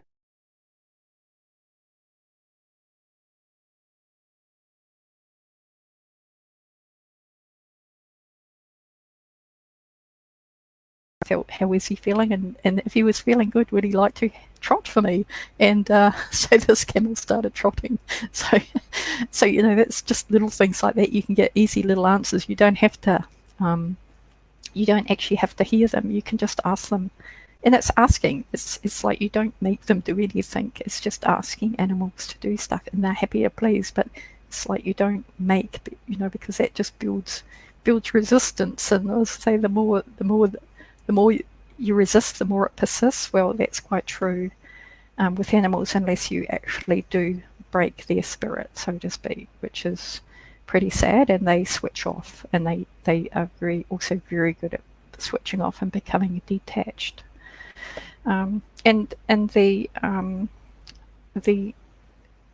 with the Egypt part in mind, because my knowledge of donkeys was actually very minimal. So 2 weeks ago, I went to a two-day donkey seminar, which is actually a one-off here in Australia. And anyway, so I learnt quite a bit about donkeys. I wanted to see what the difference between horses and donkeys, especially from nutrition point of view and behaviour. Well, to me, the behaviour is very, very much the same. It's about asking, whereas a lot of people in the horse industry at the moment, it's about it's not so much about asking. It's like it's not quite demanding, but it's in the middle. But if you just ask and you give them tiny little rewards for the right thing, just like us, they're happy to please. So they'll please you even more. Like, what else can we do? So anyway, what was very interesting down there is about it reflected to me about our throwaway society.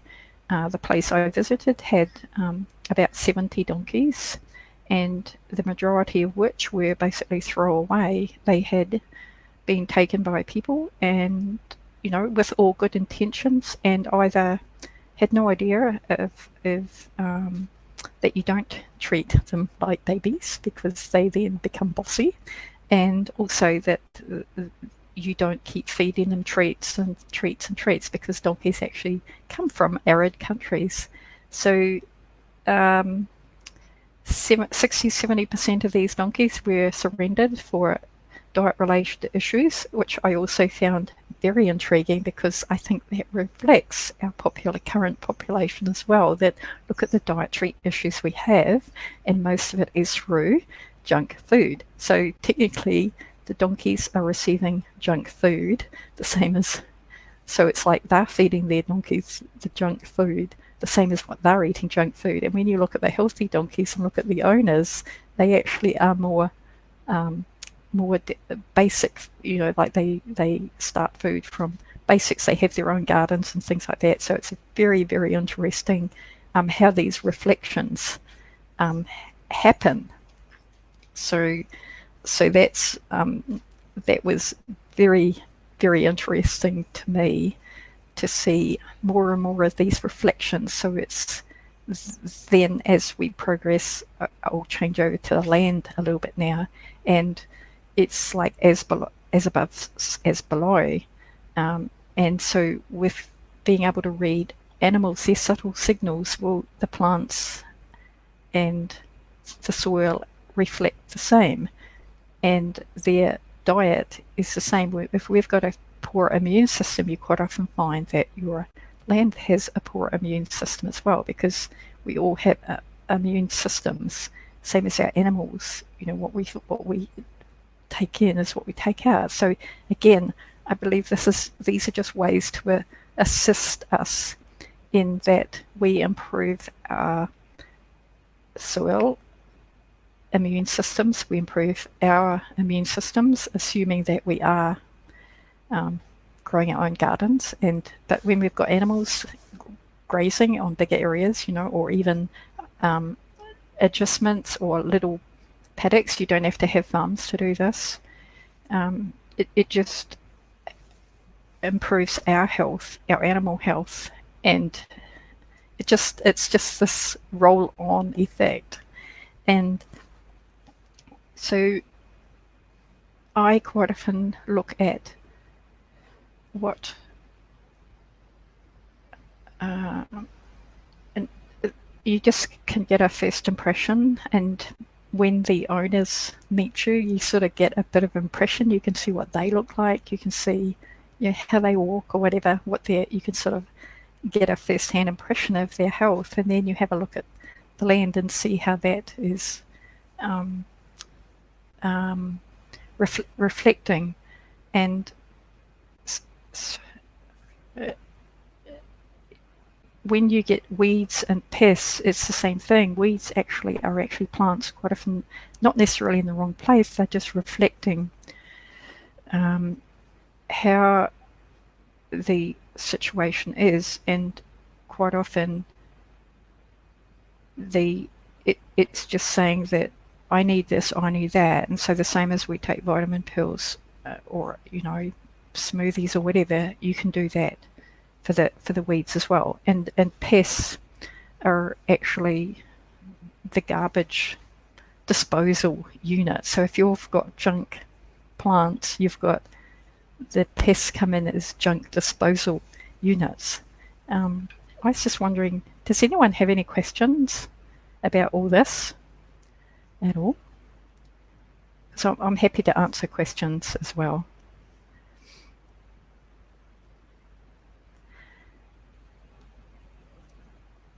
Maybe. So we continue into the as above, so below. So we actually have the atmosphere, and what's really, really interesting at the moment is that with the scenario we have at the moment, we actually do appear to have cleaner skies, and I notice it's somewhat more peaceful with less traffic. And I actually live near a flyover zone for the Brisbane airport, which is a major airport, and so it's much quieter, and the actual whole atmosphere is peaceful, and the energy I have native bush out here. It goes up, it's actually a watershed, so it's much more peaceful. So the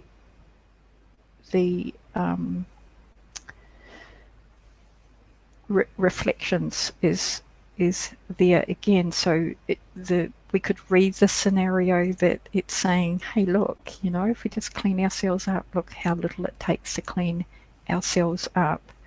But anyway, back into the paddock scenario. So I actually do pasture improvement, and so I look at the soil health, because I do this in small properties as well, and I just help little gardeners. I do consults for the bigger things and provide alternatives to toxic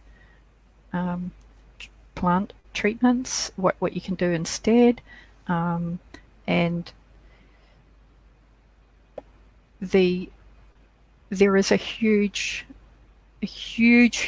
change, and it's like the ball, well, they say the rolling stone gathers no moss, but as the ball rolls down the hill, it gathers more and more moss. So there's actually a huge momentum, including in the USA, to non-chemical crops, even though you see mostly about the lesser side, like the glyphosate. However, that's on the way out for sure. It won't happen overnight, but it's definitely on the way out. That there are many farmers doing cover crops, and so helping the bees and helping insects, helping grow. You can have, I will argue that you can have broadacre cropping, but you put the trees in as well. You have the ecosystem that goes with it. So it's not a monoculture. I mean, I've seen monoculture in people's lawns, and I'm going, hey people, like you're talking about broadacre, but this is just another message from the universe that all this changing back to cover cropping, grass-fed beef, and I will also argue that I will agree to disagree that our four-footed friends includes horses, pigs, beef, sheep, whatever, deer. They all have a place, and they are here they are all part of an ecological system that sustains Earth. If you stop all that, you just stop. It's just a total imbalance of nature to take all those animals out, and it's the craziest thing I've ever heard. I mean, I think I heard I was listening to some of the replay this morning about someone talking about plant eating as well as meat eating, because some areas in the world you just wouldn't be able to do solo either. Take Antarctic, like, how would you ever grow salad greens, out of there? Just a little bit crazy, but I've just lost myself a little bit there. Anyway, there's places for everything, and I believe we are also built with different electrical circuitry systems. Like it's like our blood groups. We have, A and B and O and ABs and all those. So we have different electrical systems. So some people from different areas, thrive on different diets, and and so again, I believe this is just a way of the universe saying, we are a multi-species, just like grasses and nature has an ecological system with multi-species.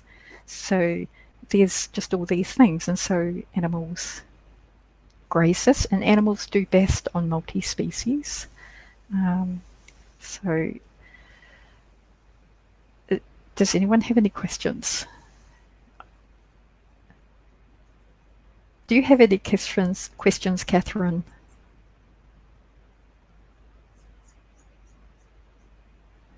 No? Do you have any questions, Kathryn? I do. I don't know if Because you I was can looking see at the chat time. box in the StreamYard, but there are some questions in there for you. Oh, are there? So why am I not well, seeing when that? you pop off from here, you're welcome to answer them in the Facebook feed because they'll be Yeah, because in there. I'm not. I don't see anything in private chat or live comments. Maybe I'll go over to. Oh, look at that. There should be a banner. I was on the wrong column. That's okay. So it says people poo-poo cats, but they are actually very cool animals and very clean too. Exactly. Totally, Maria. Are all pets reincarnated, or do they join us when we pass? I have 3 dogs, one indoor and one outdoor feral kitty.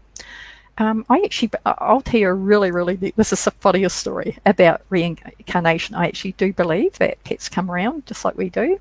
And they do join us when we pass. Yodi, my dog, he only passed 2 weeks ago, so it's pretty sad. And sometimes I used to ride him in my ute, and he was a passenger the other day. I turned around and I went, Yodi's sitting there. And I turned around, no, he wasn't. So they do stay with us, especially within that first 2 weeks. Oliver, this boy up here, wherever my hand is, I saw him under his favourite tree, and my husband at the time did too, and he's totally a non-believer. And there was Oliver standing up under his tree for us for reassurance. So yes, the quick story about reincarnation was it was a red kelpie I had called Ruru. She had the temper to match. Actually,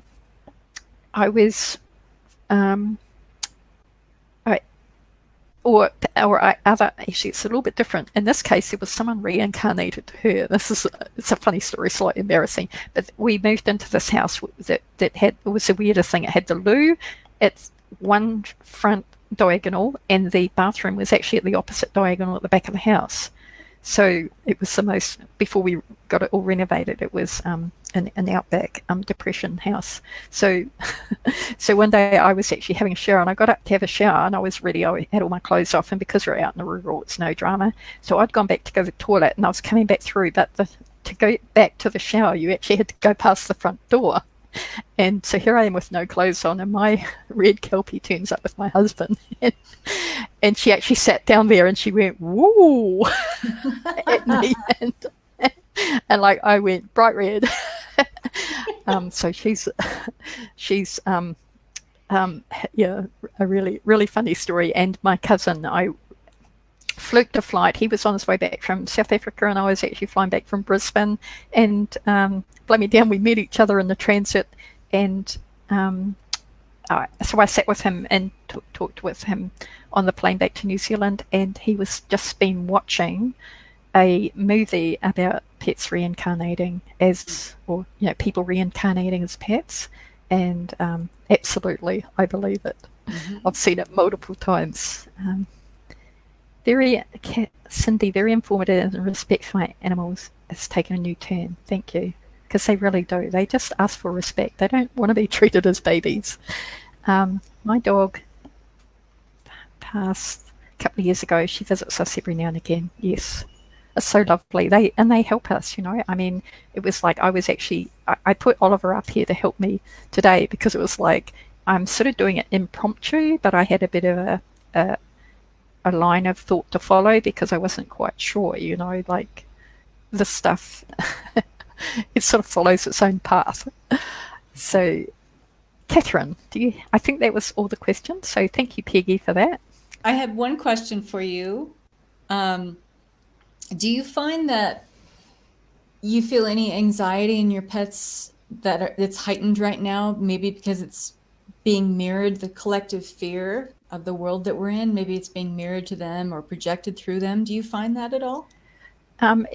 Again, I believe that I am staying out of that fear. And this is why this is beautiful to watch this. And my pets are so peaceful at the moment. My little Kelpie, so I think it's more, she's actually grieving at the moment. And so she is anxious because this is the first time she's been on her own without any of her working dog friends for 10 years. And I do feel for her. And however, we don't treat her like a baby. We just tell her, it's fine. And we will look at whether I get her a companion, or a companion will turn up in its own way for her.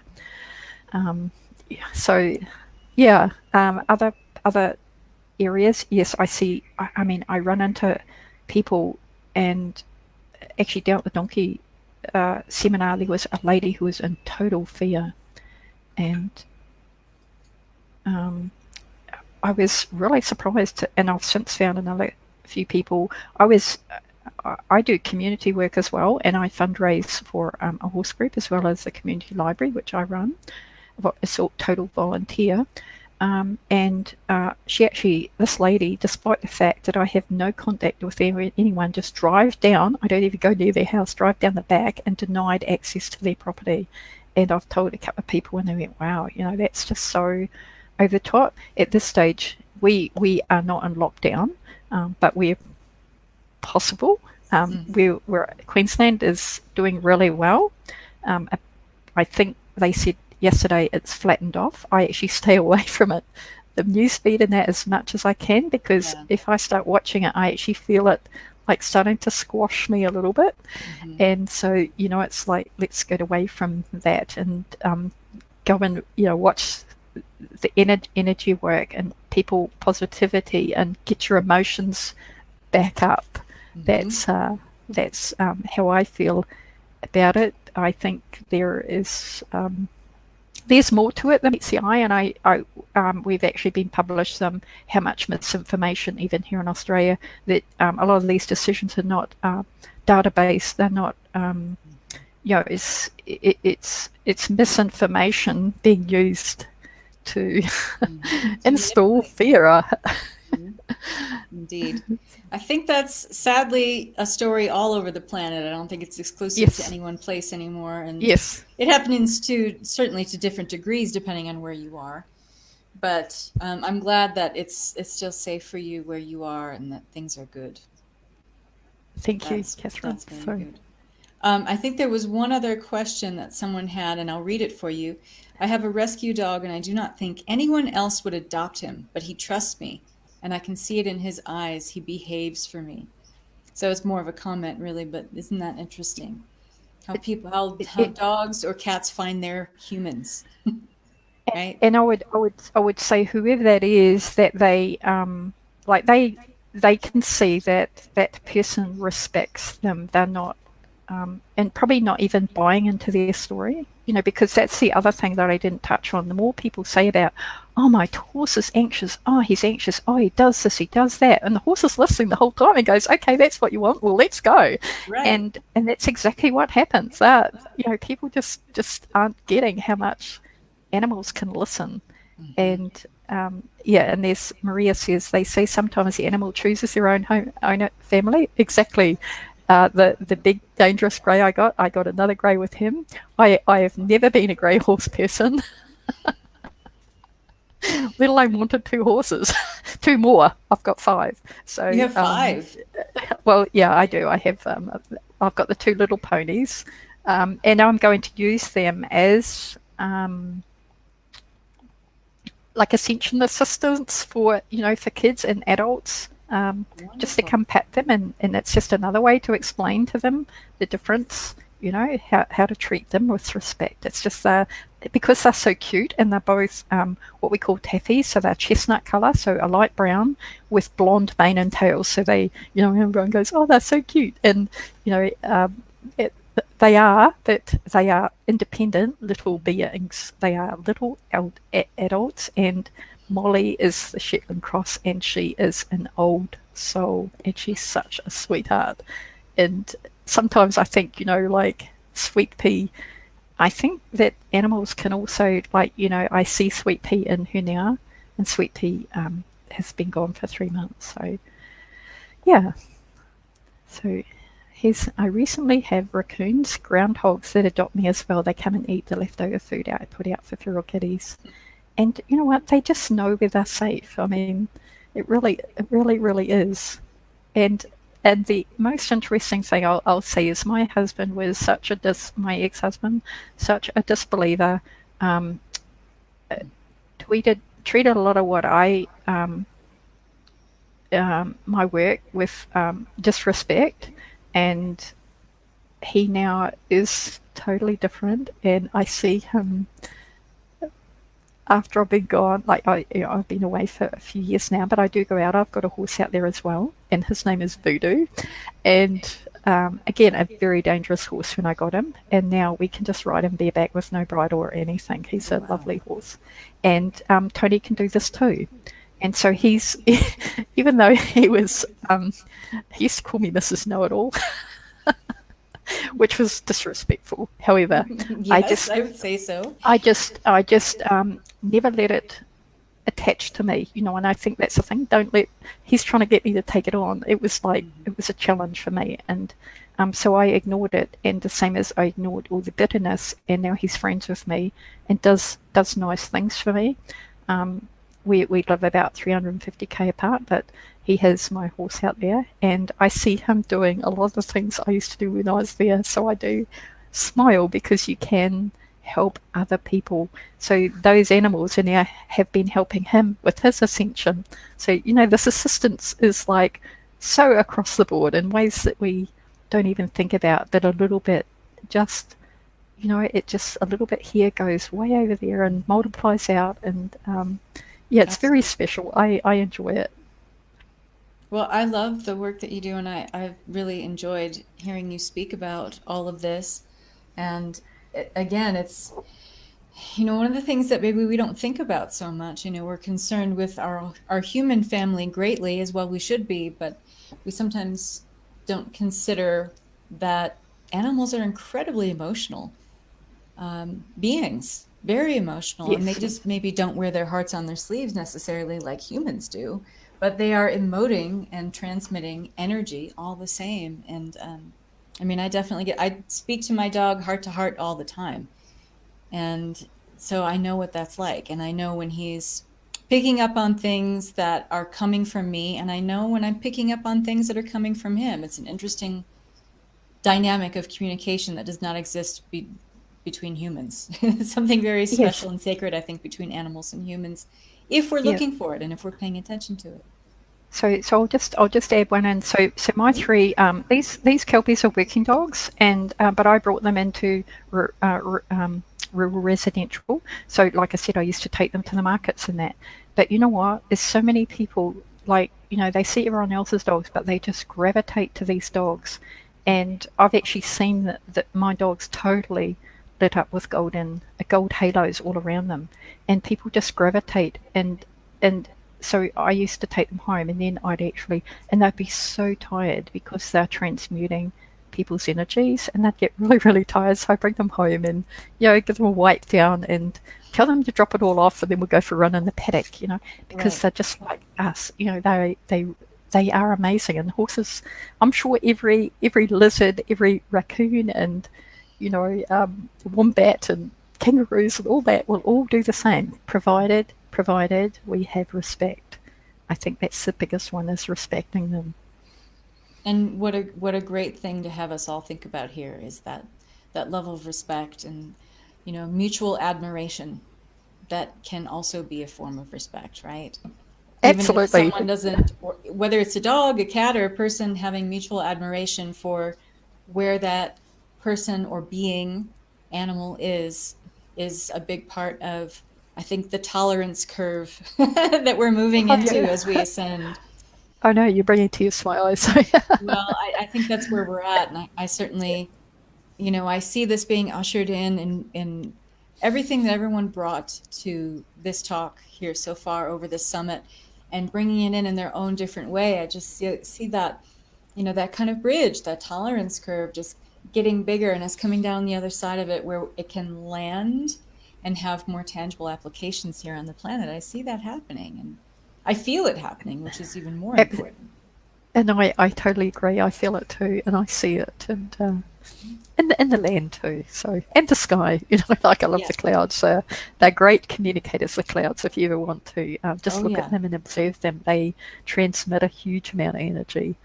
Well, especially where I live here in the mountains, we have some really interesting cloud formations up here, and because I'm at about 7,000 feet up in the mountains here in Lake Tahoe, California, and the clouds are pretty staggering sometimes. I'll tell you one quick one. So this is just right. I was asking about, how will I proceed this morning, and I was looking because I just look out the window at the sky, and it was like with the animals, and honestly, this cloud formed. It was like a tiny little, cute little dinosaur with mouth open, like little smile, toothy fine, with a little tail bouncing across the sky. I love it. What a positive message! Because I always say I was Well, and always a how bit nervous playful, about too. it.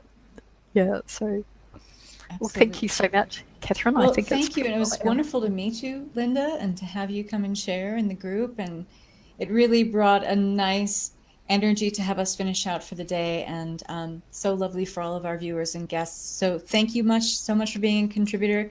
Thank you for your light. I appreciate you so much. Thank you for the Take care. opportunity, and You're thank you welcome. to everyone who's commented and listening in the future. Nice. Okay. Thank you. Bye-bye. Thank you.